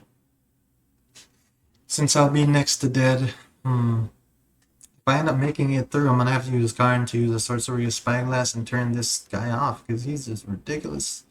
He's straight up over here eating people and killing me. I think this one you can also sack creatures.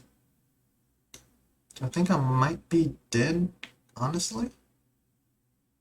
Right now he could sack the Gravecrawler a bunch of times and then cast it from his graveyard again, which is what he's doing. So it's either Ugin off the top or I'm dead.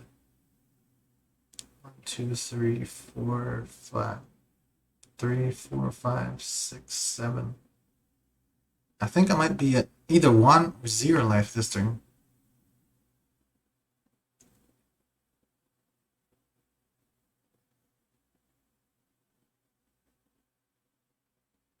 Nah, the Damping Sphere did it.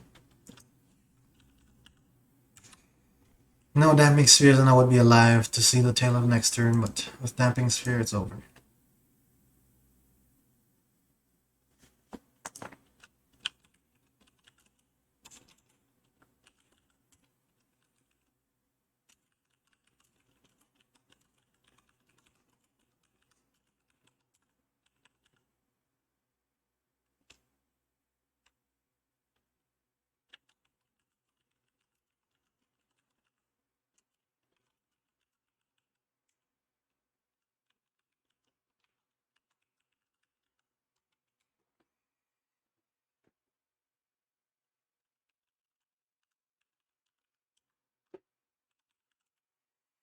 Okay, alright.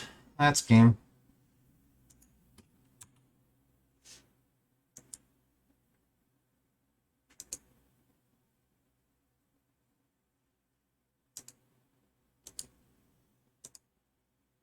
Hopefully the opponent comes and hops in the stream.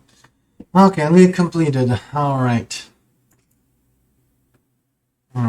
Let's see. Thinking about what change I want to make here. Wish Cloud Talisman was useless.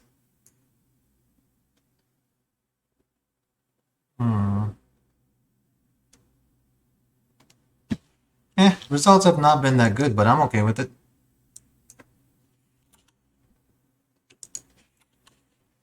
But you also have to keep in mind, though, Picnicker, I went against Hammer Time, and I was able to win one of the games against Hammer Time, so that on the second game against Hammer Time was pretty daggone close. So being able to get close to Hammer Time is, I think, extremely good, in my opinion. What's up, man? Thanks for coming out and checking out the channel. Hopefully you enjoyed the games and you were kind of confused as to what cards I was playing when you saw me playing those games there. I got decently unlucky with the draws, but it happens. And since I'm playing Russian roulette now, thanks to Serum powder, it's been pretty funny. I'd say the deck synergy with the zombies is on point, man. Like at the very end of it, I had to start counting up how much life I had. Like, couldn't you have actually killed me just by sacrificing the Gravecrawler over and over again? Like, I was kind of wondering why you didn't do that instead of just pass the turn. That last game, even though you had it won anyways, I was just wondering. Let's see, let's look at the other versions here and see. And let's just do Tron Rockers comp. Let's see, I could put in the flagship. Or I could put in Chromatic Ori. I think Chromatic Ori is not in the deck.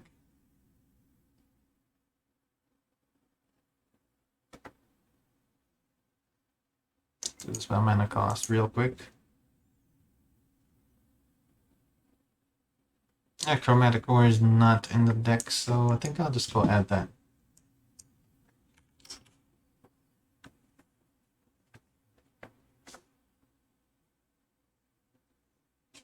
Okay. Chromatic Ore times 1.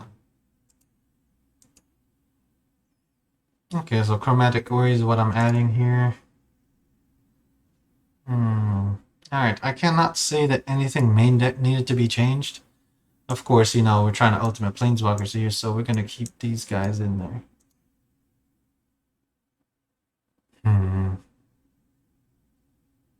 Anybody else see anything that they think I should change? Or have a favorite Planeswalker that you think I should add in here?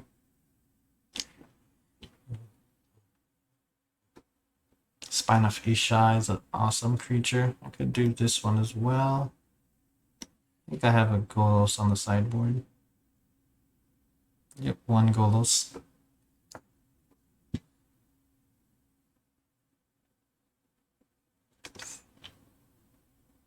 I think I'll just run it back since no one has any suggestions here. Let me look at these Planeswalkers real quick. I think the only one I could change is Tamio because she's... Whoa. Image was kind of weird there for a second. Tamio because she's kind of on the expensive side, but I think I normally lean towards other Planeswalkers so much it doesn't really matter.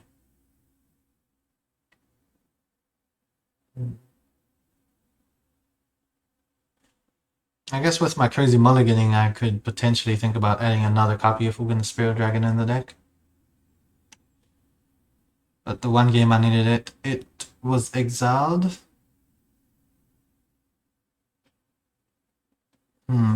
Okay, I'm just gonna run it back like this.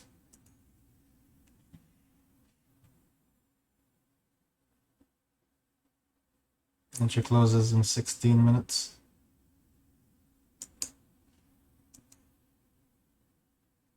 Okay, ladies and gents, so we're playing in the absolute last league that's available here for this month.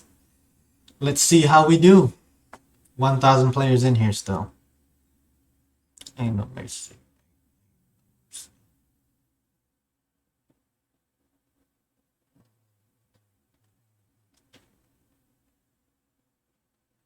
Found an opponent. Alright, so pretty warmed up now after the first run through. Probably playing a little faster here. Just because I kind of have a feel of the deck now. This is not turn 3 Tron mulligan. Not turn 3 Tron. Or Tron at all for that matter. Mulligan. Alright, let's mulligan this hand as well. Alright, so we hit a powder here, but we do have Tron in hand. Let's go ahead and keep. Alright, we don't need Serum powder. Don't need Sylvan Scrying. Don't need Blast Zone. Besides that, we have Tron online on turn 3. Alright, let's go. See if we can save some time here. In case our opponent's playing something that's taking up a lot of time. Okay, so this is telling me burn or storm, and burn it is. Good thing is if it's burn, turn 3 I'll be able to put out Trinisphere, which usually sets them back pretty good. Cast the spell. Win Wild Slash. Wild Slash is pretty good. So Trinisphere is gonna make the game a decently amount longer. But I still have to go through and find an option to close the game out. Mutagenic growth. So yeah, I'm gonna slow my opponent down here a lot. Cancel that. We don't want to do that. Okay, let's go get a Trinisphere. Trinisphere, where art thou? Trinisphere is right here. He's probably now gonna go ahead and desktop audio is coming through for some odd reason. Not sure why. Okay, mute that. He's probably gonna go ahead and just attack Karn here. He can't play any spells unless he plays a land. He played no lands. Probably has no lands to play. I'm gonna have to protect Karn next turn.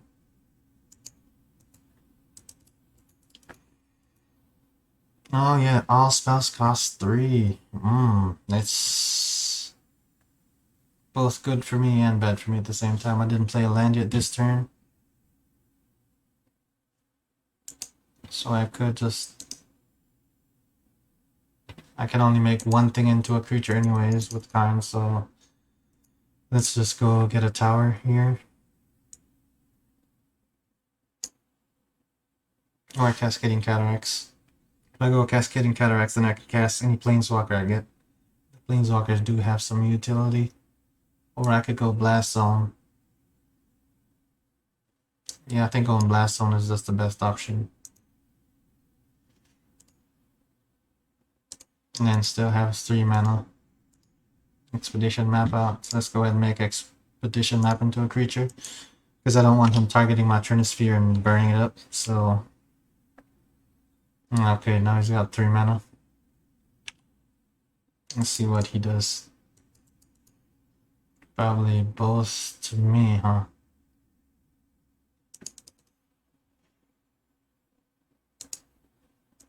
I have to block something here. Might have some crazy unforeseen turn that I've never seen before. Wild Slash. Okay. I'm at 8 lives now.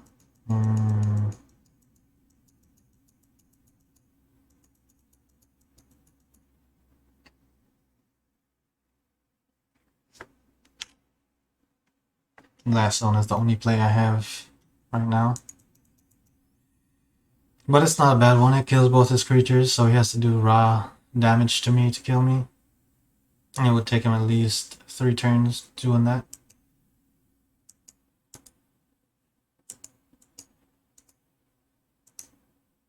Let's go ahead and use this.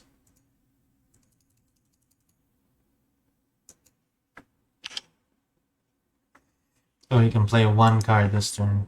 What do you play, my guy? Nothing? I play nothing to pass it back to you. This is highly on edge here, especially going against someone playing burn. He played a lightning bolt on my turn. Lightning bolt again. Metamorphose.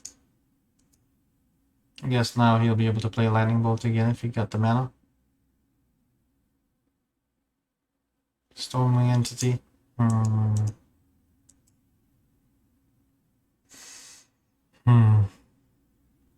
So we're probably dead next turn.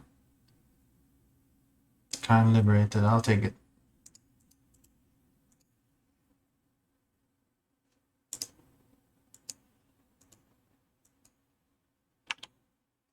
So, giving a burn deck a run for their money here. But it doesn't mean we're in the best position because we're at 5 life. Sprite Dragon. Good thing is he can only play it and that's all this turn. Swinging at me, of course. Let's go ahead and play this. Let's go ahead and play Oath. It's gonna cost 3 mana.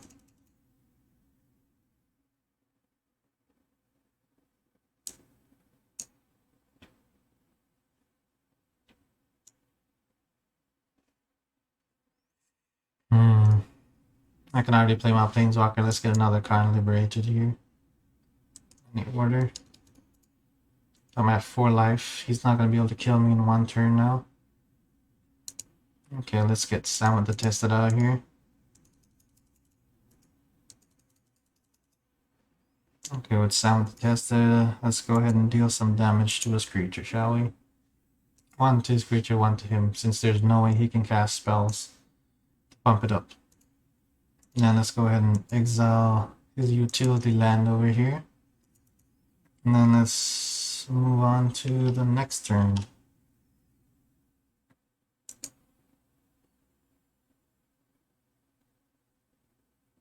Sprite Dragon again. Probably swinging at me once again. Or is he gonna swing at Sam? He should know that I have card in hand. Me. So I'm dead to a burn spell.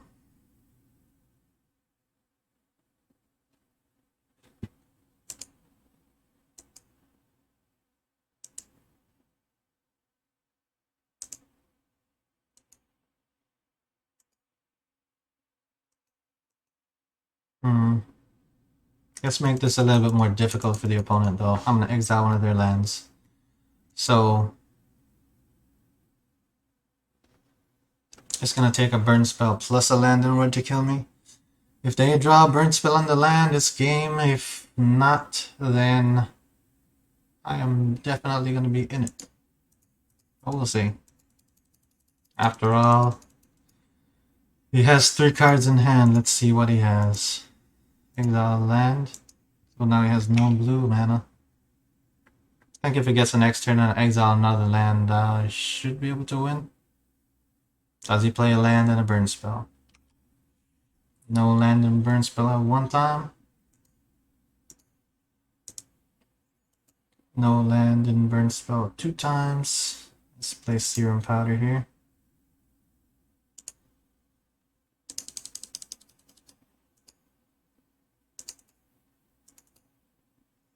Okay, I don't need... What's the name? Cascading Cataracts in order to cast my Planeswalker since I have Oath. So let's just go Tower. Or maybe I should worry about getting life. Nah, I'll go Interplanar Beacon. That way I can start getting life. Because it might end up being something that's necessary to win this game. Because I'm at 3 life and 3 is not a good place when you're going against someone playing burn. I think he has 4 spells in hand though, which is good for me. If I had gone Tower, how much mana would I have had? 6. Another Karn again. I think he's just gonna scoop after I play Karn. Nice, I go to 4 life, so I'm dead in 2 turns. Okay, alright. 1 game wonder against Burn. Okay. Combo stuff is out. Can't combo against Burn too fast. Takes all the fun out of playing the game against them. So they are out. Let's see, take all these other walkers out.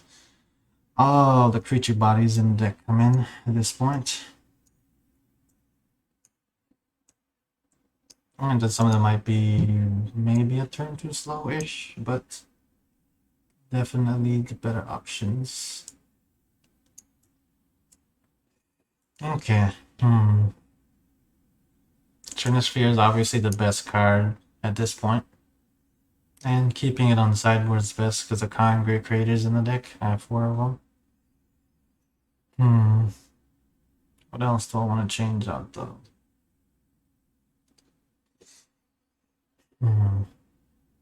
Yes, I could put Chromatic Orient or Temporal Gateway. Right now it's just, they're the only things that come to mind that might be relatively fast enough.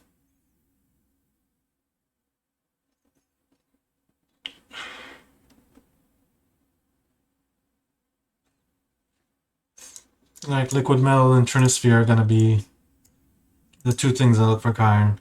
Trinisphere and then Liquid Metal in that order. I don't know what else I can do here. Eh. Alright, let's go with it and see how we end up. Game 2 against Browsburn. Or Blue Redburn.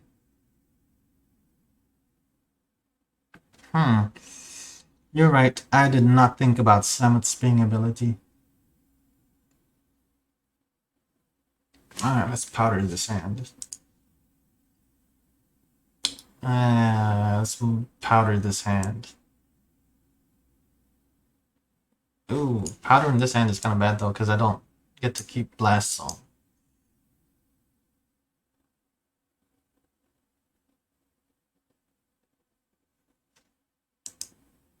I think maybe we should just live on the wild side and powder this hand. That way we can draw 7 more cards. Raises our odds of getting Tron on turn 3 a little bit more. Alright, let's hit it with the powder. Okay, did we get anything decent here? Nope. It's mulligan. This hand is not a keeper either. So 14 cards. I think 28 cards is the most I can... Alright, let's see. What's all on here? I have no pieces of Tron in here. Or just a power plant. Power plant and blast zone. So since... Yeah, that's good.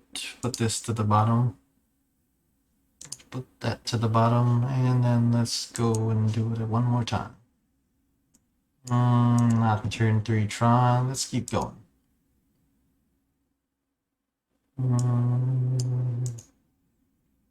Log into 3 cards or 4 of these.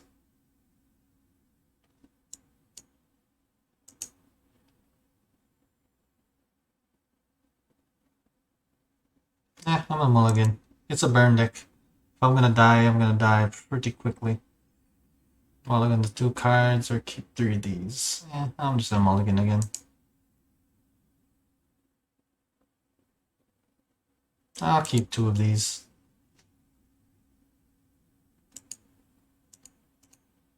We'll play the odds here and see if they're in our favor. If not, oh well. But we're gonna poke against one of the faster decks here, so... I think I spend more time mulliganing than anything else. So I have 19 cards exiled. So I think the most amount of cards that we can exile at the beginning with Serum Powders is 28. So we go down to a 32 card deck. And then we'll just have to play the odds as far as what comes after that.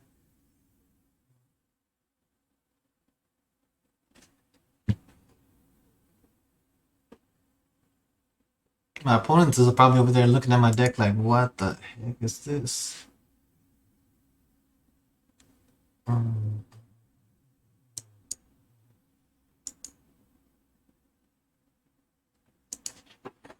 maybe they got tired of me mulliganing and having to make decisions, so they went and took a break or something. Or who knows, maybe they saw Serum Powder and they were like, shit, I gotta put Serum Powder in my deck. Okay, and they're back. Turn 1 Soul Scar Mage. To be expected. Look at that, ladies and gentlemen. Love to see it. Turn 3 Tron achieved from mulliganing down to 2 cards.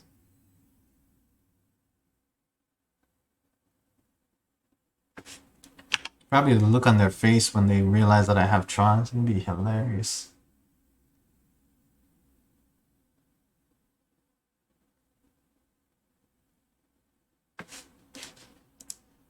I'm just gonna save the sphere just in case I get an Oath or a Sylvan Scrying next turn. I hope I get Karn, Great Creator, so I can go get my Trinisphere. That would be the best. The absolute best. If I don't get that, then I'm just gonna go...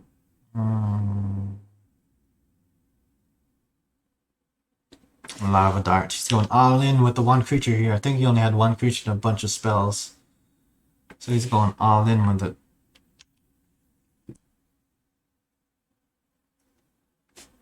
Look at that, Sundering Titan. Alright, I need to draw another land here. I mean, yeah. But I'll just wait until next turn to pop it. His face when he saw me play the third land is probably ridiculous. If I get the next... I guess I'll only be able to destroy one of his lands, but then I'll have a 7-10 blocker out there.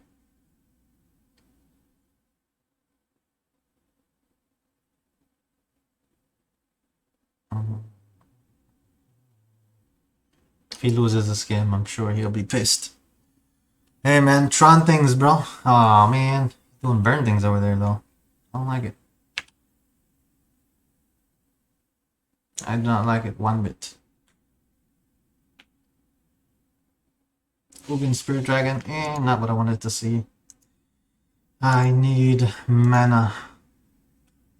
That's not mana.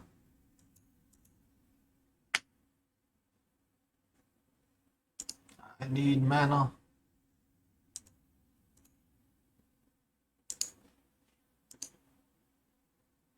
Sky Great Creator is almost like mana. Almost. So I'm at 9 life. I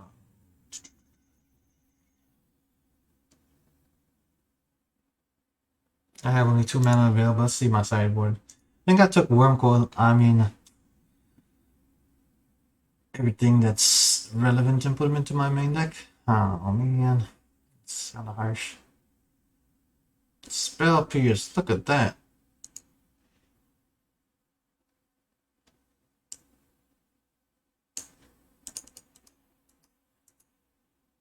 Spell Pierce, of course I'm playing the mana for it.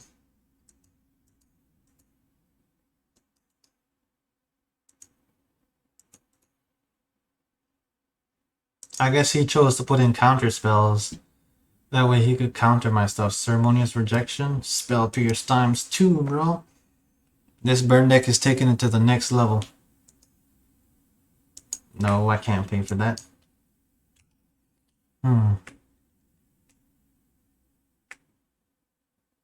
Opt.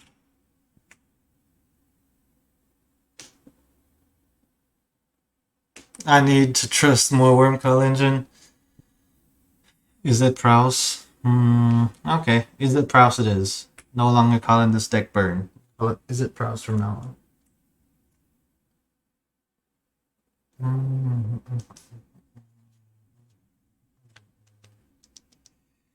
Okay. Alright, Mr. Is it Prowse guy? Am I dead? I think I might be dead. God, I'm close to being dead. Sacrifice a Lava Dart, 2. Oh man, you can flash a Lava Dart back? That put me down to 6. I'm at 1 life.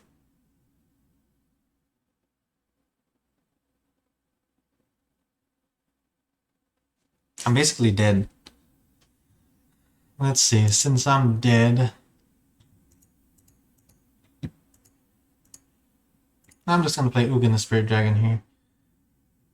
He has a Lava Dart in the graveyard. I just want to kill his Soulscar Mage. And then see what he gets next turn. Oh, he doesn't have a forest. He doesn't have a mountain. Oh wow, I'm not dead. Maybe. I'm dead. He missed it. He has Lava Dart.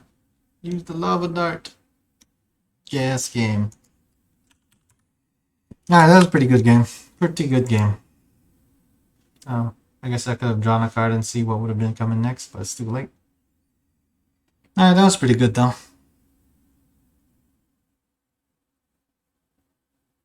I cast 7 cards. Okay, I gotcha. That's some pretty good games though. Hey, we gave Burn a run for their money. On the draw. After mulliganing down to 2 cards. I'll take it. I'm gonna get something to snack on right quick.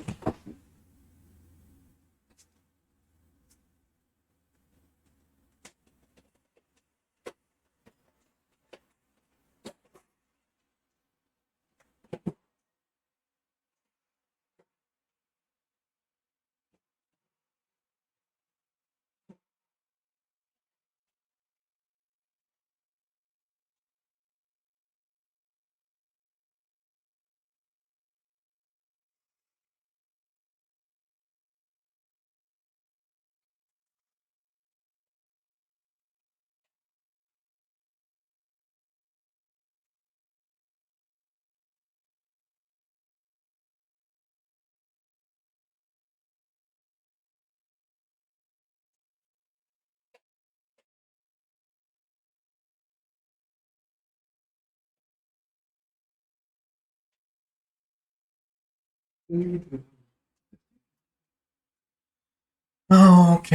alright. By the way, how's your day going so far, Dr. Stretz? The Stretz. I don't know why I keep saying Stretz. Like every time I look at it, I think I imagine an R being after a T.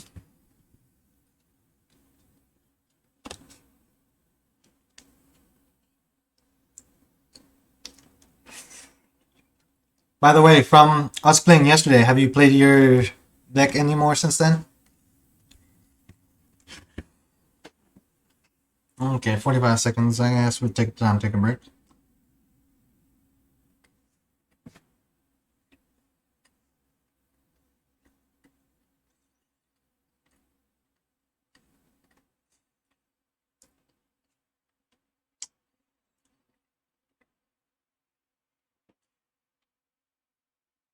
By the way, I would say definitely playing against you yesterday has helped me a lot with being able to figure this deck out a lot more. I have some banana bread.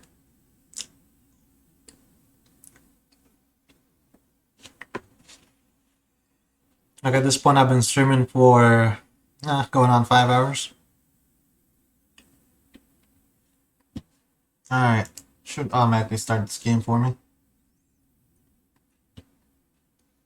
Yes, I would like to play first. Are we gonna powder turn game one? Alright, let's hit him with the powder. Okay, I cannot keep this hand as well. Mulligan. Okay, one piece of Tron, nothing else. Hit it with the powder one time. This time when we hit with the powder, we're gonna put the tower back. Let's see if we put any Tron lands in the exile. Nope. So let's put the tower back. Raise our chance of getting Tron by a little bit. Two pieces of the same Tron land, not good. Mulligan. Two towers, not good.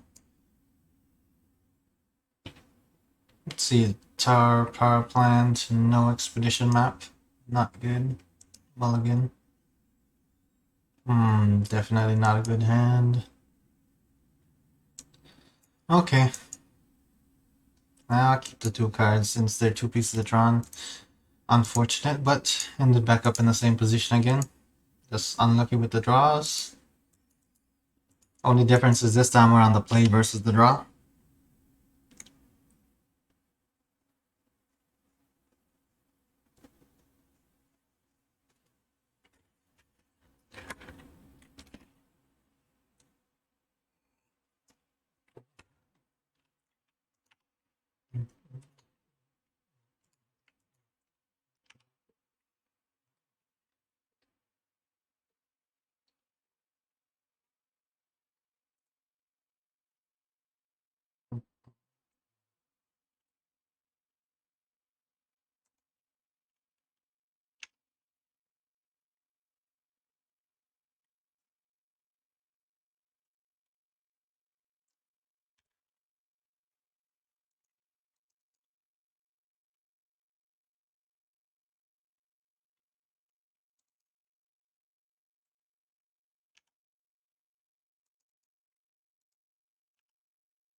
I think they're gonna have this game.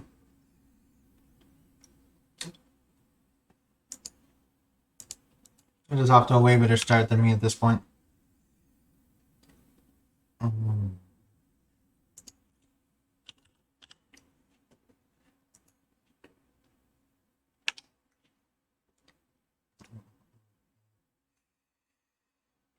Maybe it has something to do with my mulliganing, but I don't think so. I think against Burn, we just have to keep the guaranteed turn 3 Tron no matter what. And that being the case, keeping anything slower just wouldn't work anyways. We'd just be playing a game that's gonna end with an L. I guess I'll let him play it out. I said good game to him, but they didn't. Oh, okay, now they said good game. I'm just gonna go ahead and concede now.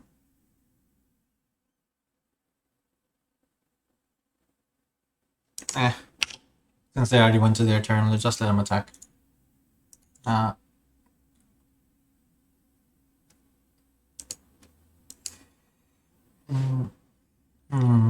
So game 1 we got them against Prowess Burn. Now that I know the politically correct term. Alright, let's go to the next match.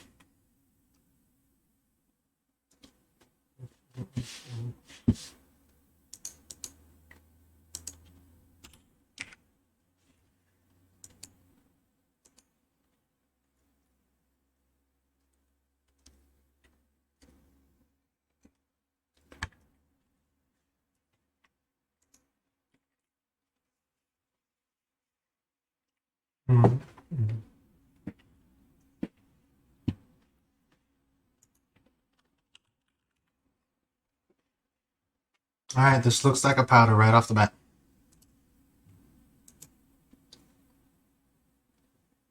Mulligan.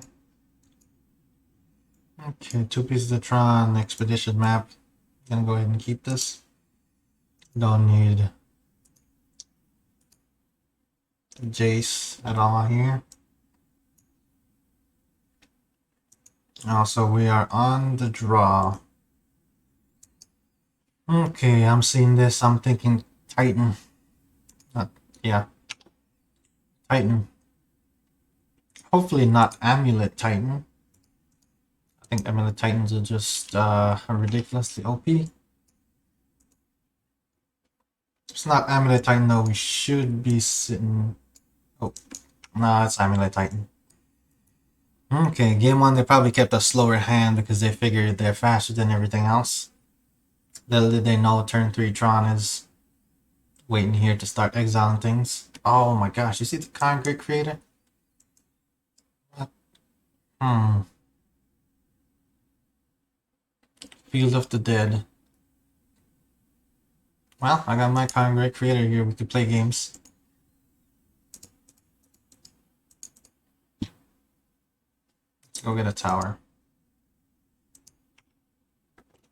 So, Concrete Creator turning off Field of the Dead, or turning off his castle. Next turn, destroy the Field of the Dead. And then exile another land. I think that's the play here. I think he's looking for lands. If he misses a land drop, it's game over. If he misses a land drop, then I go just Skarn. If he doesn't miss a land drop, then I go Great Creator. Doesn't miss a land drop, Ancient Strings, looking for more lands. Radiant Fountain. I think he's gonna play that. Now, Simic Chamber. He's gonna bounce Field of the Dead back to his hand. Okay, so got my Tron online. Since he didn't really go up on lands, I'm just gonna get rid of the one that's worth 2. And hope that's enough to set him back enough right now. Alright. So let the land hate begin. Let's see if it's enough to keep Titan off.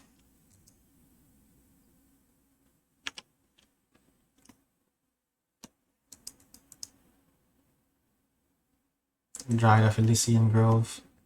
Now you can also play another land as well. Thinking.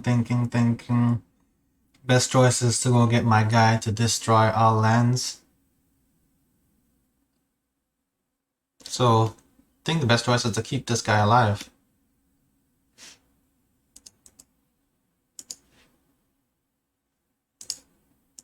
Alright, let's see if we can go get our basically boil against Titan. Alright, where's my guy at? Put him in here just so he could shine in moments like these, the Sundering Titan.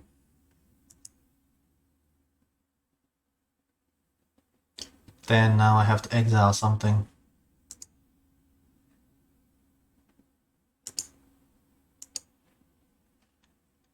Can't exile Dry because then I can't destroy all his lands. I'm gonna exile this castle here. Then let's play this.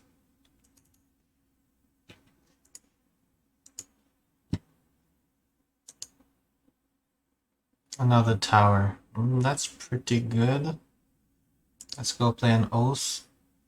We need some planeswalkers here. Alright, let's go get Dying Spirit Dragon. Getting all the good options here. Is going against Tron walkers here. Guess I'll play the land that adds more mana. Can't play that yet. Let's go Serum Powder. Okay, opponent. Here you go. You got one turn with your lands. What do you do?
I think he's just fishing for details about my deck at this point in time. Because I'm pretty sure he realizes he can't win this. So, I'm going to try to keep it simple.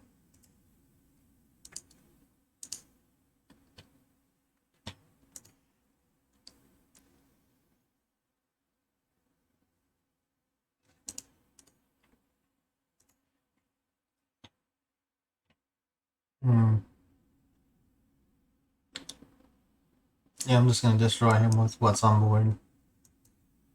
I don't want to give away too much information here. So, I'll just keep destroying his lands. Next turn, I'm going to exile his Dryad.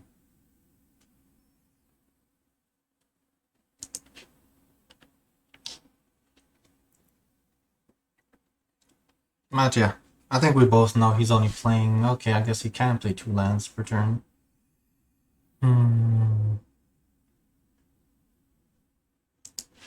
Alright, let's go.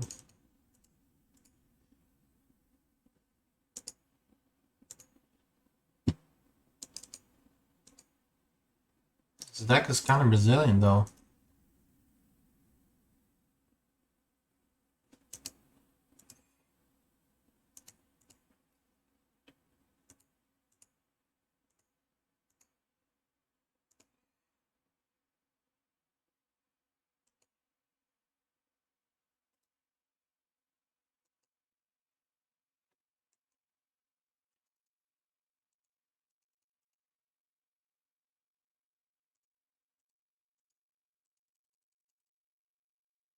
Yeah, I think if I show him that I have a bunch of powder, it doesn't really reveal very much.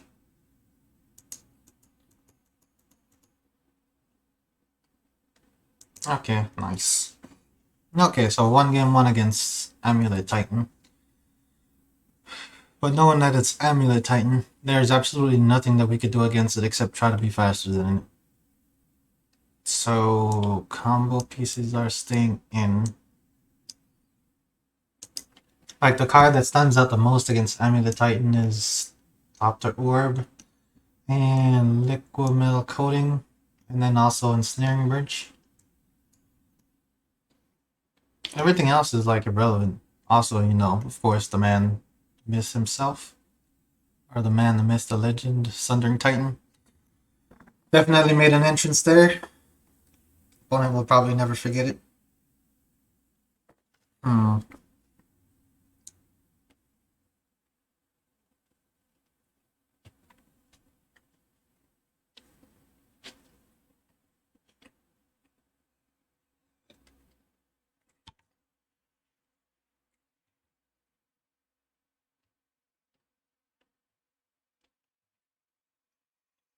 Let's see, Craftiger's Cage does nothing.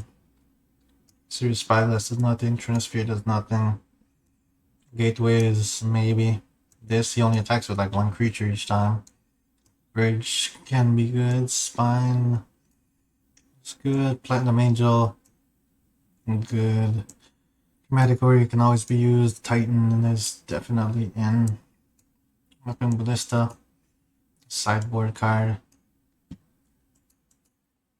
Okay, so Platinum Angel is kind of out because he's going to bolt it basically with Valakut. Only thing that's even going to stay alive is Sundering Titan.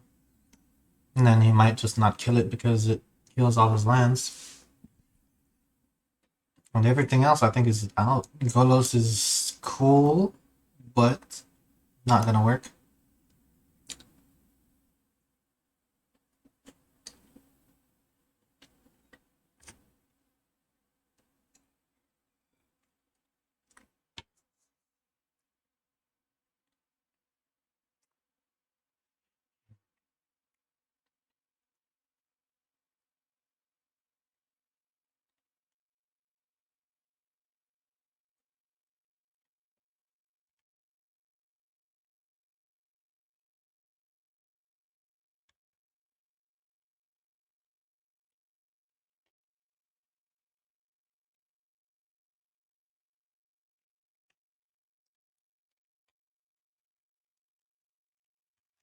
Trying to figure out if I'm cold or if I'm hot. Alright, let's submit this. We took our 2-minute break.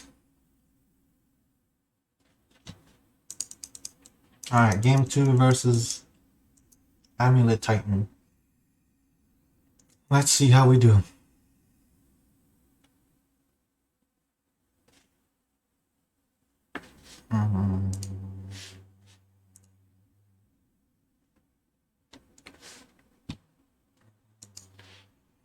Alright, this hand looks very unique. Alright, that's powder. Alright, what are we putting back? Last zone would be good against Amulet, but meh, it's too slow. Alright, let's powder.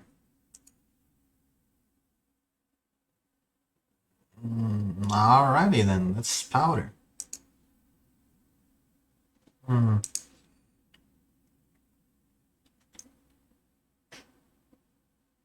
Let's mulligan this hand. I think I need to learn when to powder and when not to powder, but I think I've been doing okay-ish. I just think I can potentially get a little bit better at it. How many cards am I putting back? 2? 3 cards. Moving the Spirit Dragon is turn 4. I think turn 4 against Titan I'm dead. If I have a forest, then I could play out of Nissa along with anything else.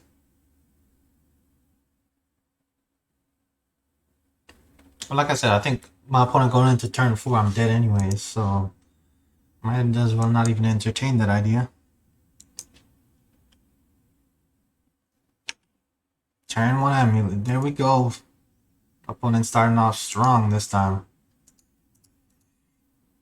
Alright, I need to draw into Karn, Great Creator.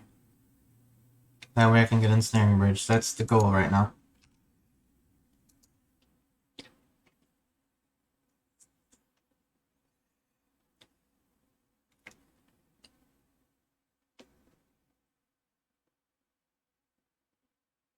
Girl, Turf. So opponent here is hitting all the land drops they need. Simic Growth Chamber. All the land drops they need. Okay, I guess we're also doing the same thing though. Look at that. Turn 3 Tron again. Opponent's probably gonna be surprised out of his mind. Hey, our deck has 36 cards in it already. It's pretty cool. Look at that, I only had 2 power plants. Hey. Maybe I should call this Odds Tron. You're just playing the odds. So what can I do next turn to stop him? He can play Dryad of Elysian Grove here. He can play 1 extra land.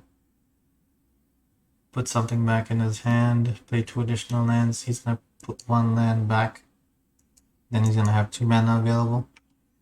With 2 mana, he should not be able to cast anything because nothing in his deck costs 2. Nice. That was right.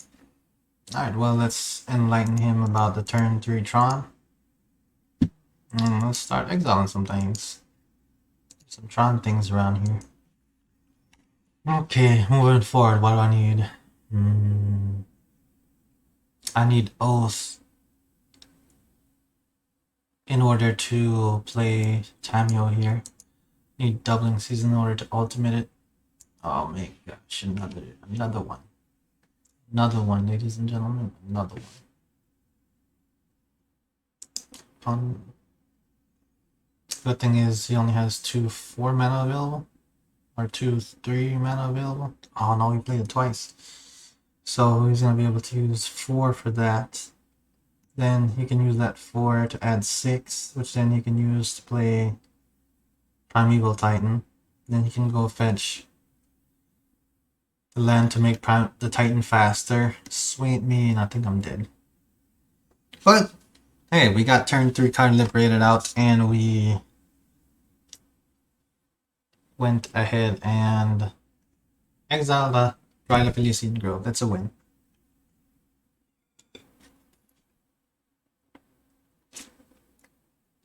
But the fact that he just can do so much on turn 3, or I guess turn 4, is just... There's no keeping up with that. He's probably just swinging at me.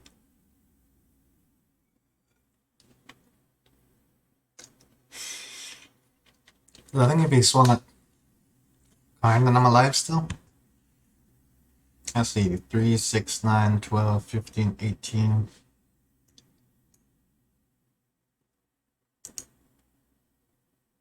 Wait.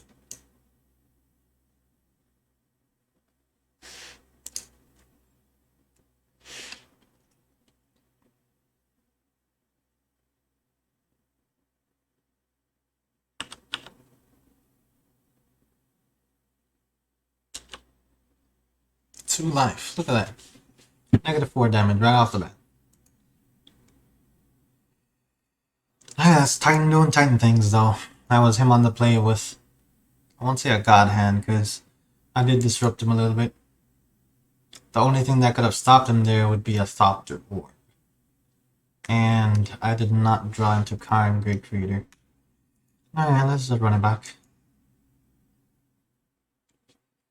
Dang. That's gotta be a little bit quicker.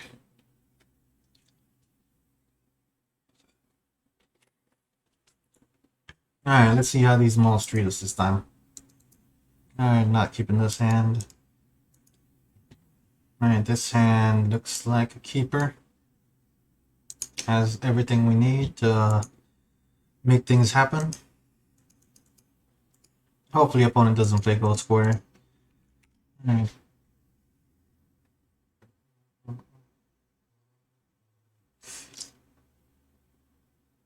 Amulet of Vigor. That amulet, man, it's crazy. Okay, 4 hours and 30 minutes, gotcha. Alright, I have 4 hours to finish this league. I think I'm gonna make it.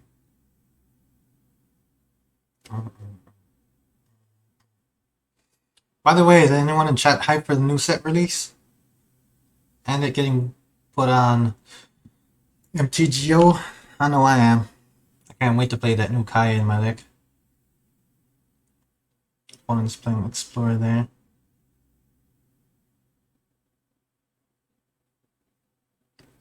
Are there any cards specifically that you're looking forward to having in your collection? Or using in your deck? Let's see. I'm just gonna exile his castle over there.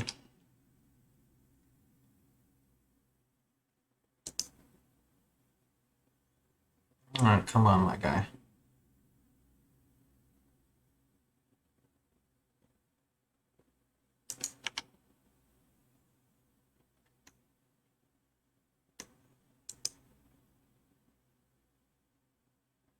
Dryad of Elysian Grove.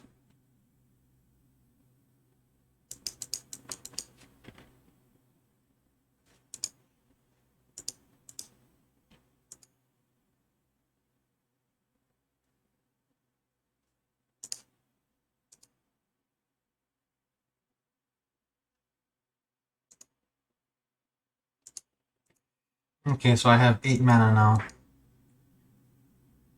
Oh, I could do that. Let's go ahead and exile his Dryad.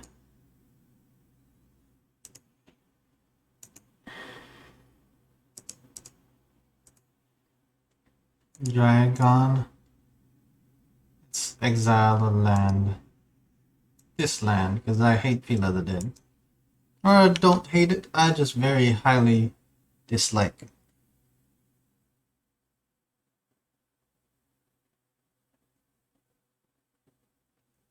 Path of the World Tree.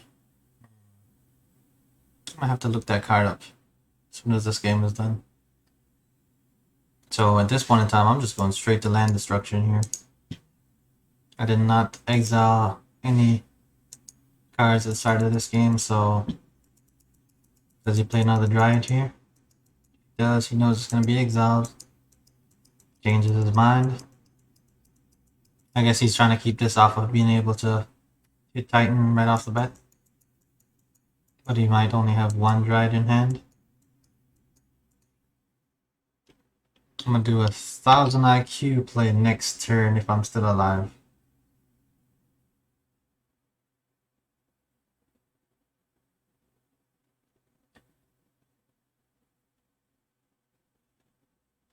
Another Dryad like I anticipated.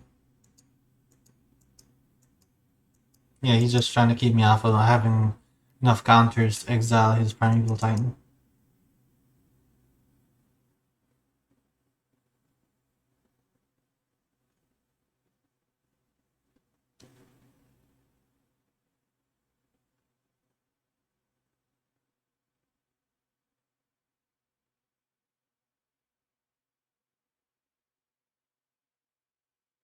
I already played one land, so that's the second land. Transmute. Summoner's Pact, maybe. Oh, the castle again. Think. Best choices here. If I get rid of his amulet, then he has to...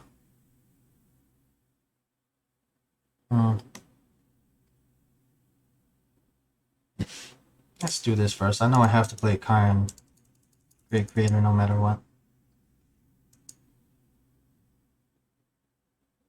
Then let's look at what's on the sideboard here that could deal with something. Spine of Isha can just land and just destroy one of his lands. And I can play Spine of Isha this turn. I'm 1 mana off from being able to play Sundering Titan again and just completely wrecking his world over there. But I'm just gonna have to go for Spine of Isha.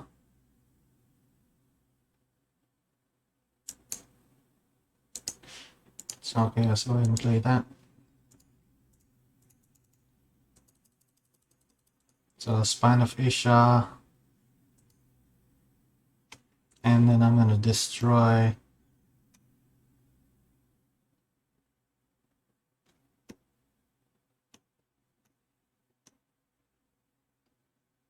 this land here. And then I'm gonna go ahead and exile his Dryad.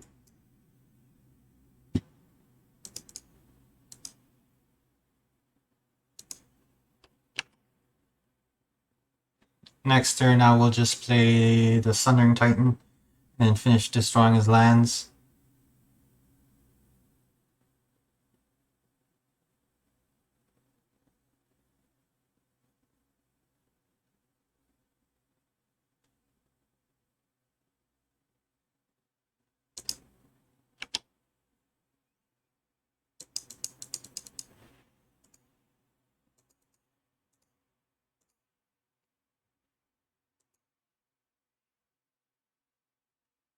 Titan, here you are.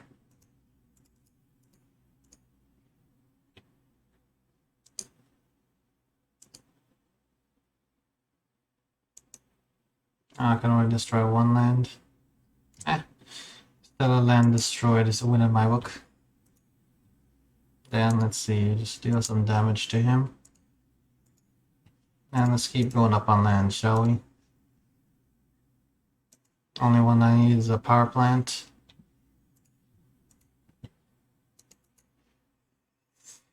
I'm gonna go fetch a power plant and a cascading cataracts.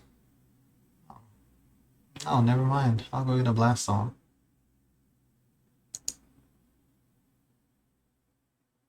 I can't play it this turn anyways.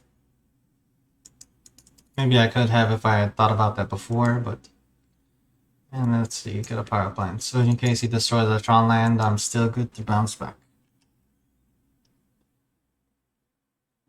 Next turn, he can get hit for 14 damage from Spine and Sundering Titan.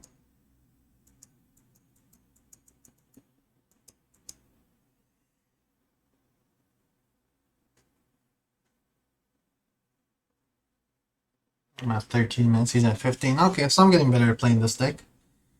Last time around, it was like I had like 5-6 minutes less.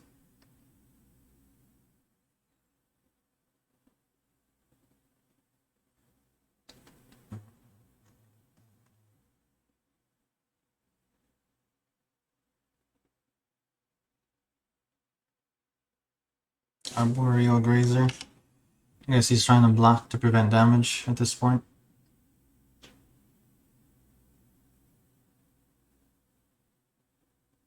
Does this add 2 mana or just 1? Adds 2 mana. So he's still gonna be able to get Titan out. And be able to give Titan haste. But then his Titan will not be able to have... He's not gonna have the Valakut trigger, so that's good for me. I guess he decided to do this now because I fetched a Blast Zone earlier.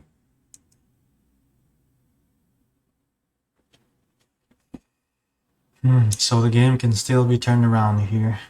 Gotta figure out my plan of action. If I use Spirit Dragon, Snipers, or Arboreal Grazer, string him for 7.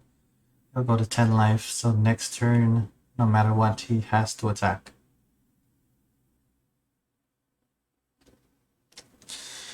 Okay, last ditch effort here by Titan. Trying to pull through. Let's see if I can draw into something good. If I draw into an Emrakul, that would just be amazing.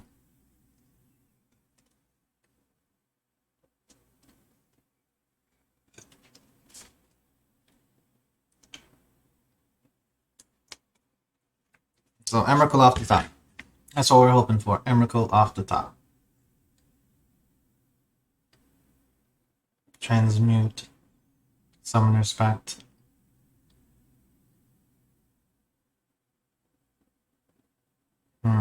That's not what I wanted to draw into.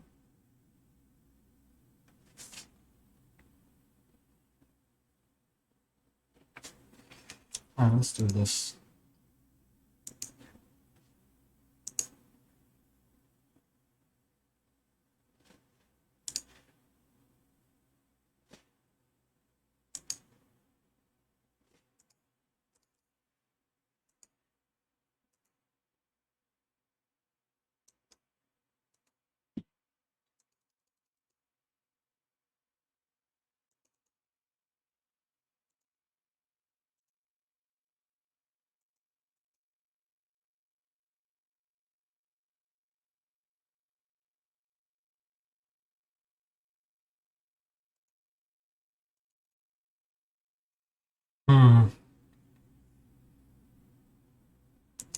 Attack with the Spine of Isha, just because the other creature can block more.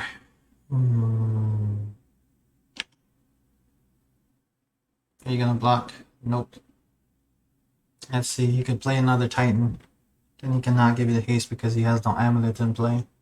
If he could give it haste, he could swing with both, and then a bunch of triggers go off, causing crazy things to happen.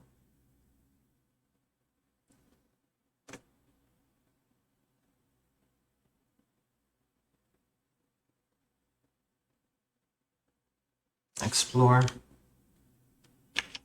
So he's looking for options here. That's 2, 4. 4 mana, potentially 6 mana on the board that he has.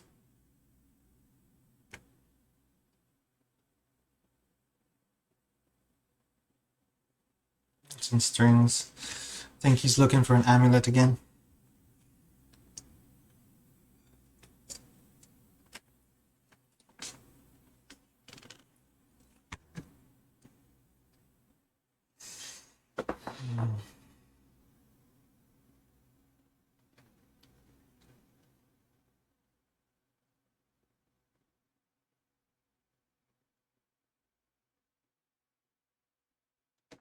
Next. Oh man. I can't do anything on his turn anyways. Next turn I think I'll just swing and use Walking Ballista to finish it off.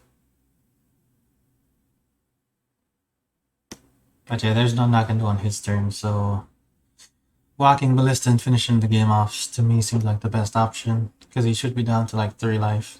Unless he gets another blocker and then he's down to more than that, but either ways I think I have enough mana here to just snipe him to death. That's 14, 16 mana.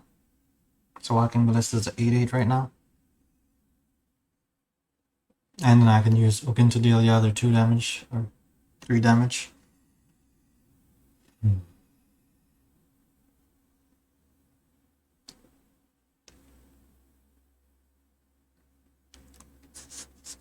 Oh, let's see.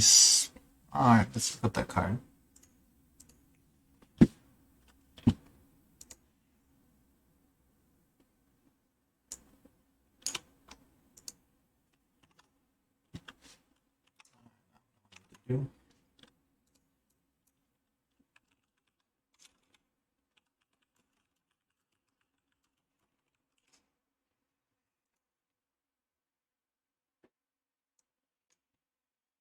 Alright, so this is Path to the World Tree.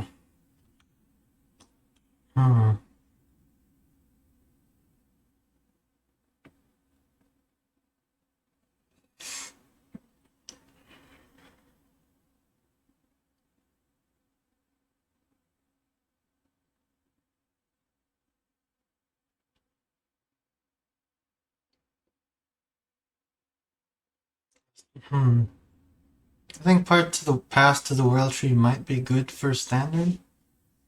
Okay, my move. Summoner's Pact. Dried up Elysian Grove. When he swings, he'll put 2 lands into play. So he can potentially deal me 6 damage. So he's probably going to deal the damage to the Planeswalkers.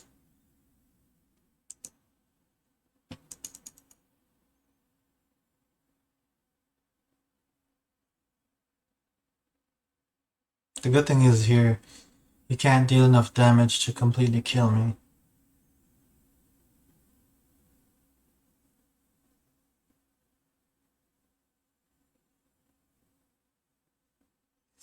So yeah, I think Path to the World Tree is going to be excellent for standard. But I can't see it making too big of waves in modern.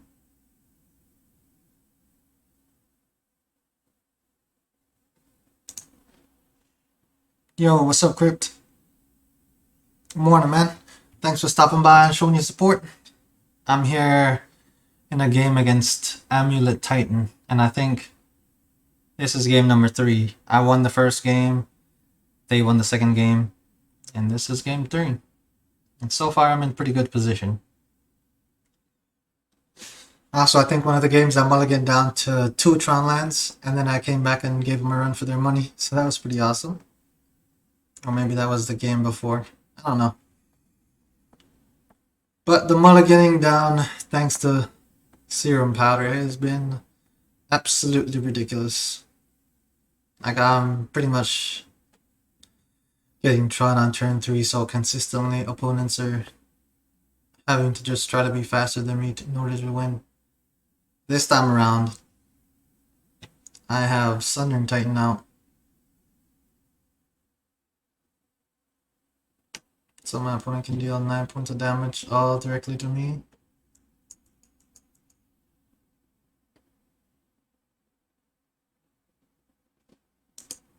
Of course, I'm blocking with my Sundering Titan here. I'm at 14 life.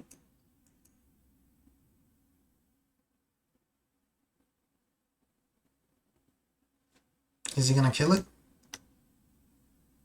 I don't think he's gonna kill it. He shouldn't kill my Sundering Titan. Oh, he's dealing it to me. Alright, so Crypt, you're here to see it, man. I'm about to swing with both creatures next turn. And then I'm gonna get a Walking Ballista for 8 and just snipe my opponent to death. Copy of any land on the battlefield. So is that 6 more damage again? Man, Titan is ridiculous. Oh, Girl Turf. I know, man. Let's shoot. Hey, they're pulling out everything here. I thought he would have copied his Valakut. Oh, he's killing Karn there.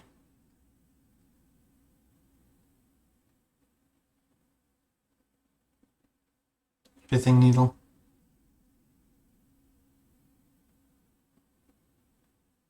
So now I need to draw into something else in order to win this game. Hogan the Spirit Dragon is offline as well.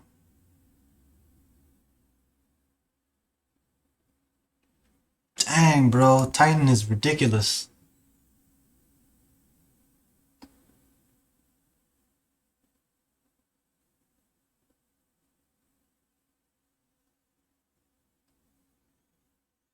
Hmm. Have no utility lands.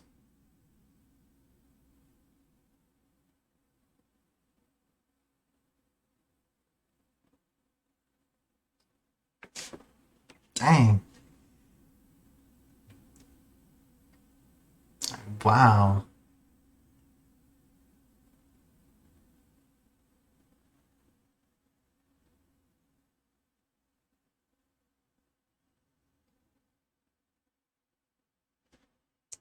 The revealed cards. Spitting Needle, Summoner's Pact. I think you already used the Summoner's Pact though.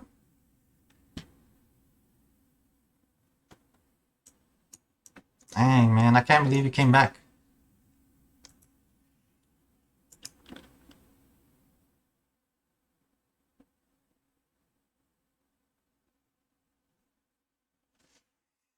Let's see.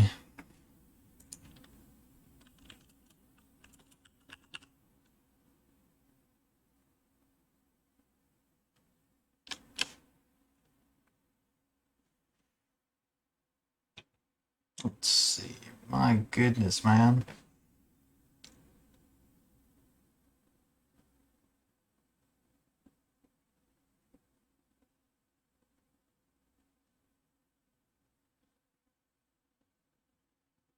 If I attack, I only take 2 damage. He could play 2 lands per turn. I'm dead. I'm dead to 2 land plays regardless. I think I just have to not attack here.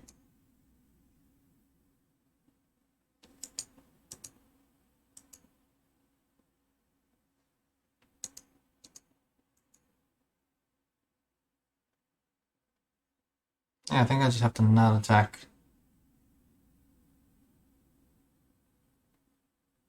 But then if I attack...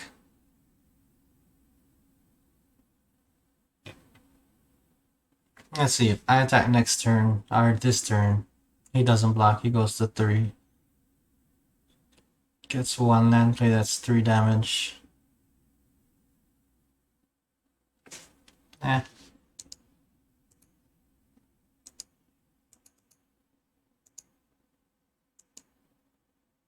Even if Titan comes into play, I'm dead anyways, so... Might as well swing my little heart out here.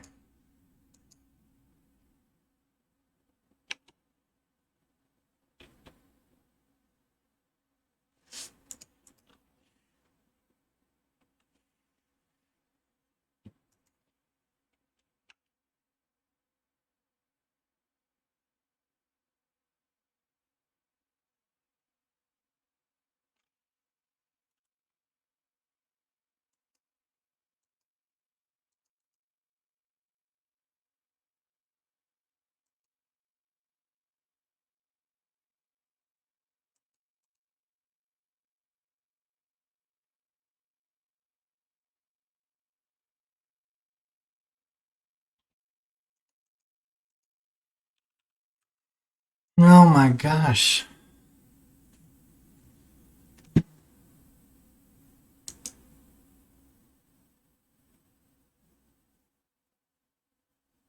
Let's see what was next. Karn liberated. Oh man.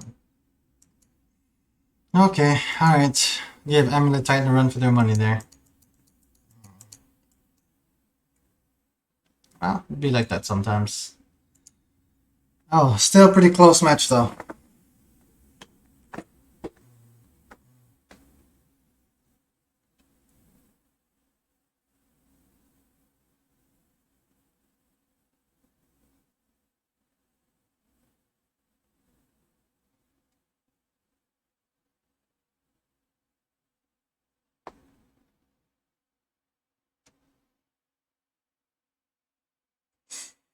Man.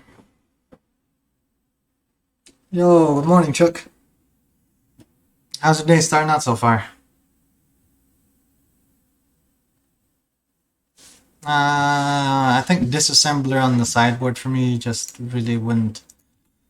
Mm, like for one, it wouldn't really fit the theme of the deck. Also, I would have to sit around and wait to target a creature.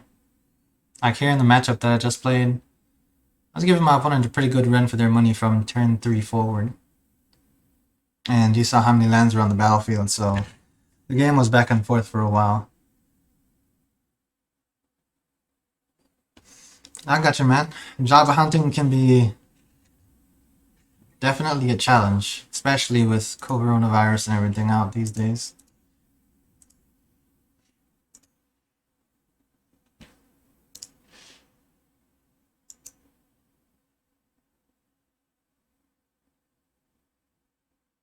Top tier decks that are low to the ground. Let's see. So, Crypt. I played against Hammer Time. I won one game against Hammer Time, and the second game against Hammer Time, I had two choices to make to try to prevent them from winning the game. Like they had two ways to win the game, and I chose one option. And unlucky for me, they had the other option to win. So I asked the guy about it afterwards, and he was telling me that I just made the wrong choice. But the choice that I made was still an excellent choice. It's just I got unlucky with the one that I chose. So I think turn 3 Karn Liberated kind of stands up to most of the top tier decks anyways. Let's keep this. Only two cards go to the bottom.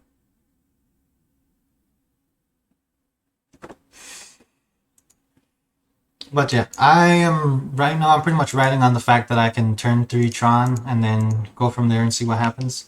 So it's just all about how much I know what I'm going against to be able to take it apart.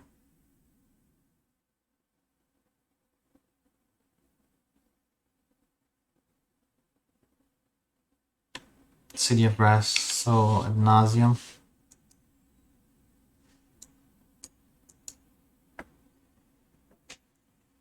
Definitive. There's nothing that I need to go fetch here at this point. Except maybe a Blast Zone.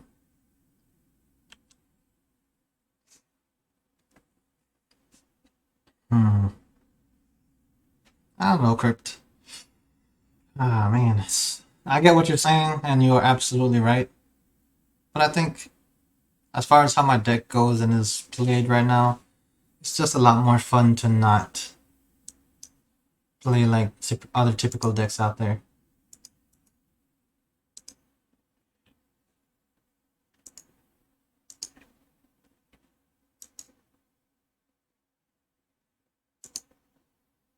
Alright, come on, draw into a Planeswalker here.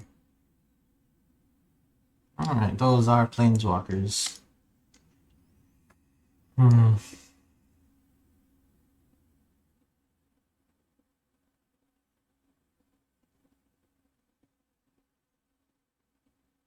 If I do Bolus, I can start using them. If I do Great Creator.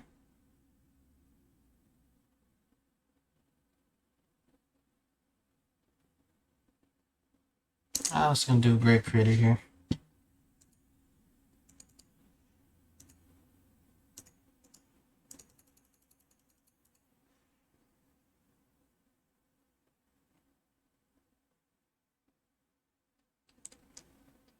So I can't lose. Okay, I'll see if the angel is what will do it.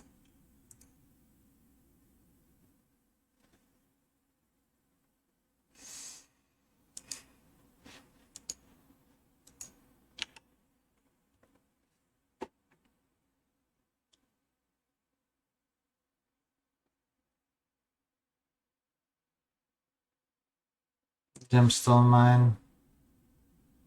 So, ad nauseum.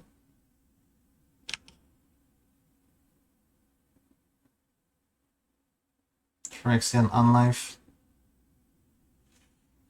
Well, I guess grabbing the angel was the right play. Not that I had any doubt. Fact of negation. Okay. Okay, yeah. Payments in 2 hours and 4 hours and 2 minutes. Fact of negation, he has to pay.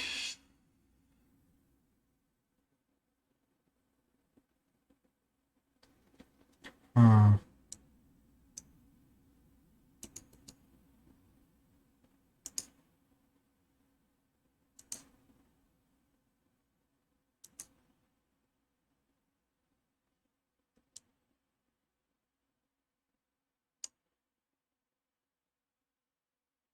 Probably should have fetched for a tower there before I casted the angel, so I would have had 1 extra mana available.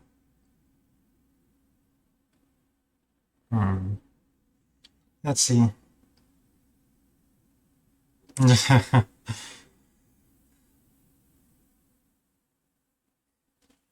Alright, so now I need to go get something else.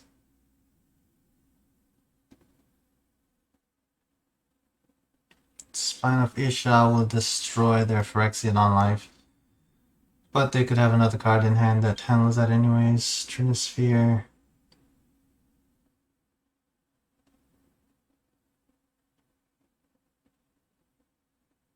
I'm just gonna go with Trinisphere.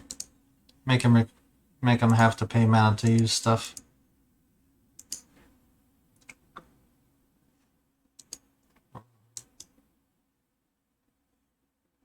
Sylvan Scrying. Can't use that right now. Next turn. Okay, since he has to pay mana.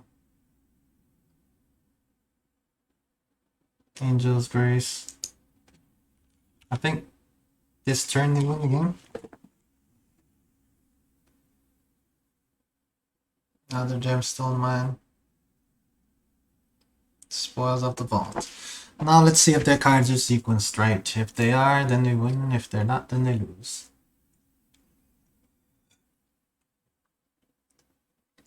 Yep.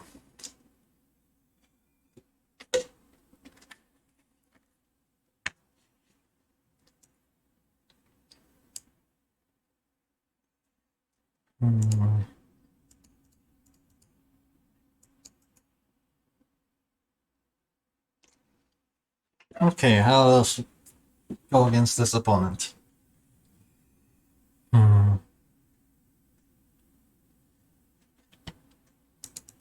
This is the combo deck, so not much to it, but alright,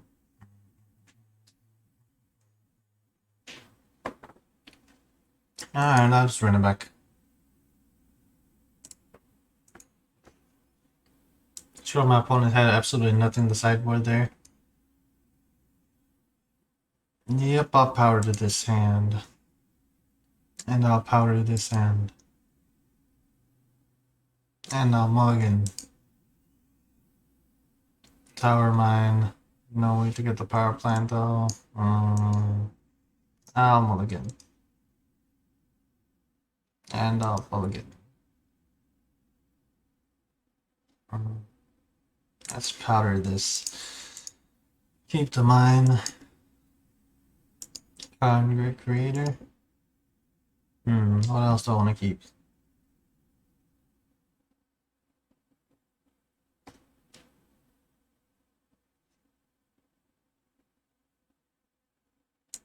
Let's keep the powder.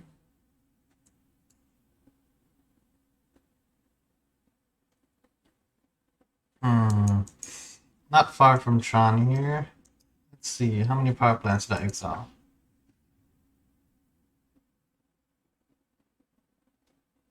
Two power plants. I think odds-wise, I'm just gonna have to go with this though.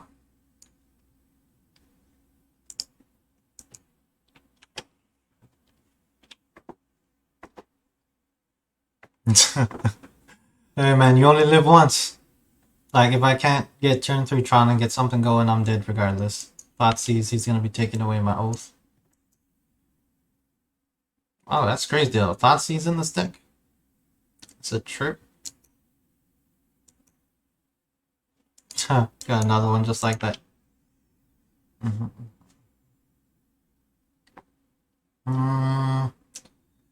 Powder was awful this time around, but other games it's been amazing.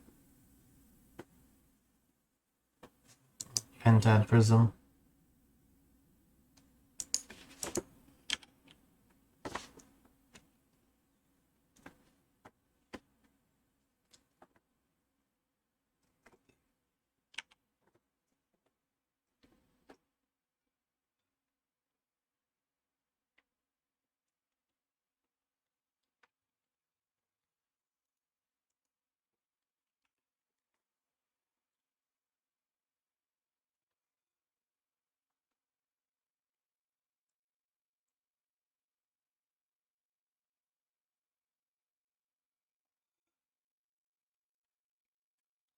Yo, what's up? Seems decent. Thanks for stopping by and showing your support, man. How's your day going so far?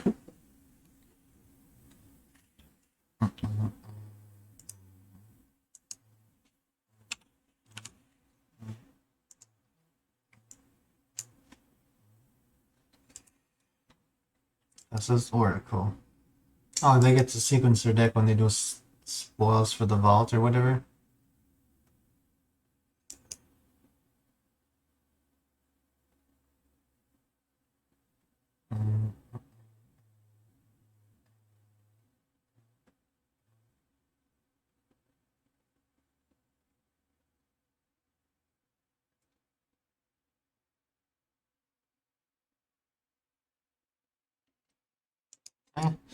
That was a game.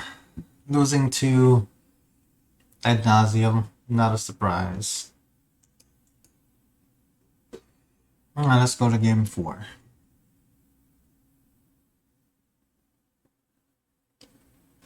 See, I gotcha.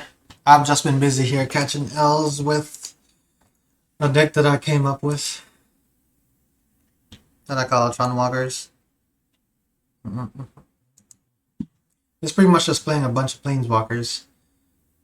Like, the goal is to play doubling season. And it lets Planeswalkers come in with double loyalty counters on them. And then ultimate Planeswalkers and do ridiculous things. From anywhere from taking infinite turns to casting your opponent's entire deck. Or restarting the game and winning on turn 1. So, we're just playing Magic here to have fun. Not so much to win all the games. Not saying we're not a competitive deck, but it's a little less competitive than some of the tier 1 decks.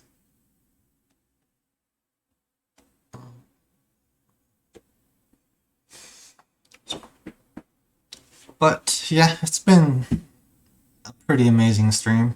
Like, I'm getting a lot closer to beating some of the tier 1 decks than I thought I would, which is great.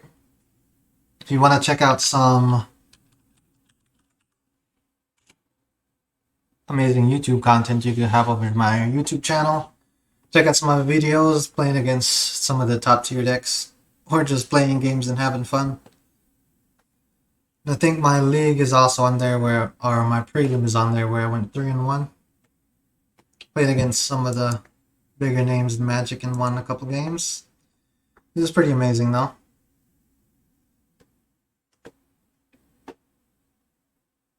Yeah, I also got to play against one of my favorite streamers.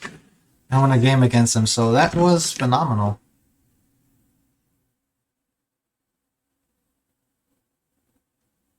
Let's see, 2 mines. I'm not gonna keep that. Lures. Okay. Alright, let's powder this. Alright, so we powdered that first hand. Now we're getting Tron on turn 3. Nothing to do though. Okay, we have Oath. So on turn 3 we have Oath. Hopefully opponent doesn't cast the Thought Seeds here. They should see that I exiled a bunch of cards. Shapeshifter's Gift. Okay. Alright, Crypt, so I'm playing against Hammer Time once again. Looks at my top card. So yeah, if you want to see an interesting game, Crypt, I'd recommend tuning in if your manager is not walking by. Or if you're not busy. Let's see, Walker decks tend to be pretty fun. I run a Jun mid-range deck in Pioneer that relied on the strength of what is Arlen Cord?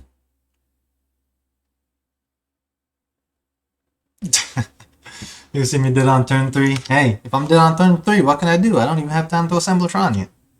I'm okay with that though.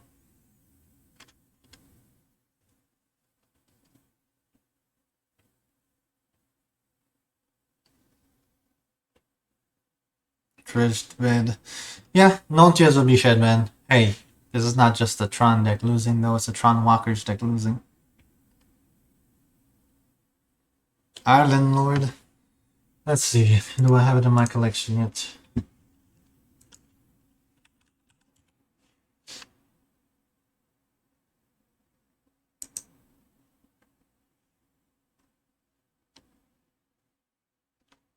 Oh, I guess I don't have it in my collection yet.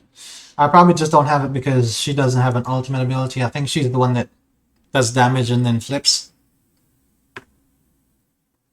And because of that, I didn't really incorporate it into my deck yet because it's a little too slow for what I'm trying to do.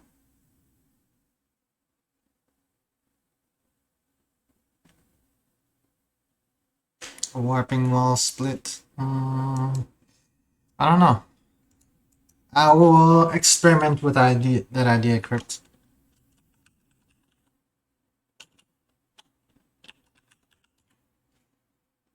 Oh, I gotta do card, huh?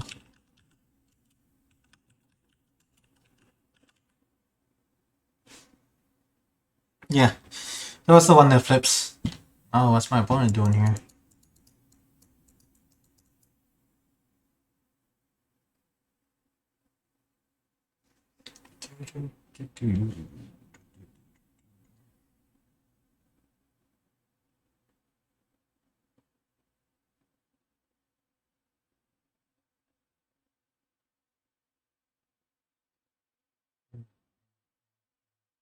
I'm not sure what my opponent's doing here. Okay, yeah. The color requirement's not a problem, actually. Decent, because I can just use Oath of Nissa, and that way, basically, I'm cheating my Planeswalkers out with any color mana. So the color's not a problem. It's just the impact that she has when she ultimates. Like, this Planeswalker allows me to cast a permanent, or cast a card from my deck and my opponent's deck. This one allows me to search for 2 Planeswalkers. This one allows me to cast cards for free. Jay's Cunning Castaway pretty much goes infinite, making infinite copies of himself and infinite 2/2 tokens. This Bolus here literally can do everybody's abilities. And he can win the game with his ultimate. Yep. So this is an extremely fun version of a maybe competitive deck.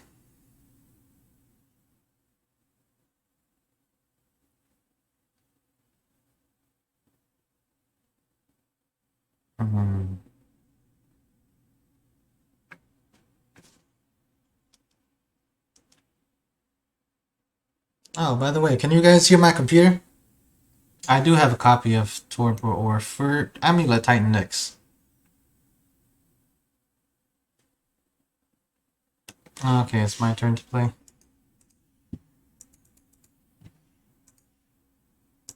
Let's just go get Tron here.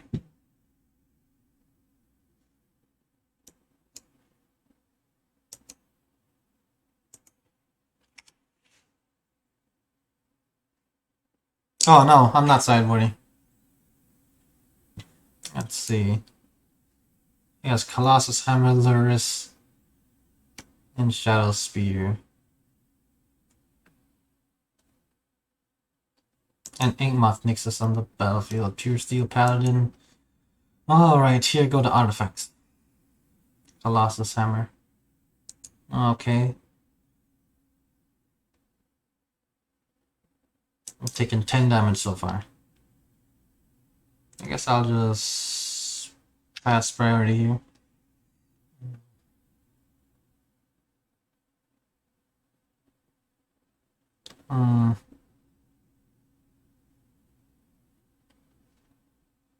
Blast Zone is too late though. Like I can go search for Blast Zone, but it's one turn too late. Like I'm at 9 life.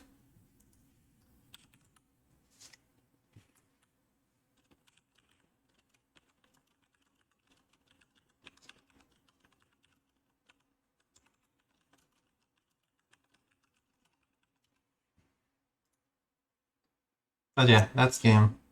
You got it. Hey, if I'm dead before I play my third land, I can't be mad at that.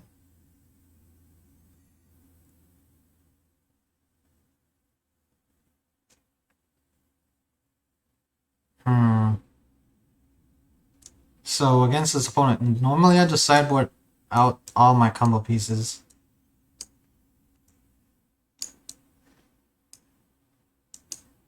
And then I put all the creatures in.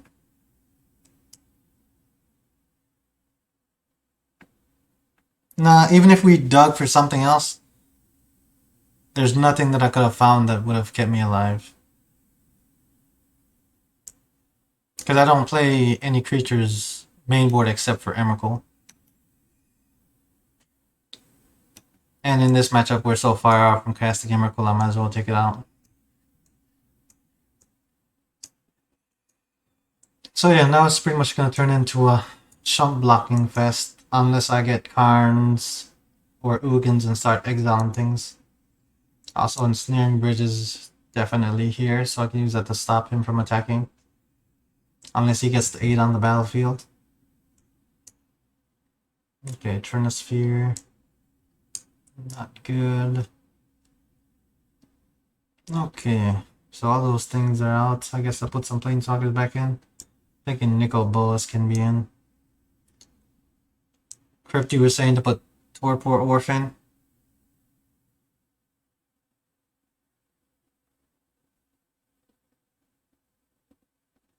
Yep. You're absolutely right about the Sorcery of Spyglass.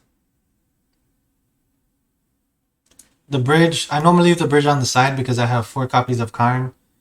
So if I leave the bridge on the side, I'm way more likely to hit it with Karn than I am if I put it in the deck. So that's why I normally just leave bridge on the side. Because running one off, you're basically never going to run into it.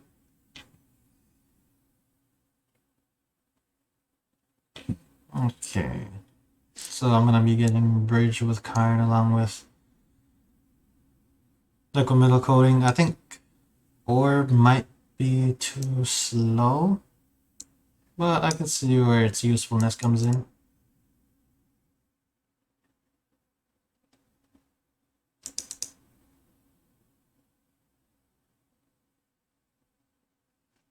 I'm just gonna run it with this.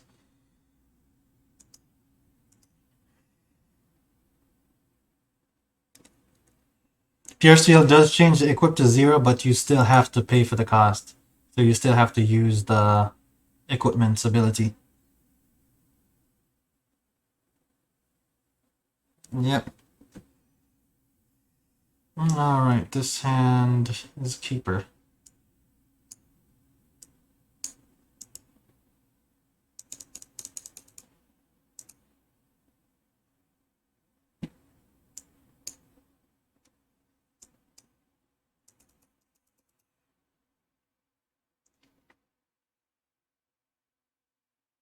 So turn 3 Tron here into Karn. The issue is gonna come in when we have to decide what to go ahead and use with Karn. Probably Ensnaring Bridge. Unless we draw into Karn Liberated and see something else that matters. Yeah, that's... The 8 is the one thing that... There's really nothing I can do against it except use Blast Zone. But if I'm... okay. Man. I think this is the second deck that played a Thoughtseize on me.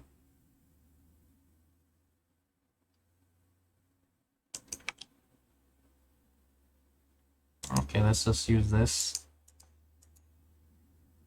It's a Spine of Isha, not what I want to see at this point. I didn't think that they ran Thoughtseizes.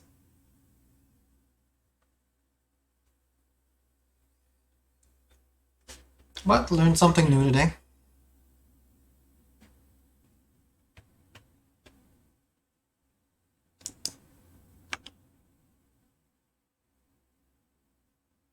Oh, look, I draw into Natural Tron anyways. Alright.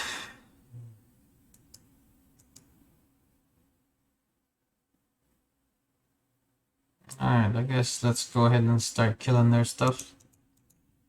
I'm thinking just use Spine of Isha and kill the Pure Steel Paladin.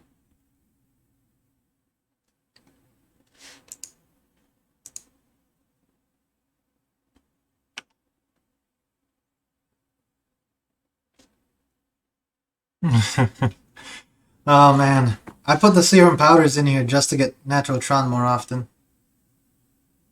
Yeah, looks like it might be a beat down with the Spine of Isha here.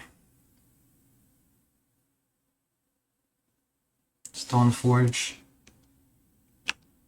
And suddenly it's no longer a beatdown with Spine of Isha. My opponent has Inkmoth on the battlefield, so I have to stop that.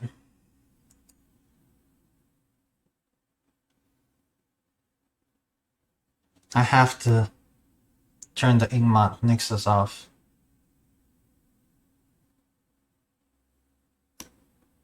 Because my opponent, I think they would be 1 mana off being able to do it. Unless they have a mana in hand as well, they can play the aid, activate Inkmoth, and then after activating Inkmoth, just cast the hammer, attach it, instant speed, and then I'm dead. So I think I just have to use Great Creator here and... Oh, shoot. We can pray for aid. If they have aid, it could potentially be a good thing. Because if that's all they have, then we can stop it. Oh, I took Sorcery of Spyglass out, huh? And I put the Wormcoil Engine in as well. I mean, I put the Walking Ballista in the deck. Okay, let's see. What options do I have? If I go get Trinisphere, then they can't cast multiple spells at the same time. So automatically that would make it to where they can cast 1 spell per turn. I think Trinisphere is just the answer.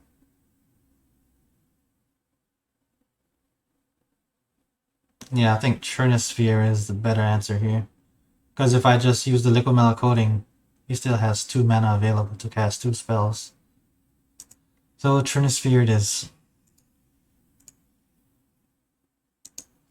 The next turn I will look at casting Ugin the Spirit Dragon and exiling everything. So if they play the 8 this turn, next turn I'm going to be able to exile it.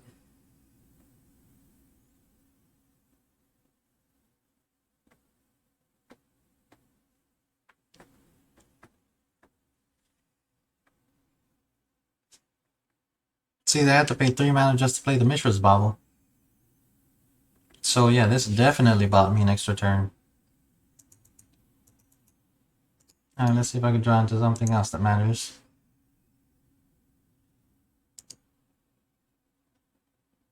Ah, shoot, that costs 3 mana to cast, huh? Forgot about that. Ah, see, they... Okay, that was a win.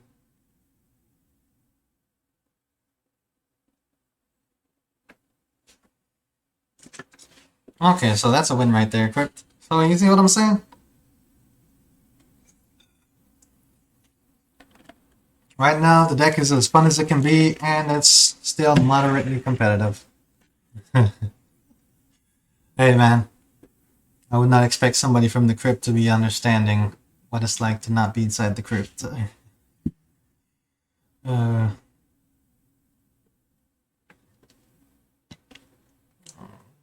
I don't think I really do anything else here. Just run it back the same way and see how it is.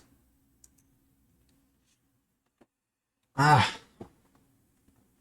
that was a hard fought win though. Because my opponent was definitely assembling everything they needed over there.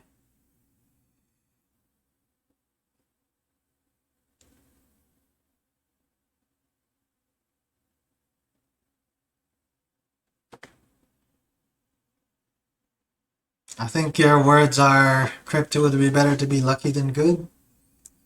And I think that my deck is somehow assembled to where I get lucky most of the time. So I'll take it. I get almost everything that I need here against my opponent. Only thing that could be better is if I draw into Karn Liberated and then Ugin right afterwards.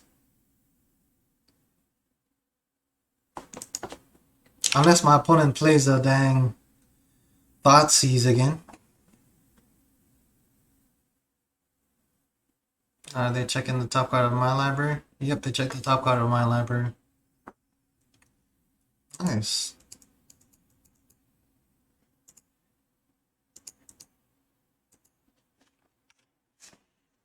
Hey, I think everyone that plays against me for a while, they're gonna know that I only keep hands that get to Tron on turn 3. So if they can find a way to interrupt that, then they're sitting pretty good.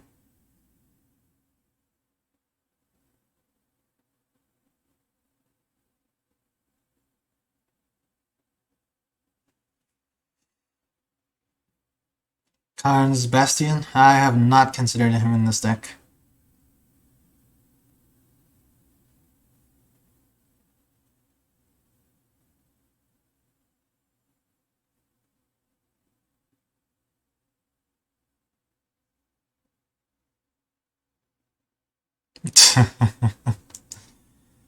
I took Doubling Seasons out of the deck anyway, so I can't use Doubling Season in this matchup.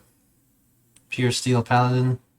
Oh, look, you spoke about Golos, and Golos is here on the top, the one copy of it. Okay, opponent. I know you normally ignore Tron and just do your thing. Hopefully you did that this time as well. He probably has like 3 artifacts in hand, and he's just gonna spam them all next turn. Along with like 3 Colossus Hammers and just swing at me for 30 damage. Look, Colossus Hammer. If I'm dead, I'm dead. Okay, it is what it is. Bunch of tier 1 decks right now being played in the leagues though. I guess that's because it's the last thing everybody's trying to get that final trophy. So it's all about speed.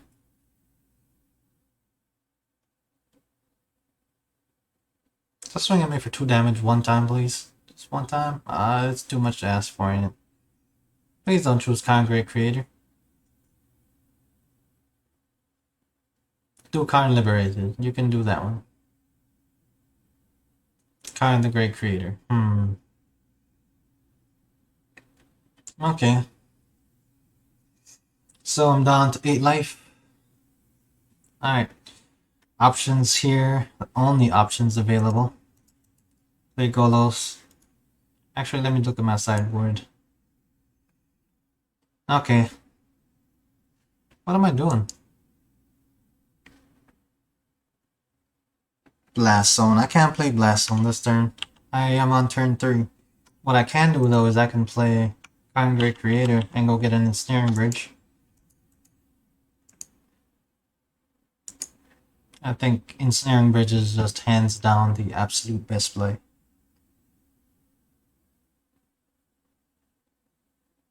Ah, shoot, man, I forgot. Even though I forgot, I still can buy myself one more turn. I completely forgot. Let's see. With Karn, I cannot use him. So because I can't use him, I have to go here now and use Walking Ballista. The Walking Ballista was here to cover for my playing Karn Great Creator. But I guess also playing Karn Creator is not bad. Just because going forward it stops my opponent from being able to do what they want as far as equipping stuff or using artifacts. So it's still good.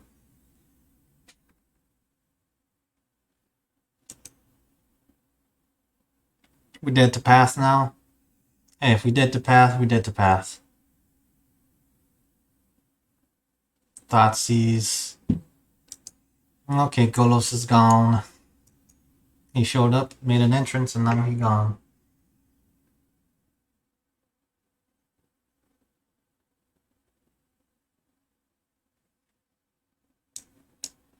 Okay, block with Walking Ballista here.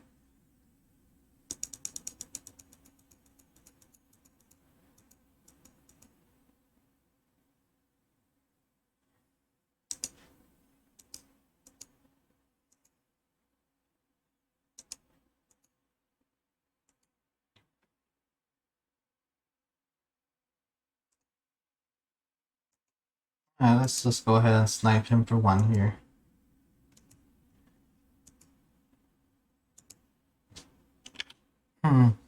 Next turn, blow up. Last zone, go get Ensnaring Bridge and put it out. And then see if I can figure something out to stay alive. Sounds like a good option. Let's see.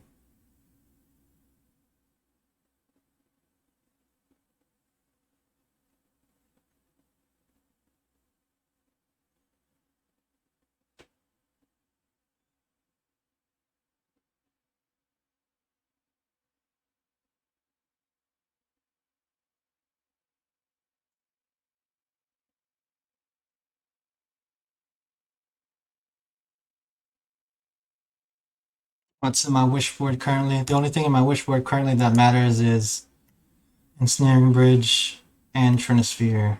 And Ensnaring Bridge is the one that keeps me alive, so that is currently the one that I'm gonna take.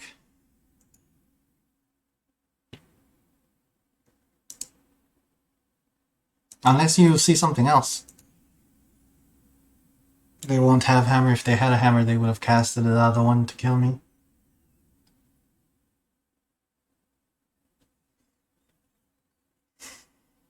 So they'll be getting in with damage. At least the damage will be slower. Then I guess I can cast... Oh my gosh, this warning. Okay, alright. Let's blow this up.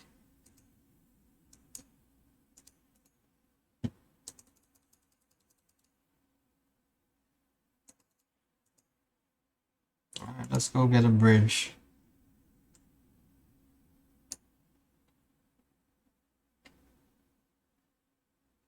I have a total of 6 mana available right now.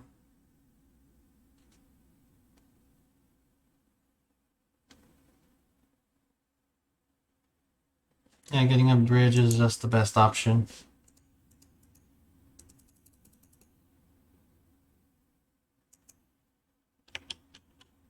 That Walking Ballista came in clutch last turn though.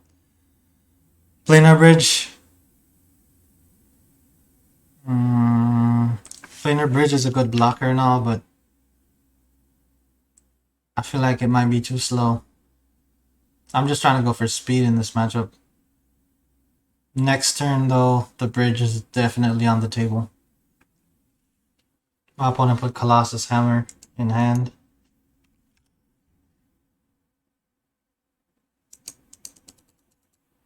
Okay. So I need to play a land here. Alright. Once you're equipped, what do you think at this point in time?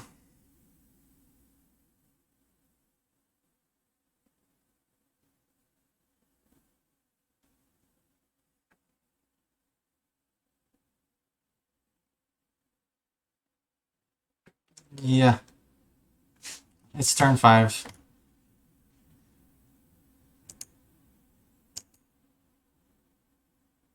I'm wondering. Unless he gets the aid, he's not going to be playing Colossus Hammers. Because if he gets the aid, then he can use it at instant speed. Let's see what's on my board again. I can have 7, 9 mana. So something that costs 4.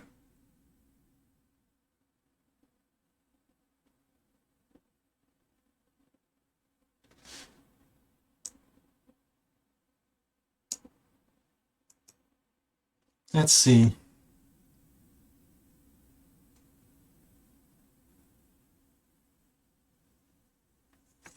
Yo, what is it? How do you say the name? Wanger? Reward.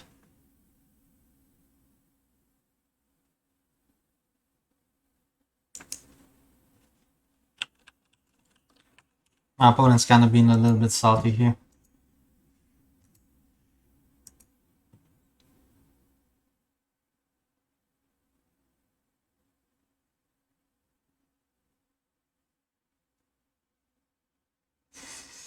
But yeah, the plus in destroying the bauble was absolutely on point. Okay, I guess now at this point I'm okay with them killing Small Karn, because if they waste their time killing Small Karn, that means, yeah, keeping Karn Jr. alive.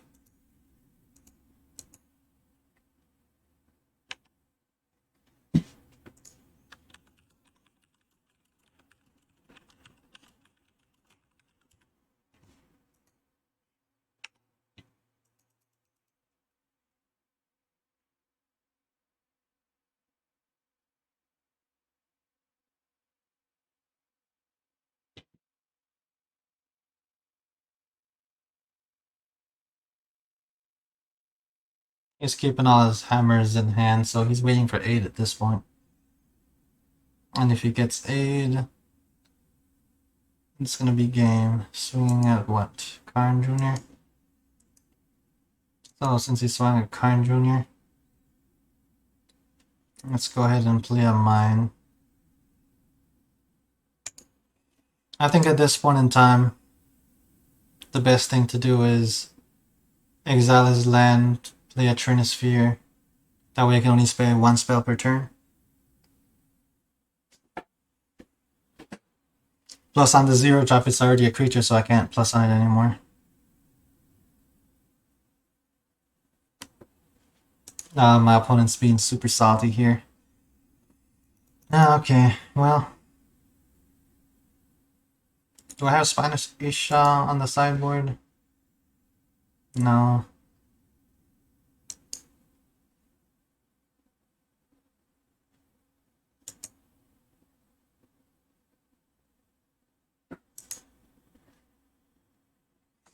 I'm thinking just exile a land, play Trinisphere,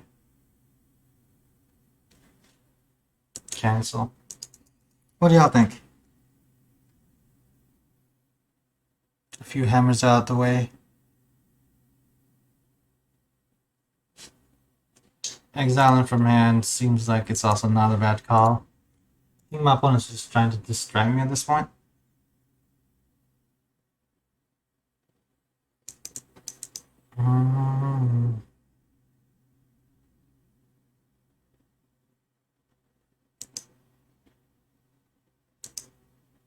I'm just gonna play the other card here.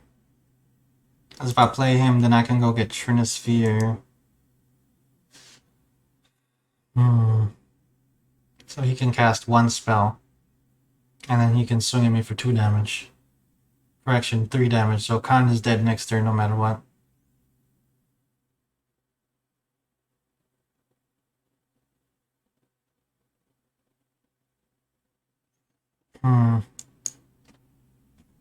Let's see.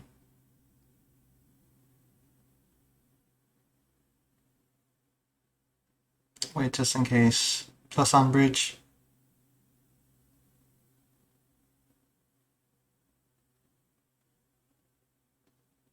Walker plus on bridge. Okay.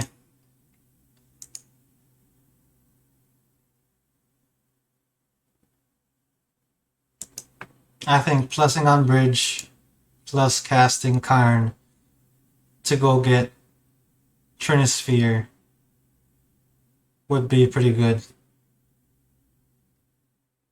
Is that good? Seems good to me. Because at that point in time, I would have something set up for next turn. Okay.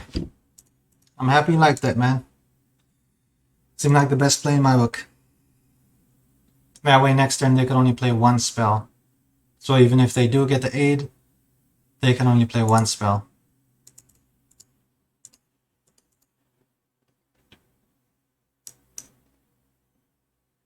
So Trinisphere.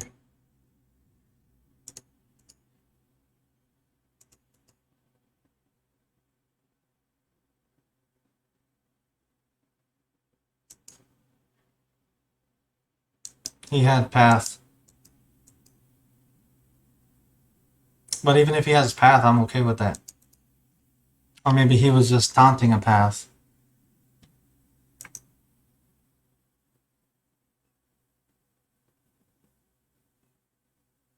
So he also thought about his outs here. Let's see. Chat box.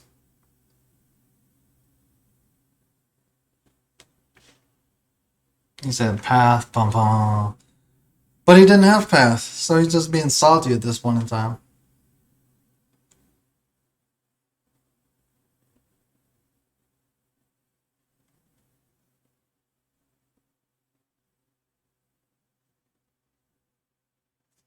Okay, so now he got his aid and he quit the game.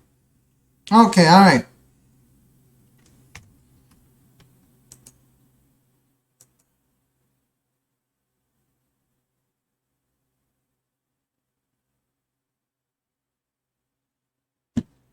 But yeah, opponent there definitely pissed off about losing. Okay, alright. Now to game number 5.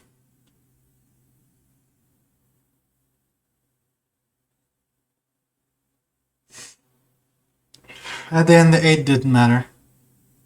The 8 did matter before that because he could have just played on artifact or equipment and attached it right off the bat. Yes, it also gives the equipment flash. I'm gonna grab something else to snack on right quick. Yeah, 3 cards stopped him from doing it again.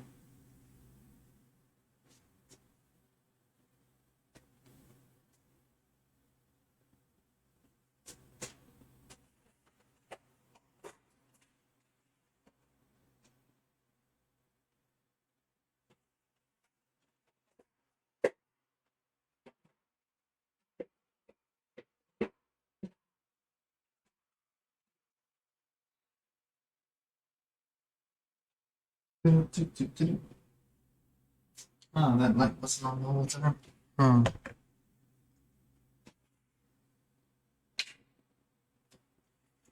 Dun dun dun.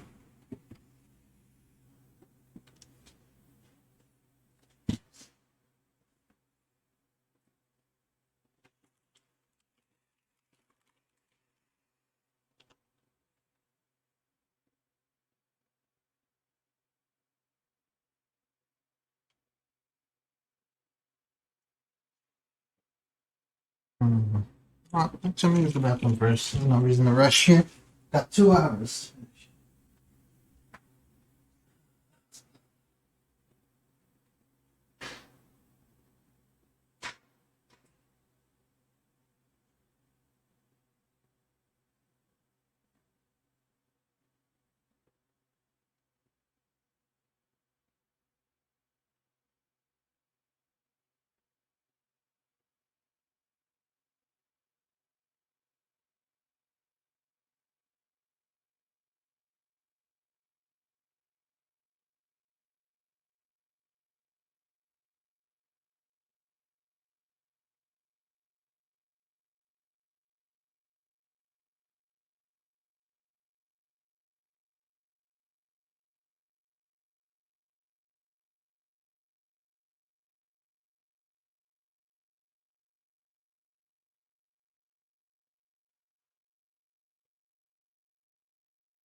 Alright, let's get this last game out the way.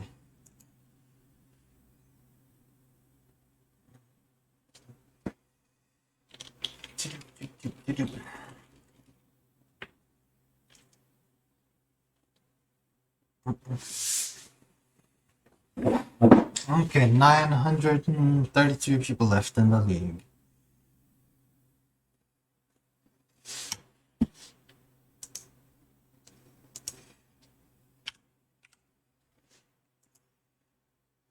I think this version of the deck is the most fun one that I've made. We'll see once that new Kaya gets released, how she does in this deck. I'm definitely planning on adding 4 copies of her. Oh shoot, not 4 copies, a copy at least. Since she pretty much ends up being like a small card liberated. Except for 5 mana. I'm gonna powder this hand like no other. My opponent's playing Lurus again. Hello neighbor, Mad Cat. Said hello neighbor. Am I known? We'll see. Powder this hand. Powdered this hand. Keep this hand. Yo, Crypt, how do you like them serum powder decisions, man? Getting turn 3 Tron like a professional over here.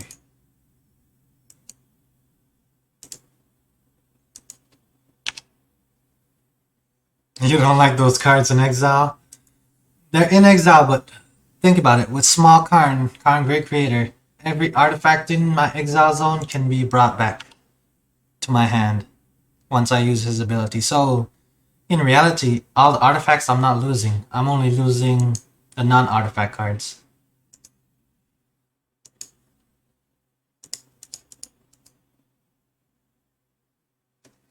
Let's go get a tower.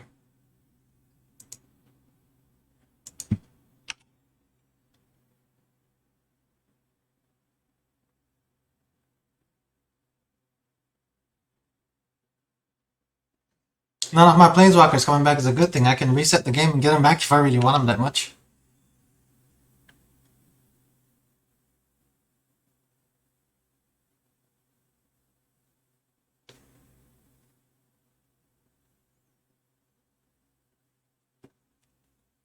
Also, I win more games with Karns and Ugin than I do with my other planeswalkers just because nobody likes to see Tron walkers combo off.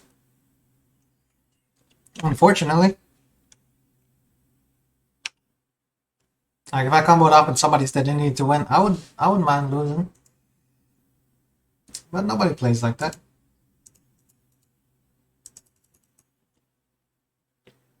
Everybody's just trying to win. Everybody's trying to have fun. That's why you see the same deck a million times. Yeah, big call is all I have here. Let's see, what's my opponent playing? Path to Exile, a bunch of paths. Allies do control. So he's trying to mill himself here. Is this a crab? A Hedron crab? So he's on some kind of dredge deck or something. I'm just debating here, should I hit his hand or start hitting his lands?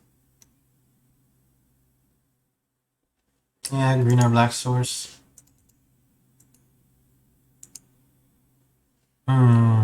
He's played more green cards than anything else. Green source it is.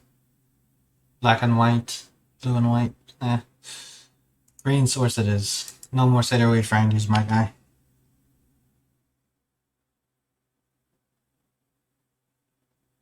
Double Conjure Exile aggressively. Is it lands that you typically go for first right off the bat? Okay, rally, what the heck is this?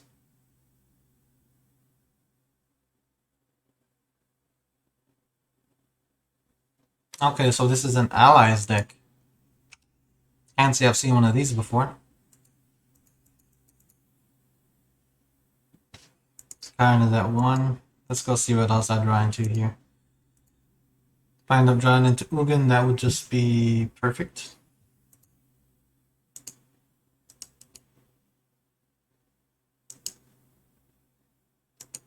Alright, let's go put this out there. Just cycling through here. Alright, what planeswalker do I get? None. Say the Wayfinders are all 2, his other allies 2. Let's get Blast on then.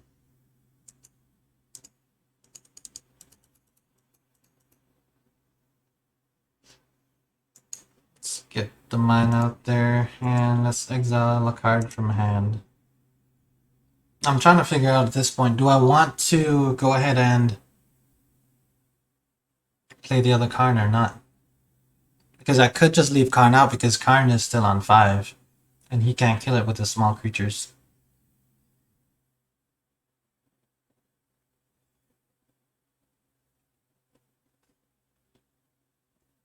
Anyone have any thoughts?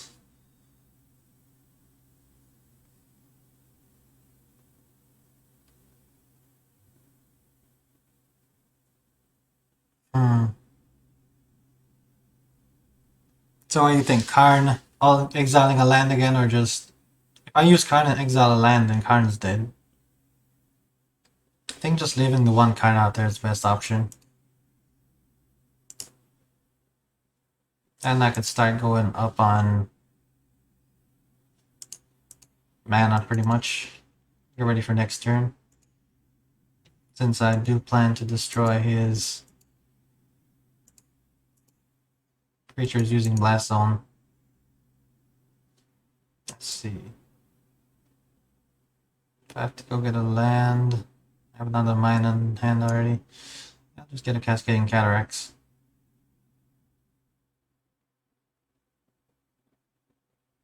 No, I don't need it because of Oath. Alright, I guess I'll get a tower.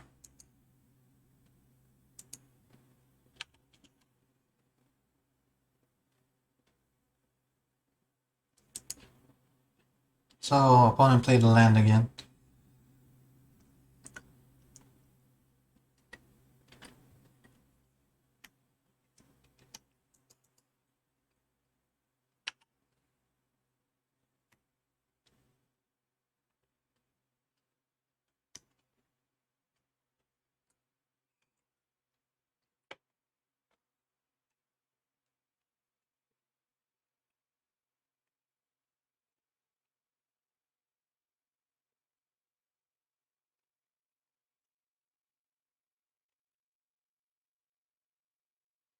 It's nice that he got distracted by Karn Liberated there.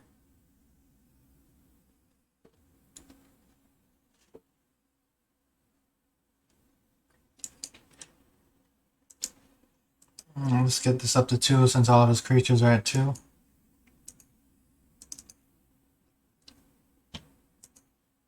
So next turn, board wipe.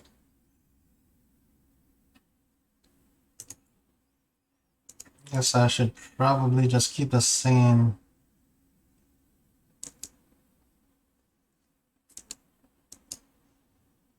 Keep the same Karn out because it's not dead. What's up, Mike Pick? Yeah, man, it's a Planeswalker Tron deck. So all things Planeswalkers and Tron you will probably find in this deck. Alright, I'm at 16 life. I don't think my opponent can kill me next turn. Just to be sure though, I can't say I've seen their deck before. And I don't want to risk too much and end up regretting it, so I'll just make a 2/2 token as a chump blocker.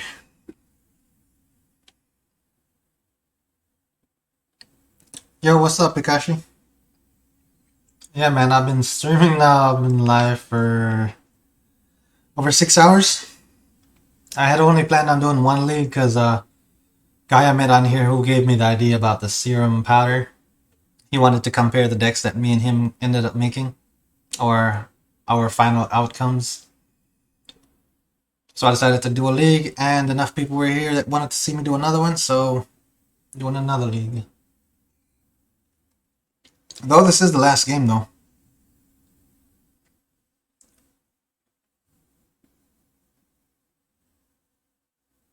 Yeah, man, down the rabbit hole. Serum powder has been coming in clutch. That's 2/4 damage. I'll keep my illusion alive. No reason to have it die. Alright, let's get this board wipe out the way.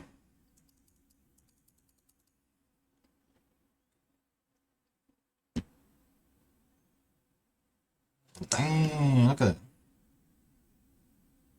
I lose 1 life and they gain 1 life for each time. I always yield triggers. Losing life like a pro here.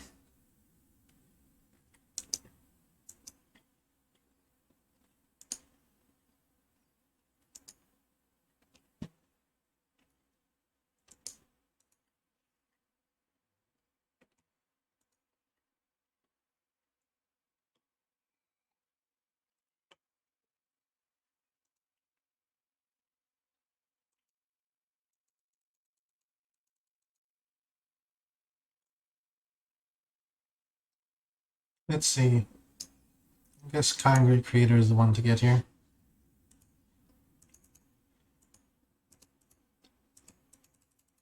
I'm kind of a little confused as to why my opponent's still there. I don't know if it's because they're trying to find out what I'm playing, or because they're playing for fun.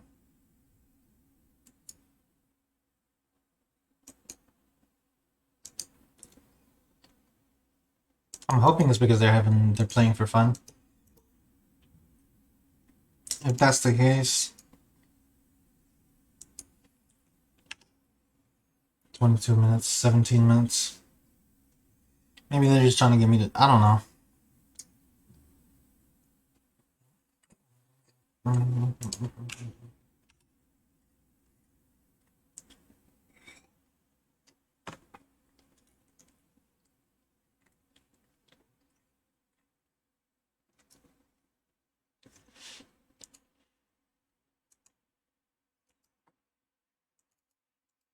Alright, so for the first time tonight, my opponent's at 38 life.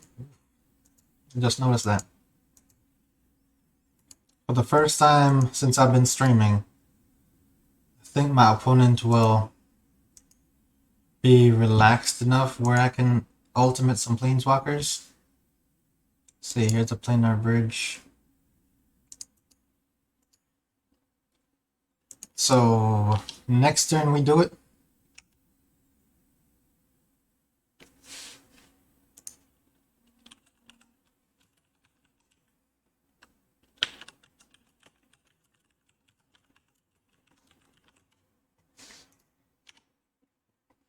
My opponent asked if it was my brew. I guess after they saw the doubling season, they realized.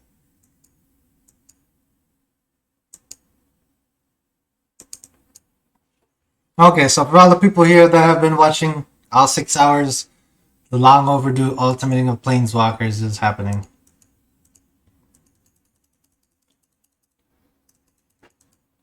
So I'm gonna kind of walk through it here, kind of slowish.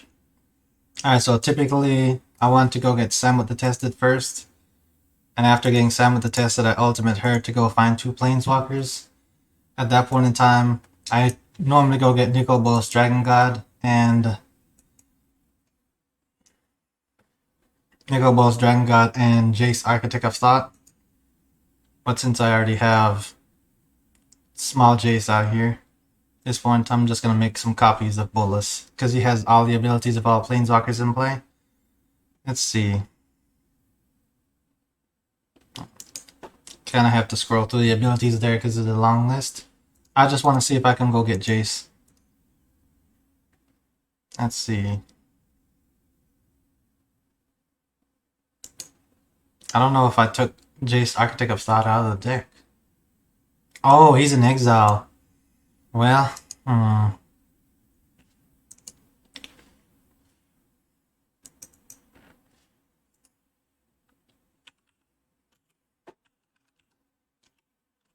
But yeah, there we go. Ultimate Planeswalkers. After 6 hours, finally an opponent that was not slow enough, but we got to hold him off enough to where we could actually do it.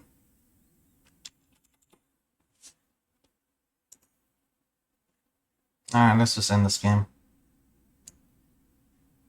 Oops. I think my ability resolved there. I don't know if my opponent can see it or if I clicked on the right ability. Yeah, I clicked on the right ability.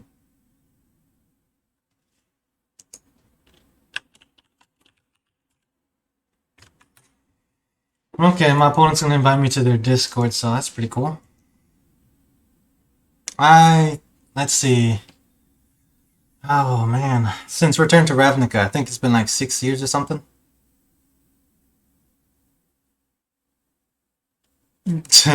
Hey man, I think this is like, no, win more is what people normally say.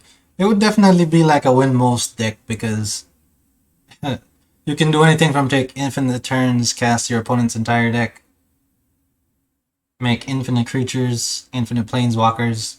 You can pretty much do whatever you want. My deck that I'm playing online is right here. I had been working on the deck for years.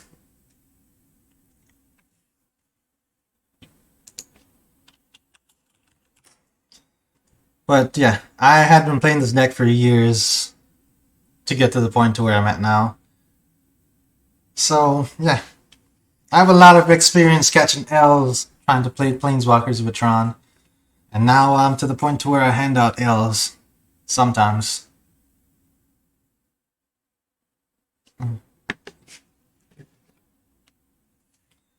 By the way, I have a prelim up on YouTube if anyone wants to check that out. Like if I do leagues and I do better than 3-2 or whatever, I upload it. I had played in a prelim and I played against some pretty well-known Magic the Gathering players. And I went 3-1 in the league. I think the most fun person I ended up playing against though was Doomwake because he had played my deck before. And because he had played my deck, he kind of knew what I had in there. So his reaction to seeing that I play multiple of the good Planeswalkers was hilarious. Because at one point in time, he was talking to his chat, which I was in before the game started, by the way, because I just watch him stream all the time. And he was just like, "Oh my gosh, Tron! Oh my gosh, guys, are we gonna get Tron Walker round 1?" And then as soon as the tournament started, or was about to start, I told him good luck. And sure enough, I ended up playing against Doomwake, game number 1. It was pretty hilarious. Like I went back and watched his VOD of us playing the game against each other, which a bunch of other streamers commented on, and it was just hilarious. They were just talking about the fact that they could see that he was getting mad because he was getting beat because he was using Albosh Burn at the time. And since he was playing Albosh Burn, which is like a tier 1 deck, he wasn't expecting my deck to stand up to him whatsoever. And I ended up being able to somehow pull out a win. So that was pretty cool. Probably one of the better achievements I've had with this deck. Since then, I've been revisiting the Brewing Well, try to find the next thing that I could change with the deck to make it better. And I must say, adding Serum powders to the deck has been over the top hilarious and funny. Because I could just do extra draws. Like, look at this. Like, typically, no one would keep a hand like this, right? I could just get free mulligans. And then what I'm looking for is turn 3 Tron. In this case, I end up with turn 4 Tron, but I go into Ugin the Spirit Dragon. My opponent's playing creatures that are kind of slow. So turn 4 Ugin still basically wins the game. What I did before Powder? I was just playing more like a regular Tron type deck. I think I had more Planeswalkers. I had Ancient Stirrings in there. Look at that. End up drawing it to natural Tron as well. Love to see it. Let's see. If anyone here would like to join a Discord that I'm in, we pretty much just go through Bruin decks. There's a lot of people on there that play Tron-based decks, and I've been playing Tron-based decks for years.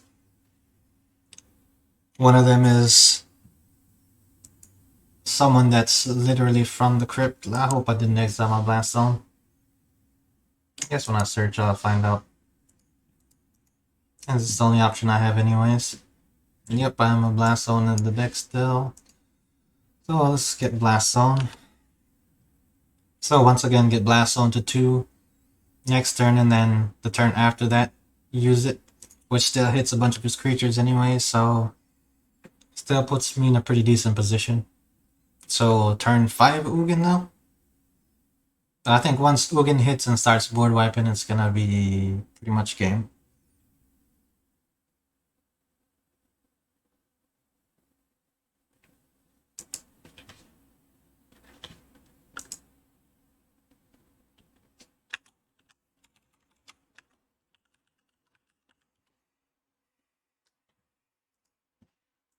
I think my man here, Crypt, is at work right now, and he's probably getting hounded by his boss or something, so probably more so just listening.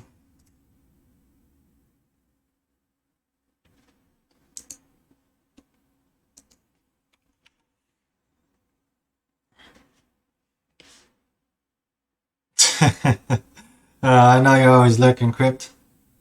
By the way, from the Crypt, I think has been one person that literally has been here with my channel since the very beginning. Like the very, very beginning, which is mind blowing. Like I didn't realize that I had such an experienced Eldrazi player in my chat for the longest time.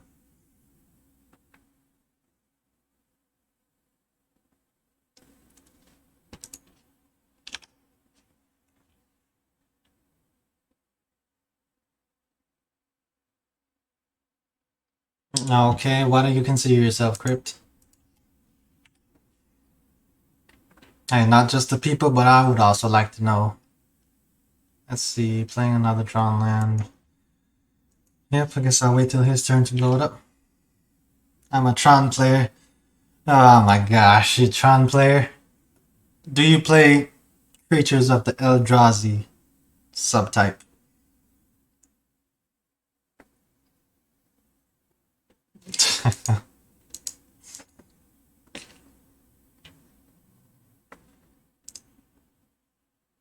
I guess I'll wait till.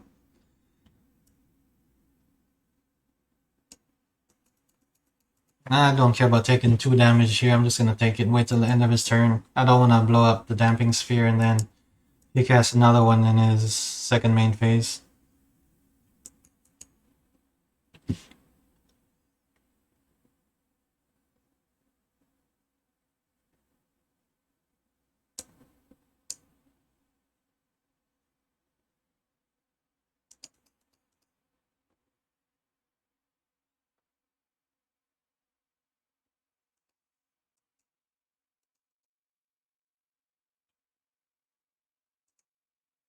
Alright, end step, here we go. I think let's gain a bunch of life.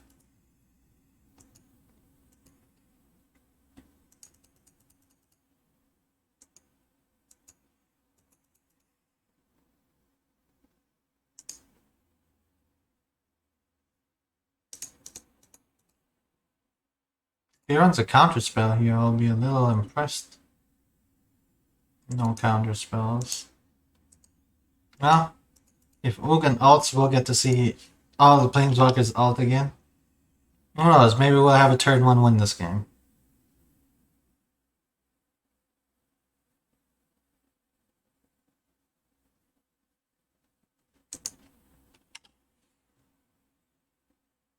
I don't think what opponent wants at this point in time is going to make a difference.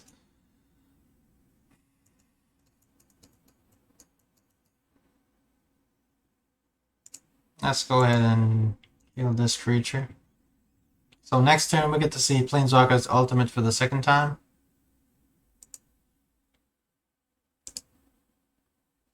Actually, let's see. I think I have enough mana to do it now, actually.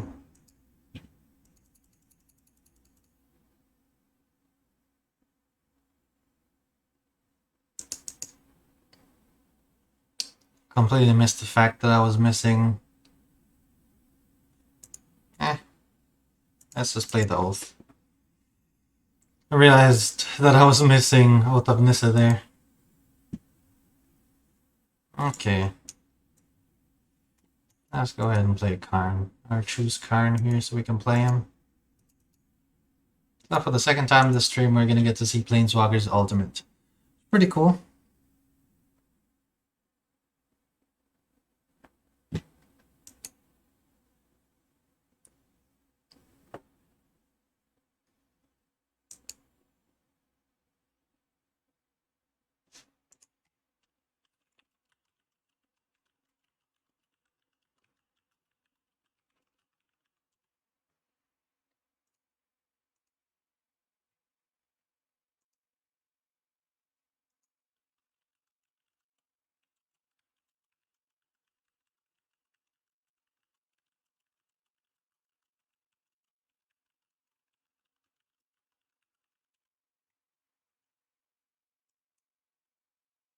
Okay, what to get with his ability here?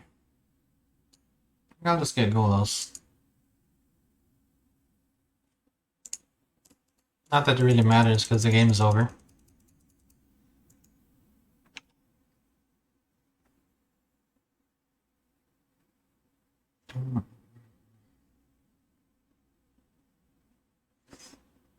Well, I'm not even really worried about his game plan at this point in time. He can't come back.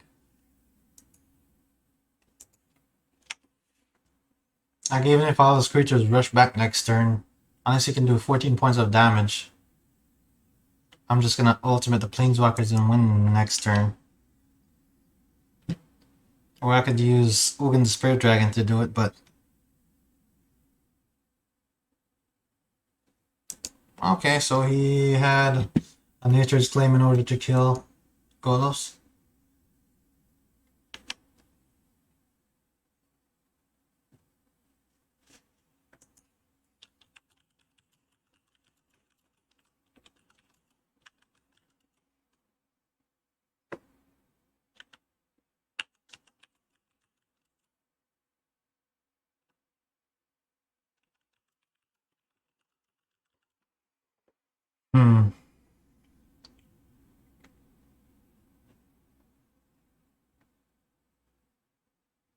Humans.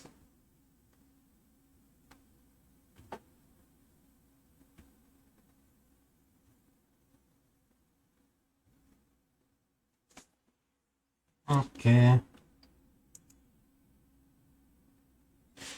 Creatures don't have haste.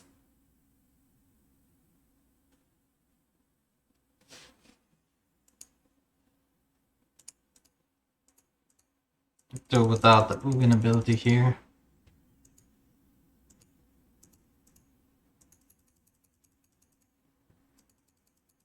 So this is something you're probably never gonna see on another stream ever.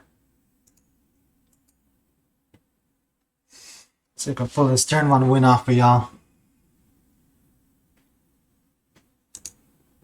Alright, so I'm casting spells for free now. Just going through assembling all my Planeswalkers at this point in time.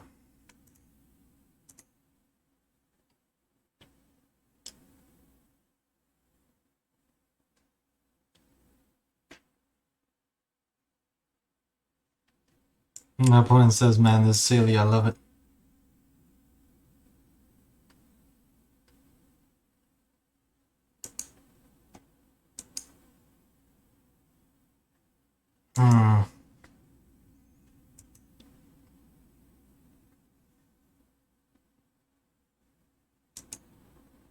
I just realized something. I have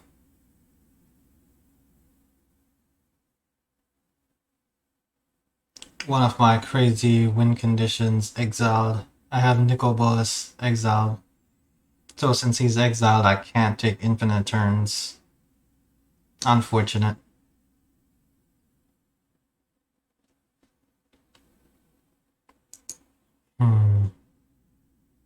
Okay. Alright, well. I guess Emrakul in the game is the best that I can do for right now.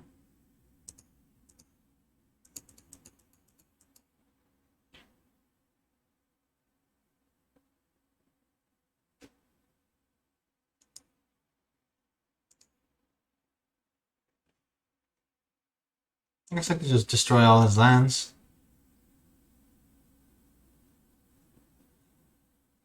There were options, but yeah, that's game. Alright, so got 50 play points out of that. Definitely had fun though. Got to see Planeswalker's ultimate. Hey, Nicol Bolas is in the deck though. Nicol Bolas just got exiled because of Serum powder. I got a little too addicted to the powder things and yeah, he's no more. But yeah, he's still main deck. He's just in exile. Alright, well, I think that is it for the stream right now, because no more leagues available to play in until the next one opens. But overall, had a lot of fun that time. Does anyone in the chat want to play a game against this deck?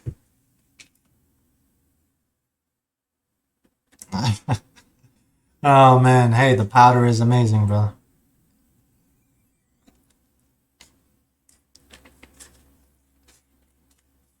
Hey, Picnicker, I'm happy you had fun, man. But yeah, before I get off, anybody want to play a game against me? If you change your mind and you decide you want to off stream, okay. If you send me a challenge, anybody that wants to play, I'm down. Okay. Alright, yeah. Anybody that wants to play, my name is the same as it is here on Moto. Tron_Walker. Alright, Mike. I'm down to wait. After all, I need to figure out how to get off this powder and not, mulligan my hand down to one card. But that's a hit or miss, because if I'm mulligan down to 2 cards and get Tron on turn 3 still, who cares? That powder meme is too good. Hey, I think I have to go flip the game where I think I went down to like one card, 1 or 2 cards, and I ended up with Tron on turn 3 and came back and gave my opponent a pretty good fight. So yeah, I'm gonna have to go back and watch this video and make a clip of that, because that was absolutely hilarious. That and watching people destroy Tron lands just to watch me play another one is always absolutely hilarious to see it happen. Let's see, when is Magic Online going down? I don't know, it keeps popping up weird messages, but when it goes down, it goes down. Oh, I guess I could at least look at the deck, huh? But yeah, so Planeswalker wise. Reset these filters.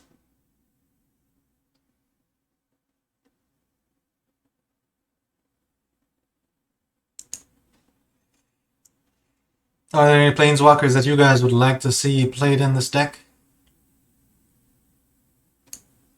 Granted, I think the 5 that I have in, or 6 or 7 or whatever, they... Okay, 3 hours till it goes down.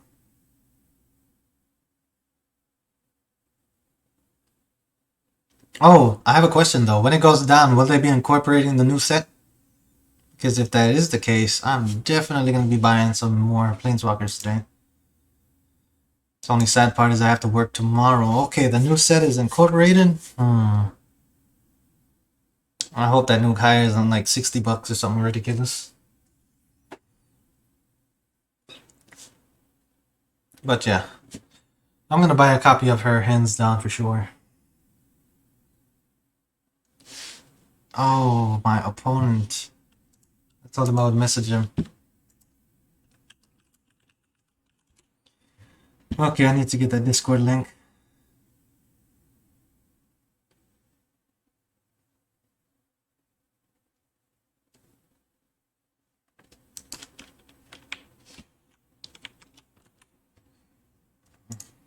Okay, let's get the Discord link.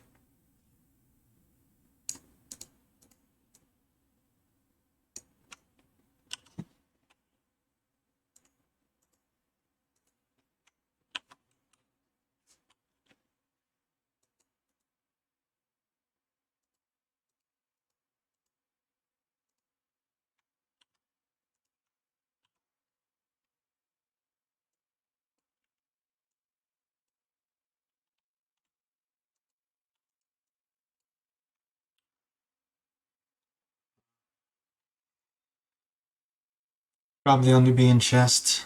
I hope I get... I wish I had won some chests in that, since that's the case.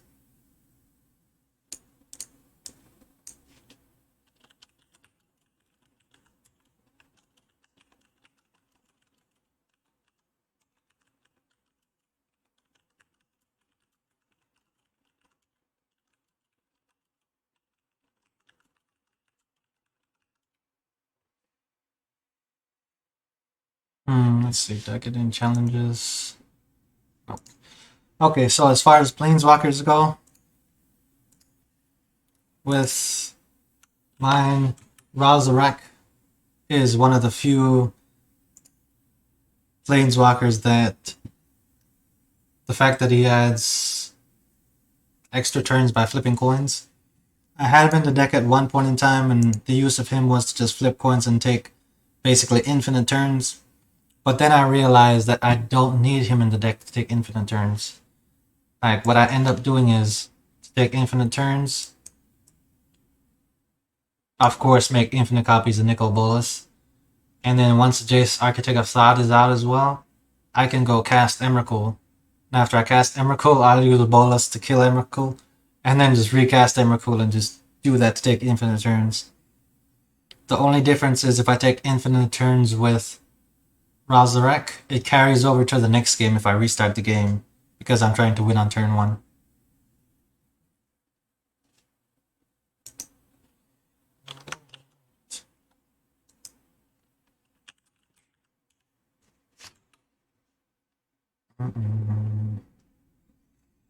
So yeah, that's how I do infinite turns.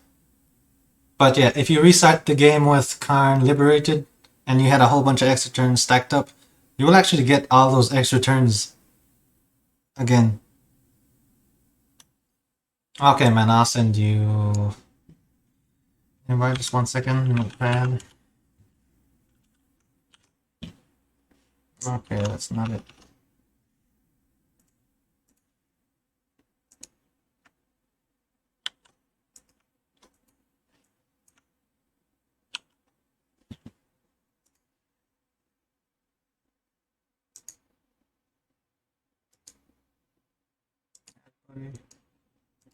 Okay, let's see. Go up here, new chat.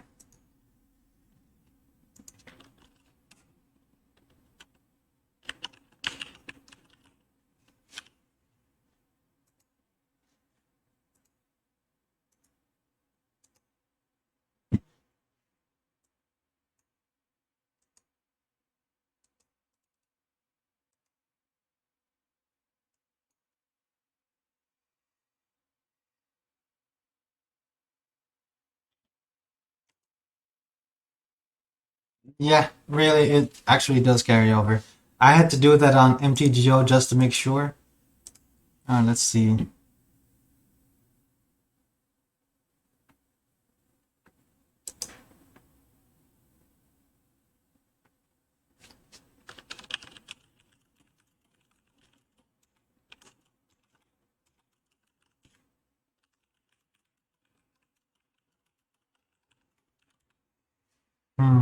Might end up hopping on this guy's Discord. Okay, I'm talking to 2 different people here.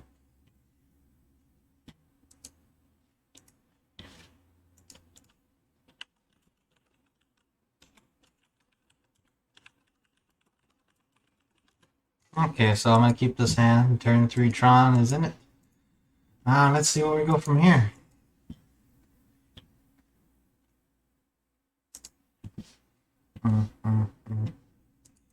Okay, so turn 3 Tron, nothing to do. Except play Delving Season on turn 3. Or correction. Maybe not even play Delving Season. Well, I'm sure we'll draw into something. That's the risk you run though playing Tron Walkers. You get Tron online, but who's to say what you're gonna play after that? Mike here is playing Tron as well. Okay. This suddenly got a whole lot more interesting. Okay, so I can play Doubling Season on turn 3.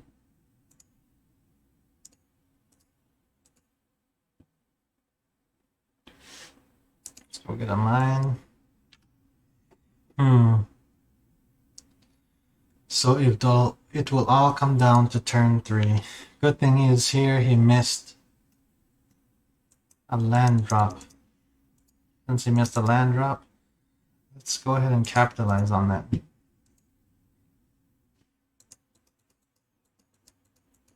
Dang, he kept the one lander? Man, brave soul right there. Okay, let's go get what's the name of the card? Cascading Cataracts, that way we can cast any Planeswalker or just any color cards.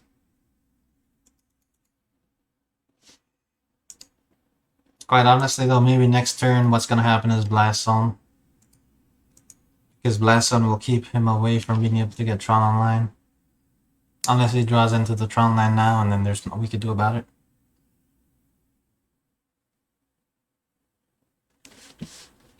I should probably change my stream title.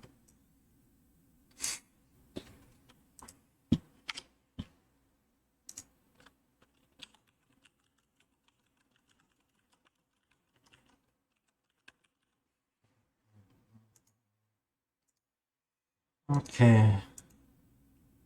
Dang, he's a brave soul. Kept the one lander.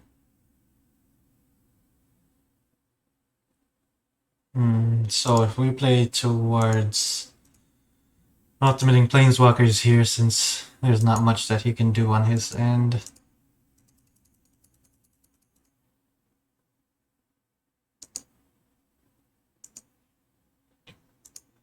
See if we can add somebody else to the meme list. Not like I had a lot of option in my hand anyways, though. Okay, let's go get Jace Cunning Castaway. Oh, actually I had 3 mana there, so I could have used it.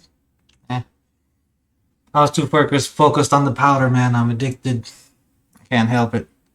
Like now when I see Serum powder in my hand, I just automatically look at it and wonder what to do next.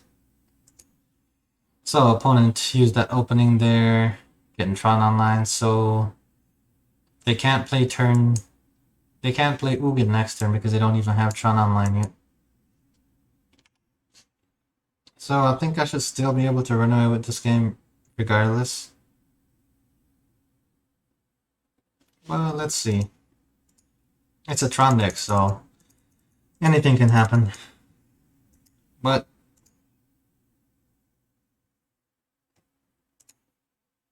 Infinite Planeswalkers is only happening on one side here.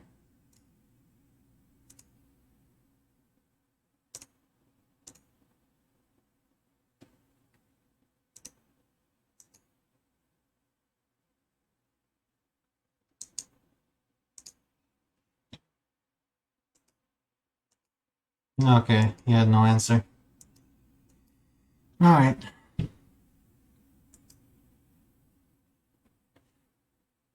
Alright, so since my opponent's playing a Tron deck, there's like absolutely nothing that we could do against Tron except for just be faster than them.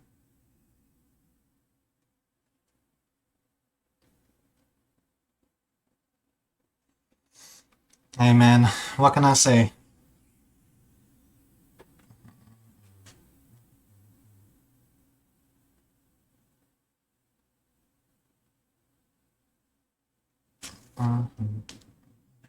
Hey, I'm here to get myself off of the powder by hopefully having too much of it, and then after having too much, then I think that I'll be able to settle down and be understandable how much I use it.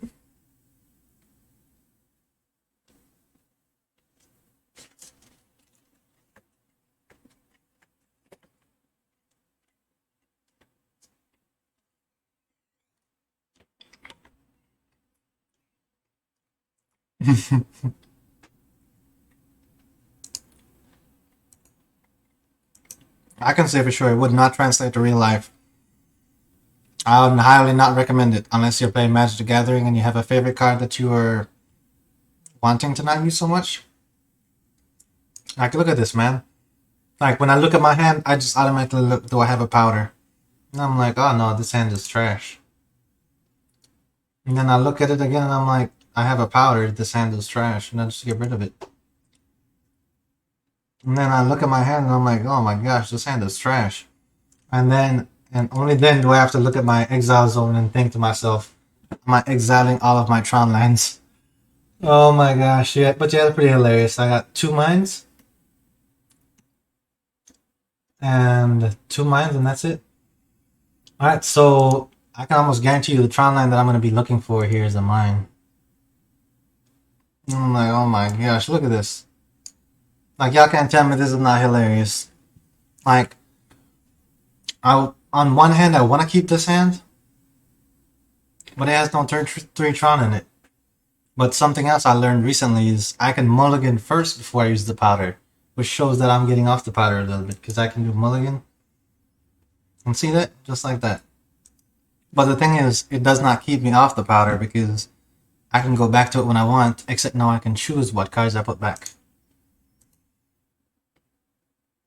Oh man.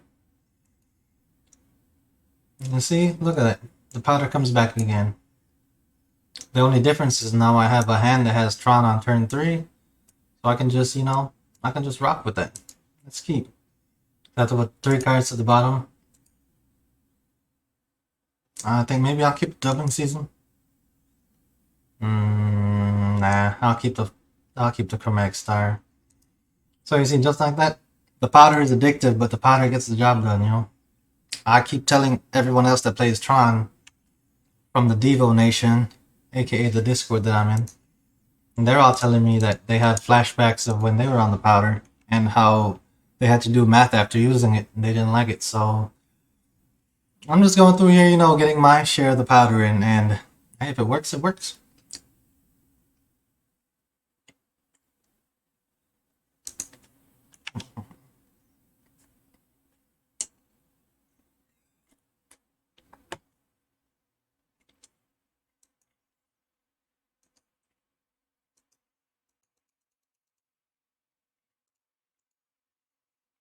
I guess this powder problem was a problem from the crypt days when they had Eldrazi Tron around. So there are a lot of older people that were addicted to the powder back in the day.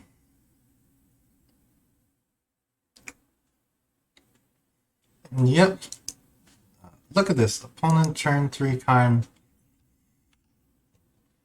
Let's show them some resilience of Tron Walkers here. Probably thinking that I'm going to just go ahead and quit the game right now. Little does he know, I have another mine in my hand. On top of that, I have an expedition map as well. So if he thinks that just exiling 1 land is enough to stop the Tron Walker, he has to think again.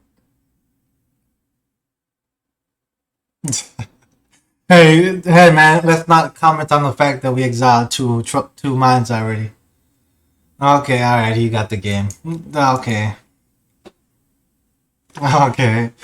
Alright, he won. But yeah, we did end up drawing into the 2 mines after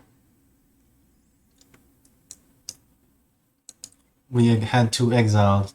They're pretty hilarious. Pretty hilarious.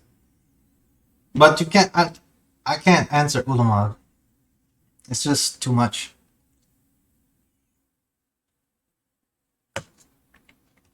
Especially since it's a uncast trigger.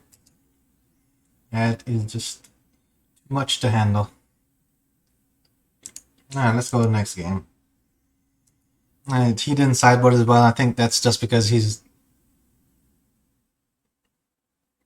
Alright, let's see.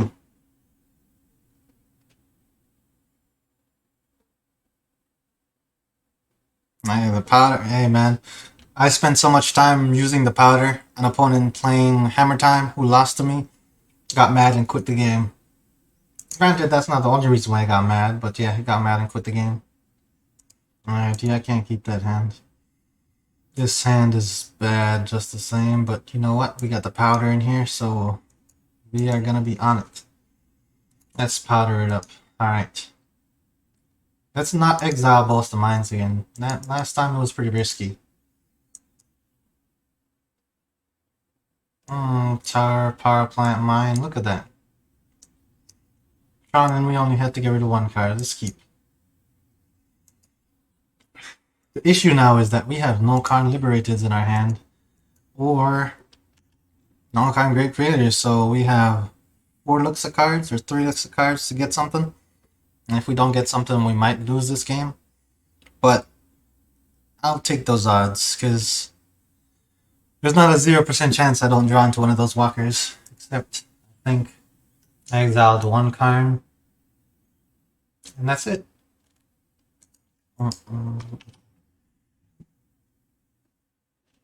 Alright, not looking too good so far. Alright, come on, Karn Great Creator. Look at that. You see that? That's amazing.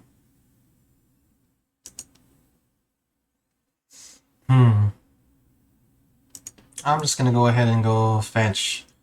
Let's see.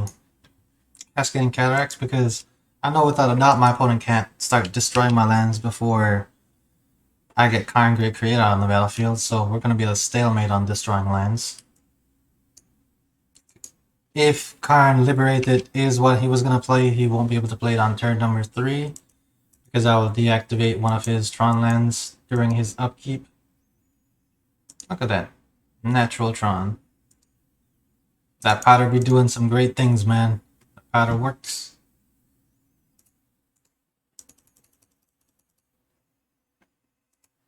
Alright, let's go get a liquid metal coating here. And keep in mind, this is all without me sideboarding, because my deck just gets to where it needs to get a whole lot faster without me sideboarding.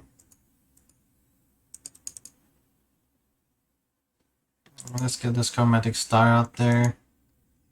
Skip to my opponent's upkeep. Let's deactivate this land because it looks different. Alright.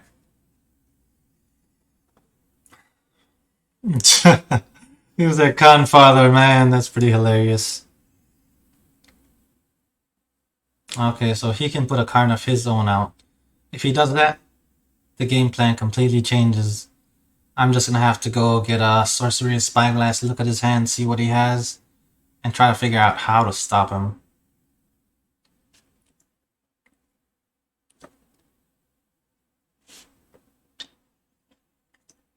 Hey, look at that. Perfectly on time right there.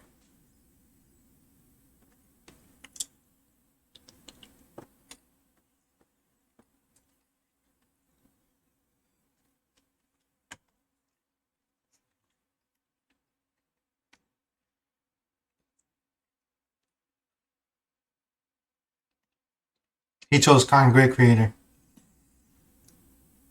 The funny thing about his choice, though, is this. I wonder if no, I didn't have mana on tap. I was about to say I missed the opportunity to use my Chromatic Star.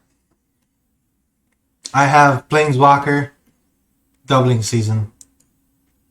I can ult next turn. So if he doesn't have a huge follow-up to come next turn,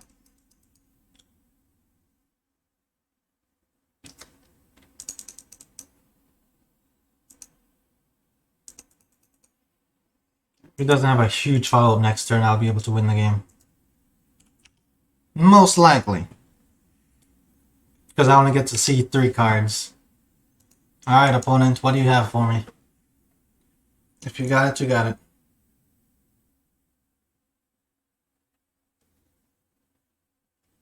Ugin the Spirit Dragon.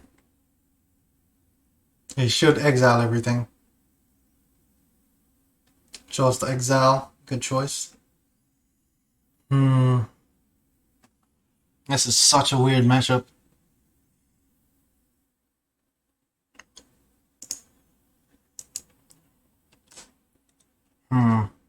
Thinking back on it, I could have waited to use Doubling Season until this turn. That way I could have ultimated and all that stuff in one turn, but you can cast Alamog and start exiling lands, and then it's game over anyways. Worm Coil Engine. I'm okay with Worm Coil Engine. Dang, another Karn. Not okay with that.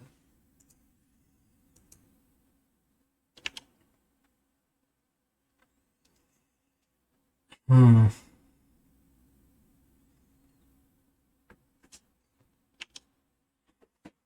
Okay, so mirror match still going on here. He has not found a game ender yet. And I am waiting on a doubling season.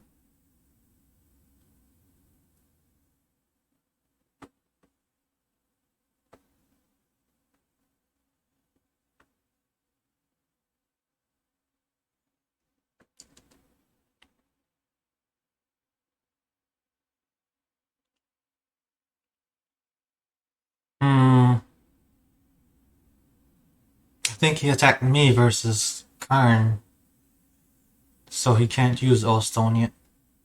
Oh, he put 2 copies of O Stone out. One time he's gonna put a third one out.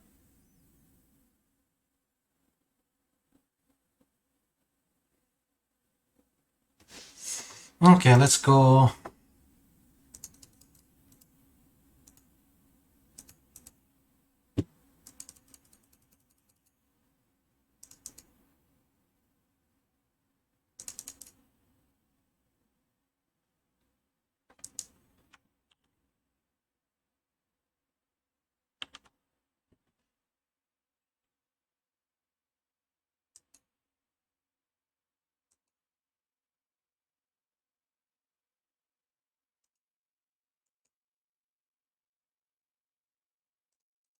Hmm.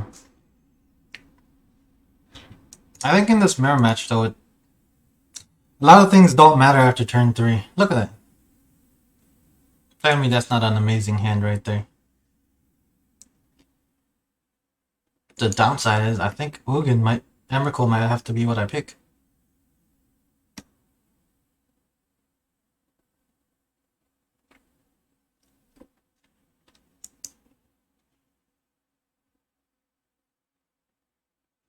Okay, so let's do math here.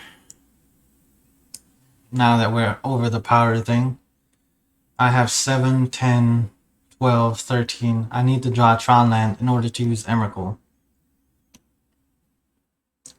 So my odds of drawing lands is, I think, higher than everything else in the deck. Playing Ugin does absolutely nothing. Unless I can go get Blast Zone, which I doubt because it might be my exile. Okay, Blast Zone is not an exile. So Blast Zone would pretty much unlock it and make us win this game. I think I have to bet on Emrakul here. Alright, now how I will go about carrying that out is just go ahead and cast Tamiyo. This is just on me hoping my opponent doesn't, top deck into some ridiculous creature or something. Let's tap his Congress Creator just for the fun of it. Hey, you'll never see a tapped Congress Creator again.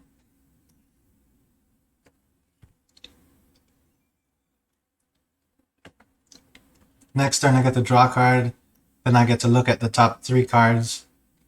If anything has a land, I get to cast Big Man Emrakul, throwing at my opponent to force him to sacrifice 6 permanents.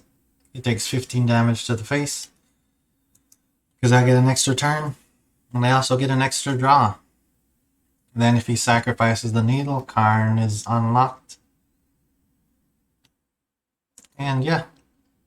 Oh, he's deciding to kill my Karn. Okay. Ah, don't exile my lands. Oh, stone. I don't think I could have played this Karn last turn anyways. Oh, he chose to put... It's 5 to sack it. He's not gonna sack it? I thought he destroyed my Jace just now. Yeah, we could have tapped O-Stone with Tamiyo, but he has 2 and I could only tap 1. Because I'm trying to make sure that Wormcoil stays tapped no matter what. Because Wormcoil is the biggest threat on board at that point in time.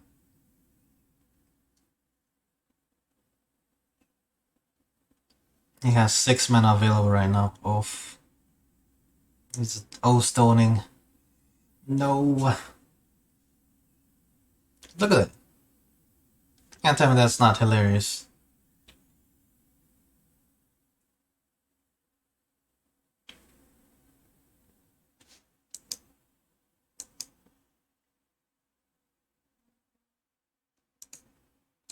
The good thing here is he just unlocked me to do whatever I want again. I'm down with it. So look, just like that. We'll pretend like nothing ever happened and we just go back to assembling our combo. So now I have 2 copies of Kind Great Creator here. Then I also know I need to go get a land.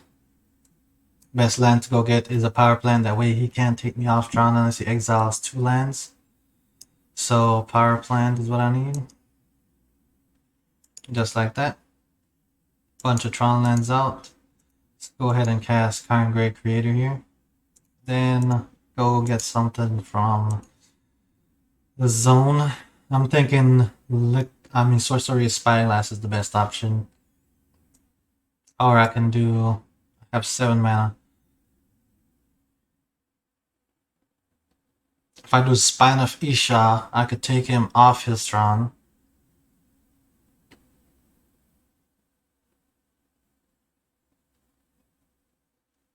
Okay, I'm thinking Spine of Isha is the best option here. Spine of Isha and then destroying maybe his power plant.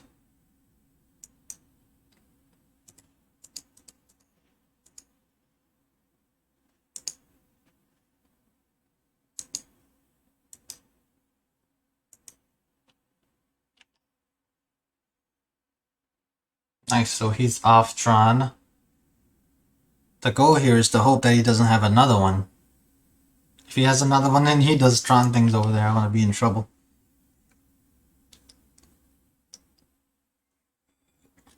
The goal here is to cast Emrakul next turn and then swing with the big boy, and that's game.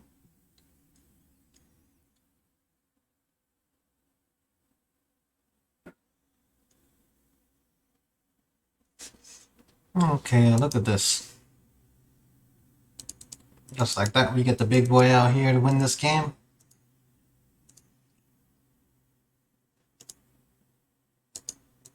And then we get to follow up next turn.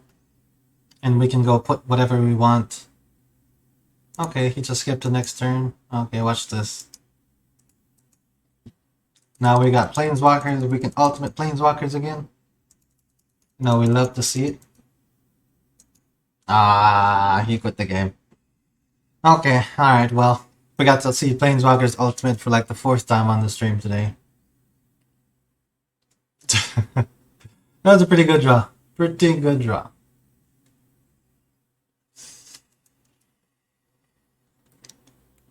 Man, Small J shows up more often than any other Planeswalker, and there's only 1 copy of him in the deck, though. It's pretty hilarious.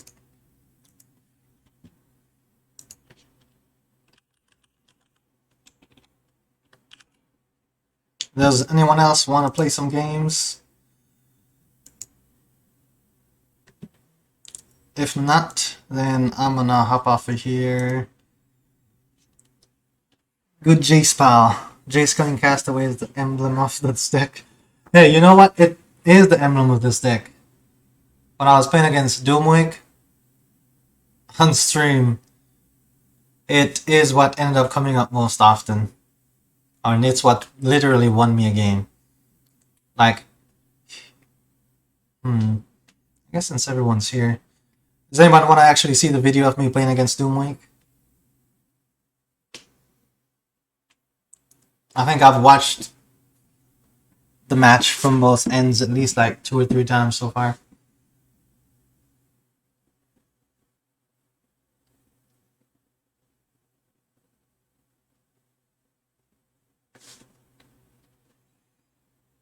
Alright, let's see. I think I can find it on my YouTube.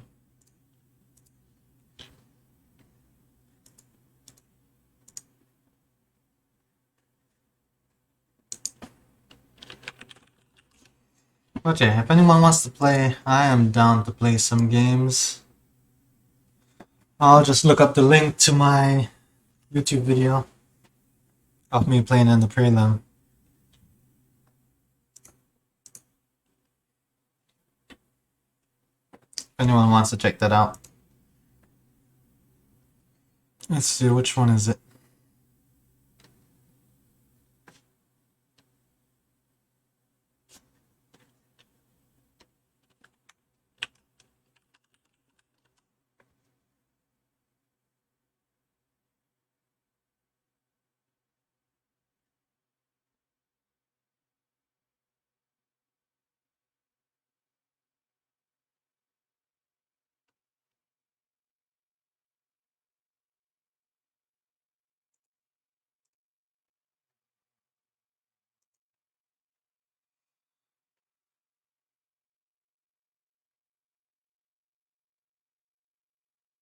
Hey man, I am still down to play a game. Hey, you saw me play against Infect and I didn't do too bad, so...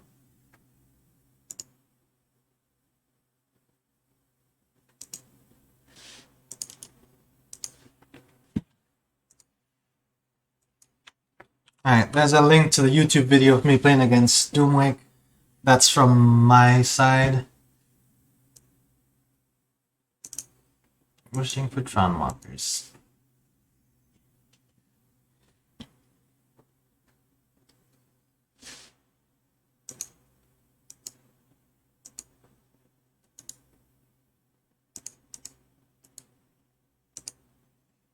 Okay, so bad hand powder. Let's go powder it up. Alright, this hand is not a good hand. No turn 3 Tron. Let's go next hand. This hand is even further away from turn 3 Tron. So we're going down here.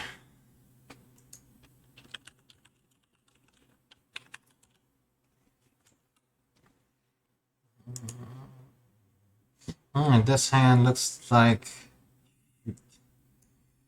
no turn 3 Tron, but let's powder it up. Okay, let's put... This would be 3 power plants? I think that might be all the power plants. Can't be doing all that. I have no other Tron land in the graveyard yet. I have a tower in there. So, I need to put 2 cards back. I'll get the tower. I can put 2 power plants in there. Alright, that hand's not much better. Alright, that hand's not much better. Oh my goodness. Is this really a hand? Oh my gosh. Wow.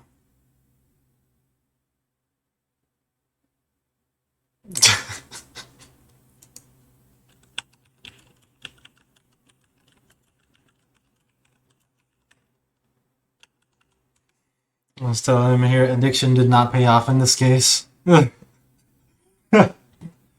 Oh man, let's see. I guess I keep... I guess... Ah! Okay, I've never mulliganed down to 0 before. I guess now I know it doesn't even give you an option to organize the cards or anything, so let's see what happens here.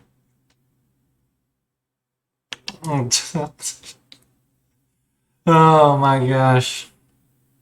I should not have shuffled my deck last time. I should have stayed at 0 cards, at least that way I knew the 7 bottom cards were not Tron pieces. Shriekhorn. So Kashi here is playing Dredge. Oof. Dang. If it goes one more turn without me, Valkyrie Thug in the graveyard.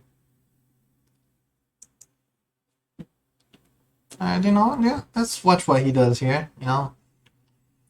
Okay, that should usually has a bunch of prized amalgam triggers flying out of the graveyard because of it.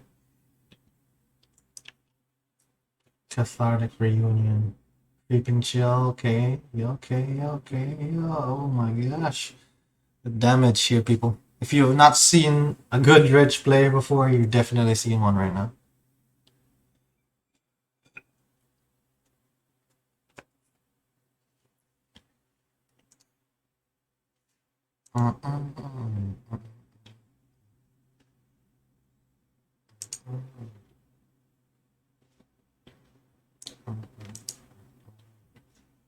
Oh my gosh.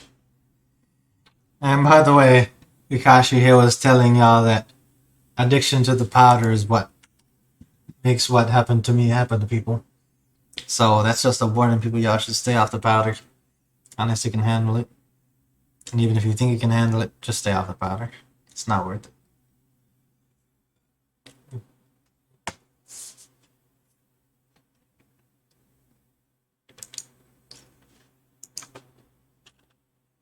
Okay. I think this is what turn? Oh my gosh, look at that. He just oxed. He just oxed.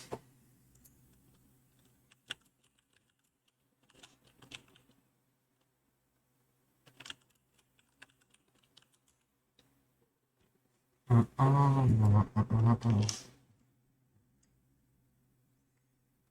think this is Ryan's list who was in the chat earlier. He's someone that I know on Discord. Sodex list. Sodex list. Okay.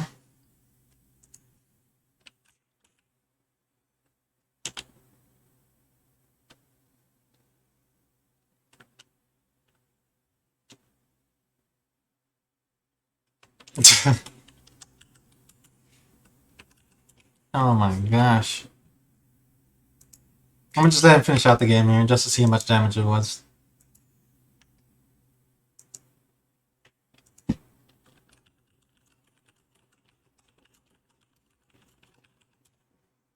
I just want to see how much damage it is. I think he can use Conflagrate as well. That's in his grave. Yeah, Conflagrate's right here, so that's also something that he can use and just send the damage non-stop. Oh my gosh, look at that.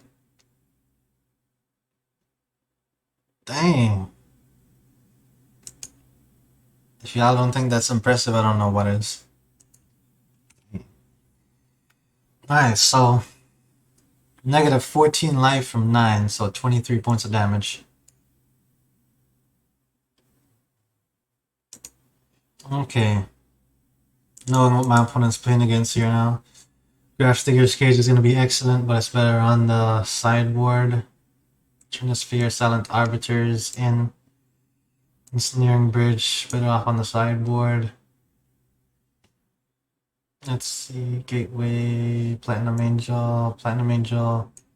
Let's see, can Conflagrate target creatures?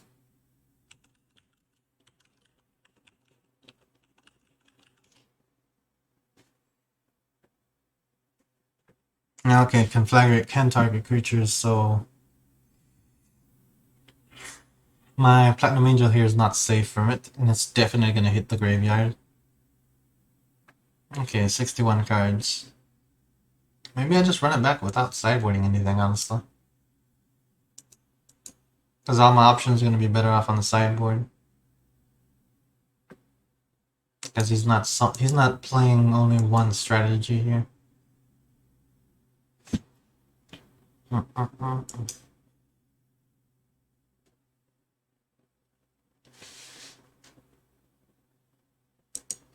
I guess I would like to play first.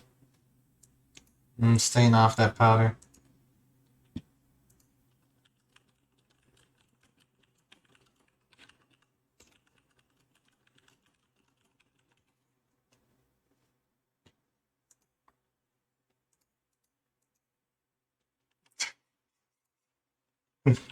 Oh man. He said he's proud of me for staying off the powder. It was definitely available though, let's say that much.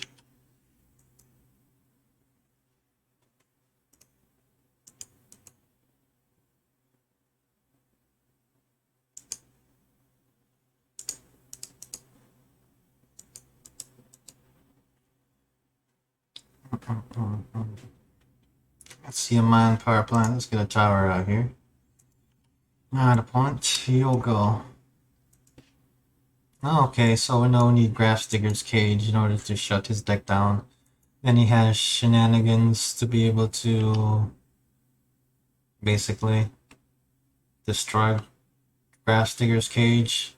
But once I pile it on with Ensnaring Bridge as well, should put him in a pretty bad position. Oh my gosh, look at the narcomoebas. They're coming out. They won't stop. The narcomoebas. Oh my. Oh, 4 of them? Oh my gosh. And prized amalgams? Oh my goodness.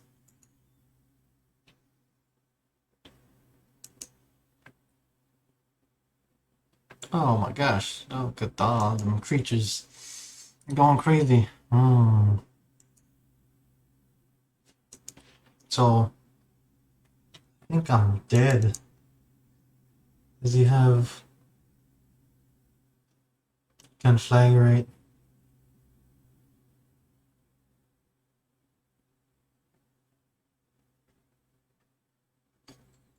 So he can use 2 on that, discard 6 cards, deal 6 damage to me, so I'm at 14.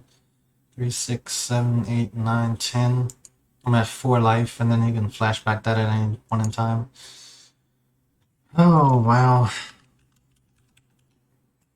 Okay, so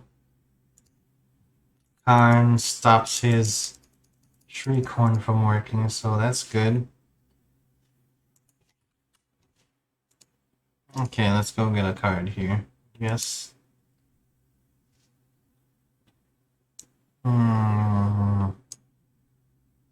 I'm thinking here Grafstigger's Cage to stop him from pouring out more creatures.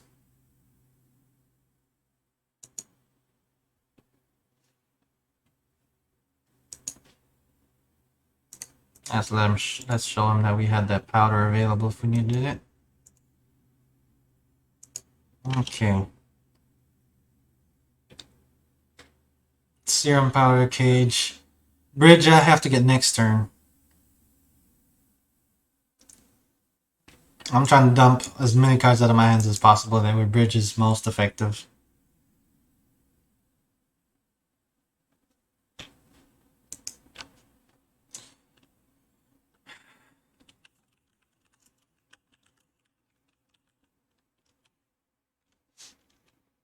But yeah, going into bridge is definitely going to be what ends up turning this game around for me.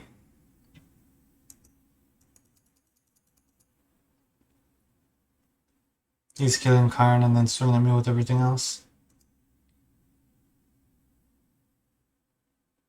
He's probably going to use his Shriekhorn now. Okay, he did not. Alright. Let's go knocking cards out of my hand here.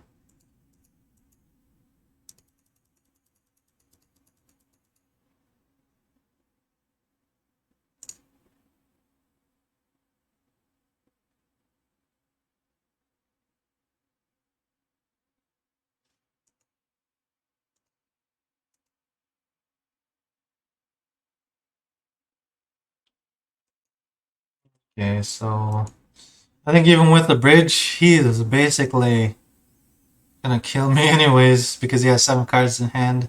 He's gonna flashback, conflagrate, discard all 7, deal 7 damage to me, and then attack with all his Narcomoebas. So the game is still not in the best position here. I am stopping him from attacking with his 2 prized amalgams, but I'm gonna have to figure something else out because that's not enough.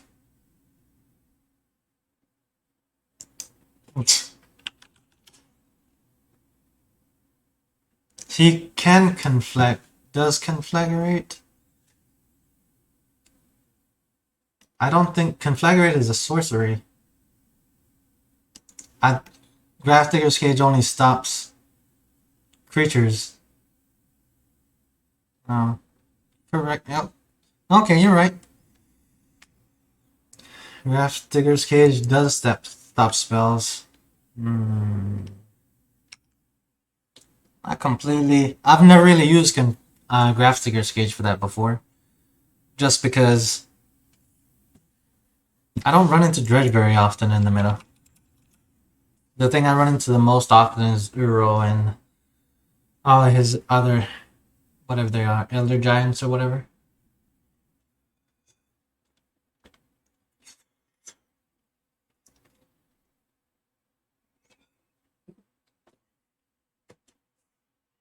That's it. pretty close though. Good games. It was kind of close. That last game, I thought I had you going there. But I'm just a little bit too slow. It was fun though. Yeah, for sure. Hey, it's definitely seen back and forth from my side. Like, I don't know if you saw the conflagrate coming from above. I thought I was dead to conflagrate, so I was like, oh, well, it's game over regardless. Hey, man, the powder is good when it's good, and when it's bad, it's bad.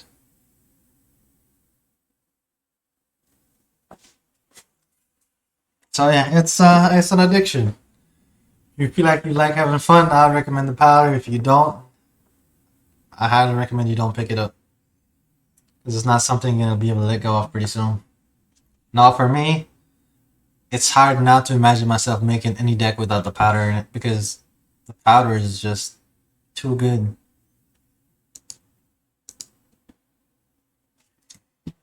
By the way, in those games against me, how did you feel that my deck was performing? Did you think that there was anything else I should change besides the addiction to the power? To the powder? Dang.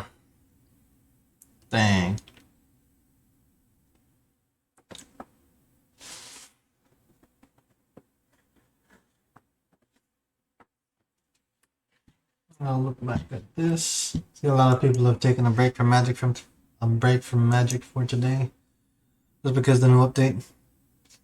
All right.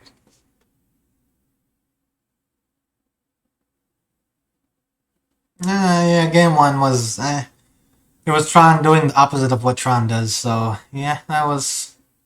I got to watch Dredge, go off pretty explosively. Like, I think a lot of Dredge players normally miss because they can't sequence right. In this case, you were sequencing like a beast over there. Got smacked with like 23 damage the last time you swung at me, so yeah. Definitely know what you're doing with that deck.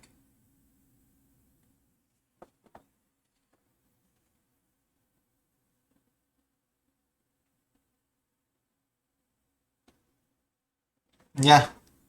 Karen for sure was making things happen, but I needed something else to follow up with, and it didn't come in time.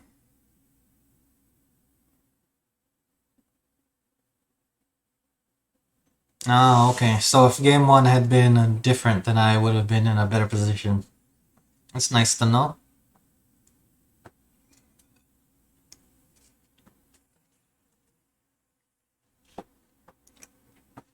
Hmm.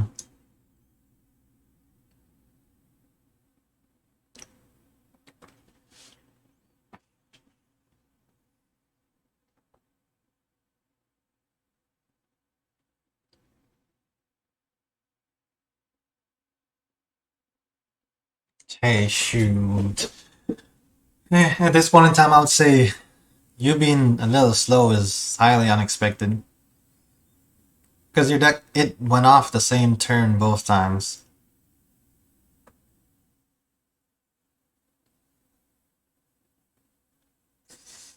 Like you were saying about the Burning Inquiry. Man, that Burning Inquiry is also another addiction. I know some people are addicted to it and won't let it go, but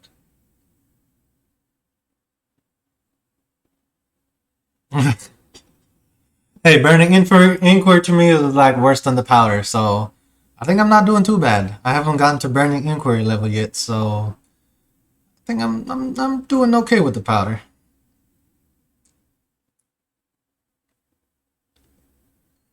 Hey, I do have something that's even less addictive than the powder though. The problem I have with it is that it's too slow. Like initially, when I was trying to go about making this deck, let's see, Wish Claw. Oh, I don't know. Okay. I was trying to make a version where I have Wish Claw Talisman in the deck. So I wanted to make a deck that's based around wishing for cards, basically. And it works. Wish Claw works like another Sylvan Scrying. So I could just go get my Tron land on turn 3, get Tron online, play Karn, give the Wish Claw away, and then my opponent can't use it because it's inactive because Karn's out. But the issue I ran into is I would go get a card that's extremely great for me, and then my opponent would do the same, and I'm back in the same position again. So I decided to go against the Wish Claw, and I stepped it up, and now I'm addicted to the powder. But I am debating if I should go back to the Wish Claw because, let's see, I think Wish Claw looks up something that's just on your sideboard. Oh no, Wish Claw wishes for a card that's inside your library. So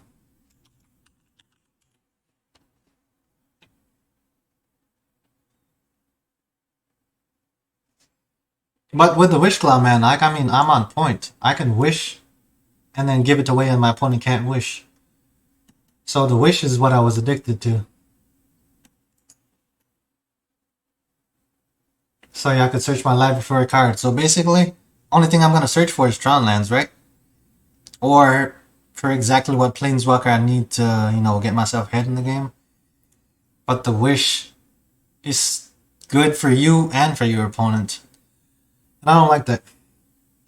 But what initially got me started on this was I was looking for the Fae of Wishes. Someone came in my channel and mentioned it in the chat.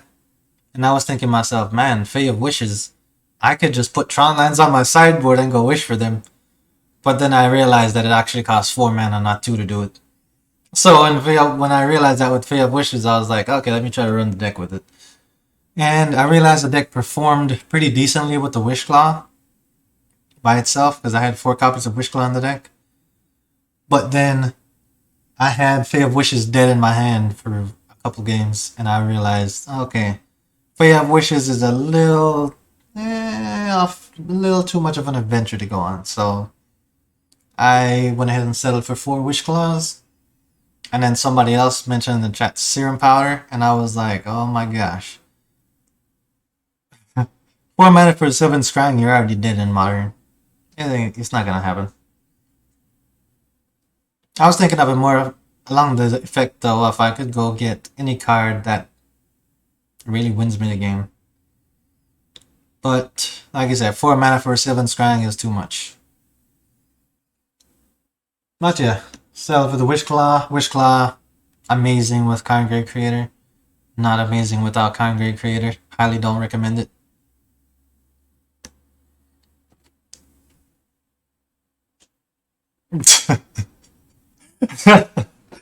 Oh man, yep, Wish Claw does seem like a 0 mana stirring now that you think about it. It's the stirrings that gets rid of everything else that's good in your hand. Sounds terrible when you put it like that, but it is what it is. So yeah, with the deck, hey man, you see me here, taking L's and laughing and enjoying games, but still being able to be moderately competitive and memeing on people, so deck's doing exactly what I wanted to do at this point. Doing exactly what I wanted to do. I am definitely thinking about getting Kaya in though. Like, I can't explain how hyped I am about Kaya. Like,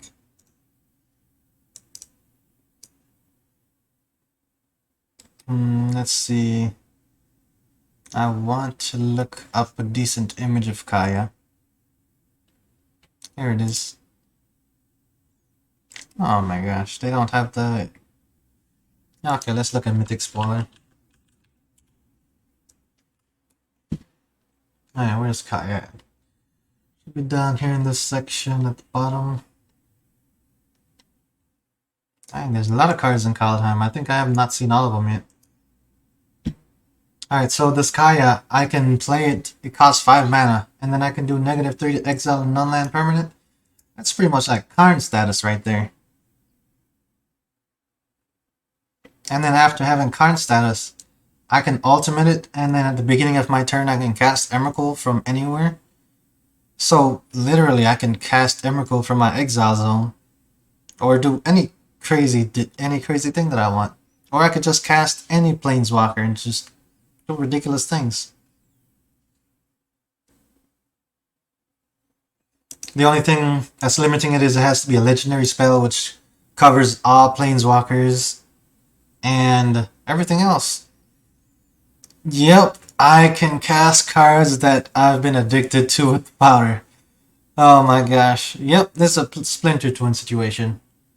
For sure. So yeah, man, this deck is amazing. I love it. I might be addicted to it. Just a little bit. I'll go into rehab one of these days. Hey man, I'm not gonna say I spent like almost $3,000 buying a gaming PC just so I could play Magic the Gathering. And now I'm stuck playing this deck. Like I literally bought my PC to stream Magic just to play and stream basically one deck. And I figured, you know what, if I'm gonna be playing Magic the Gathering, streaming it, let's see if I can, make some money off of it. Not that I'm trying to do it as a full-time job, but hey, if it turns into one, that's amazing. If not, it's pretty cool because on my days off, I get to enjoy myself, get to hang out with you cool peeps, get to realize some of my addictions that I need to get rid of and work on going forward in the future. So that's always pretty good. I enjoy myself.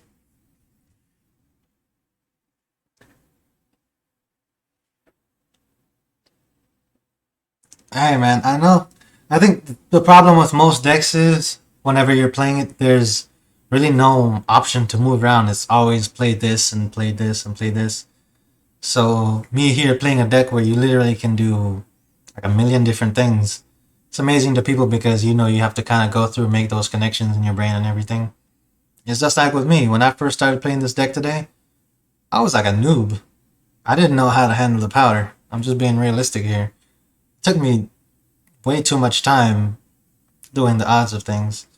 But now playing it, it's almost like I know exactly what I'm doing. But that's just because I've had practice.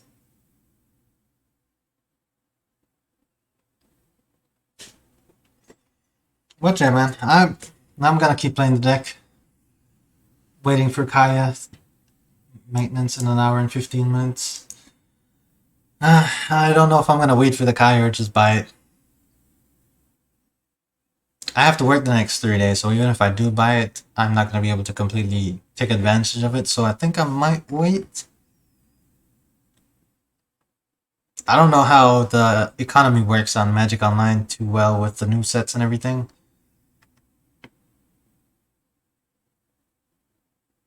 Yep, bruh. Thursday, Friday, Saturday, 13 hours a day at work. Yeah. So those 3 days, don't expect me to be streaming Magic. I might, if I get home at like 11 o'clock. No. So here's the thing, 13 hours a day, it's bad because you don't really have a life outside of work for those 3 days.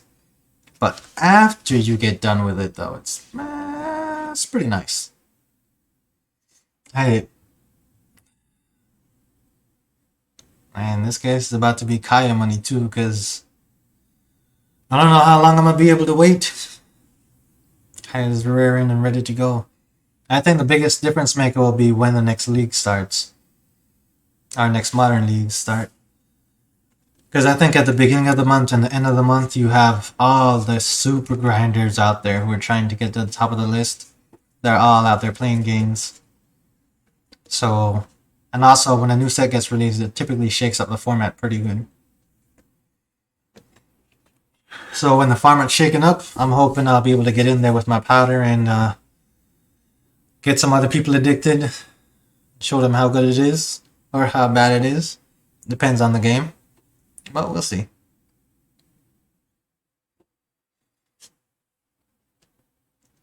Anyways, man, I think I'm gonna go ahead and hop off stream now because let's see.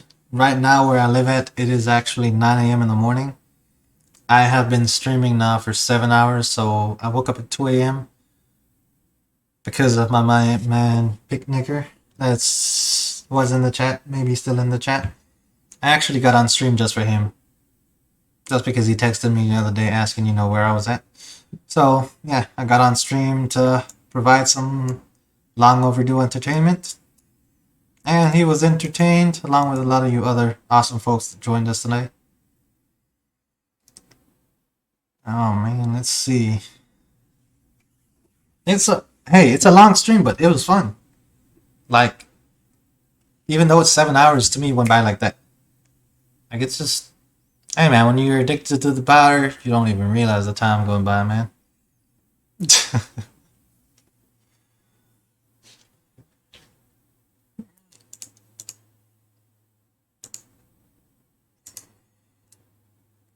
Powder memes. Alright, man. Get ready to end the stream. But yeah, if anybody wants to check out some cool games, just head over to my YouTube channel. See some great games. If you missed any part of the stream, you go back and watch it. There were some excellent games played. You will see how my learning of how to handle the powder took place. Thank you, I appreciate it, man. Thanks for the support. Thanks for being active in the channel. And for playing a game against me, handing out the L against Dredge. And showing some Dredge skills. Because trust me, yeah, my chat was definitely here. And I hype to see you going off over there, especially so consistently. So yeah, I'll catch y'all later. Let's see. Follows that I got today. Altasaur. Or Aetherhouse. Oh, I said Altasaur. Alright, so Aetherhouse, Park Shadan, MTG Monopoly, JVD Pole, Dark Shrooms, Mike Pick, and Seems Decent. I appreciate you all for dropping me a follow, for checking out the content and sticking around. Until Sunday, when is my next day off? I'll probably be streaming on Sunday most likely. And then I should have Kaya involved in my deck as well. I'll probably also go ahead and buy some other Planeswalkers because just playing this version of Tron Walkers, it's great. But at the same time, it's also nice to mix it up. So I'll probably go through and try to work on my deck where I have Planeswalkers without doubling season. And it's just a bunch of value Planeswalkers like Teferi, Hero of Dominaria, Teferi, Master of Time, the 3-mana Teferi. So pretty much just anything Walkers and Tron, you can expect to see it here. So, like, I have the deck here of the Static Planeswalkers, or did I get rid of it? I think, oh, here it is. It's just, I call it Static Planeswalkers. It just had a large amount of walkers that did not require doubling season. Also, Teferi, not Teferi, Elspeth Terrell right here. She's like my Planeswalker Blast Zone or O-Stone. Because if you play her with doubling season out, you can just blow her up and kill everything except her and tokens and lands. So, yeah.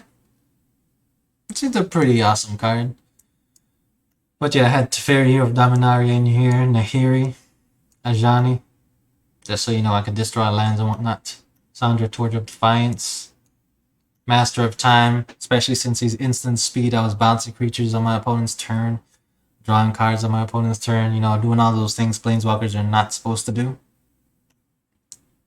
And then I had the Mind Sculptor himself in this deck. Hey, pretty much at this point in time, it was almost like I was playing Planeswalker Control. But yeah, all things Planeswalkers and Tron. Expect to see it here. If you have any ideas that you would like to see, or you think you have something, you know, is that Jeskai Control with Tron lands? Oh man, that's hilarious. Yeah, hey, pretty much that's what it ended up being though. So it was pretty awesome. I know Ashiok. Oh man, I always mess his name up.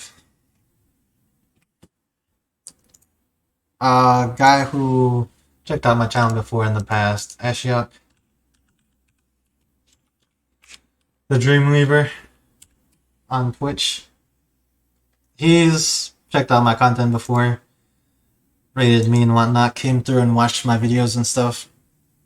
He was asking me about me making an Ashiok version of my deck. So I have to go through and make an Ashiok version just for him. at some point in time. I've not forgotten about it. But Ashioks are kind of. No, they're supposed to be one of the most powerful planeswalkers or whatever. But at the same time, they are kind of. In my opinion, not that great. Because I don't do mill. But I am gonna make a version of this deck where I can mill my opponent's entire deck in one turn. You best believe it's gonna happen, and it's gonna be here first. Like, with my 5 planeswalkers that I have, that I typically run with doubling season, I can literally throw any planeswalker into the deck and just ultimate my opponents into oblivion with its abilities. So, like, to Fairy Hero of Dominaria, every time I draw a card, I exile a permanent. I can literally make it to where if I draw a card, I exile everything that my opponent has on the battlefield. And then mill my opponent's entire deck. That is in the works. Best believe it's gonna happen here. Okay, alright. I'm gonna catch you peeps later. It was fun having y'all stick around. I know I've said goodbye like a million times. It's kind of hard to get off stream because I'm enjoying it so much. You know, I just want to get back to that powder, but I'm gonna have to go try to find some other way to live my life and enjoy myself without thinking about, you know, getting more practice in. So I'll catch y'all later. It was fun.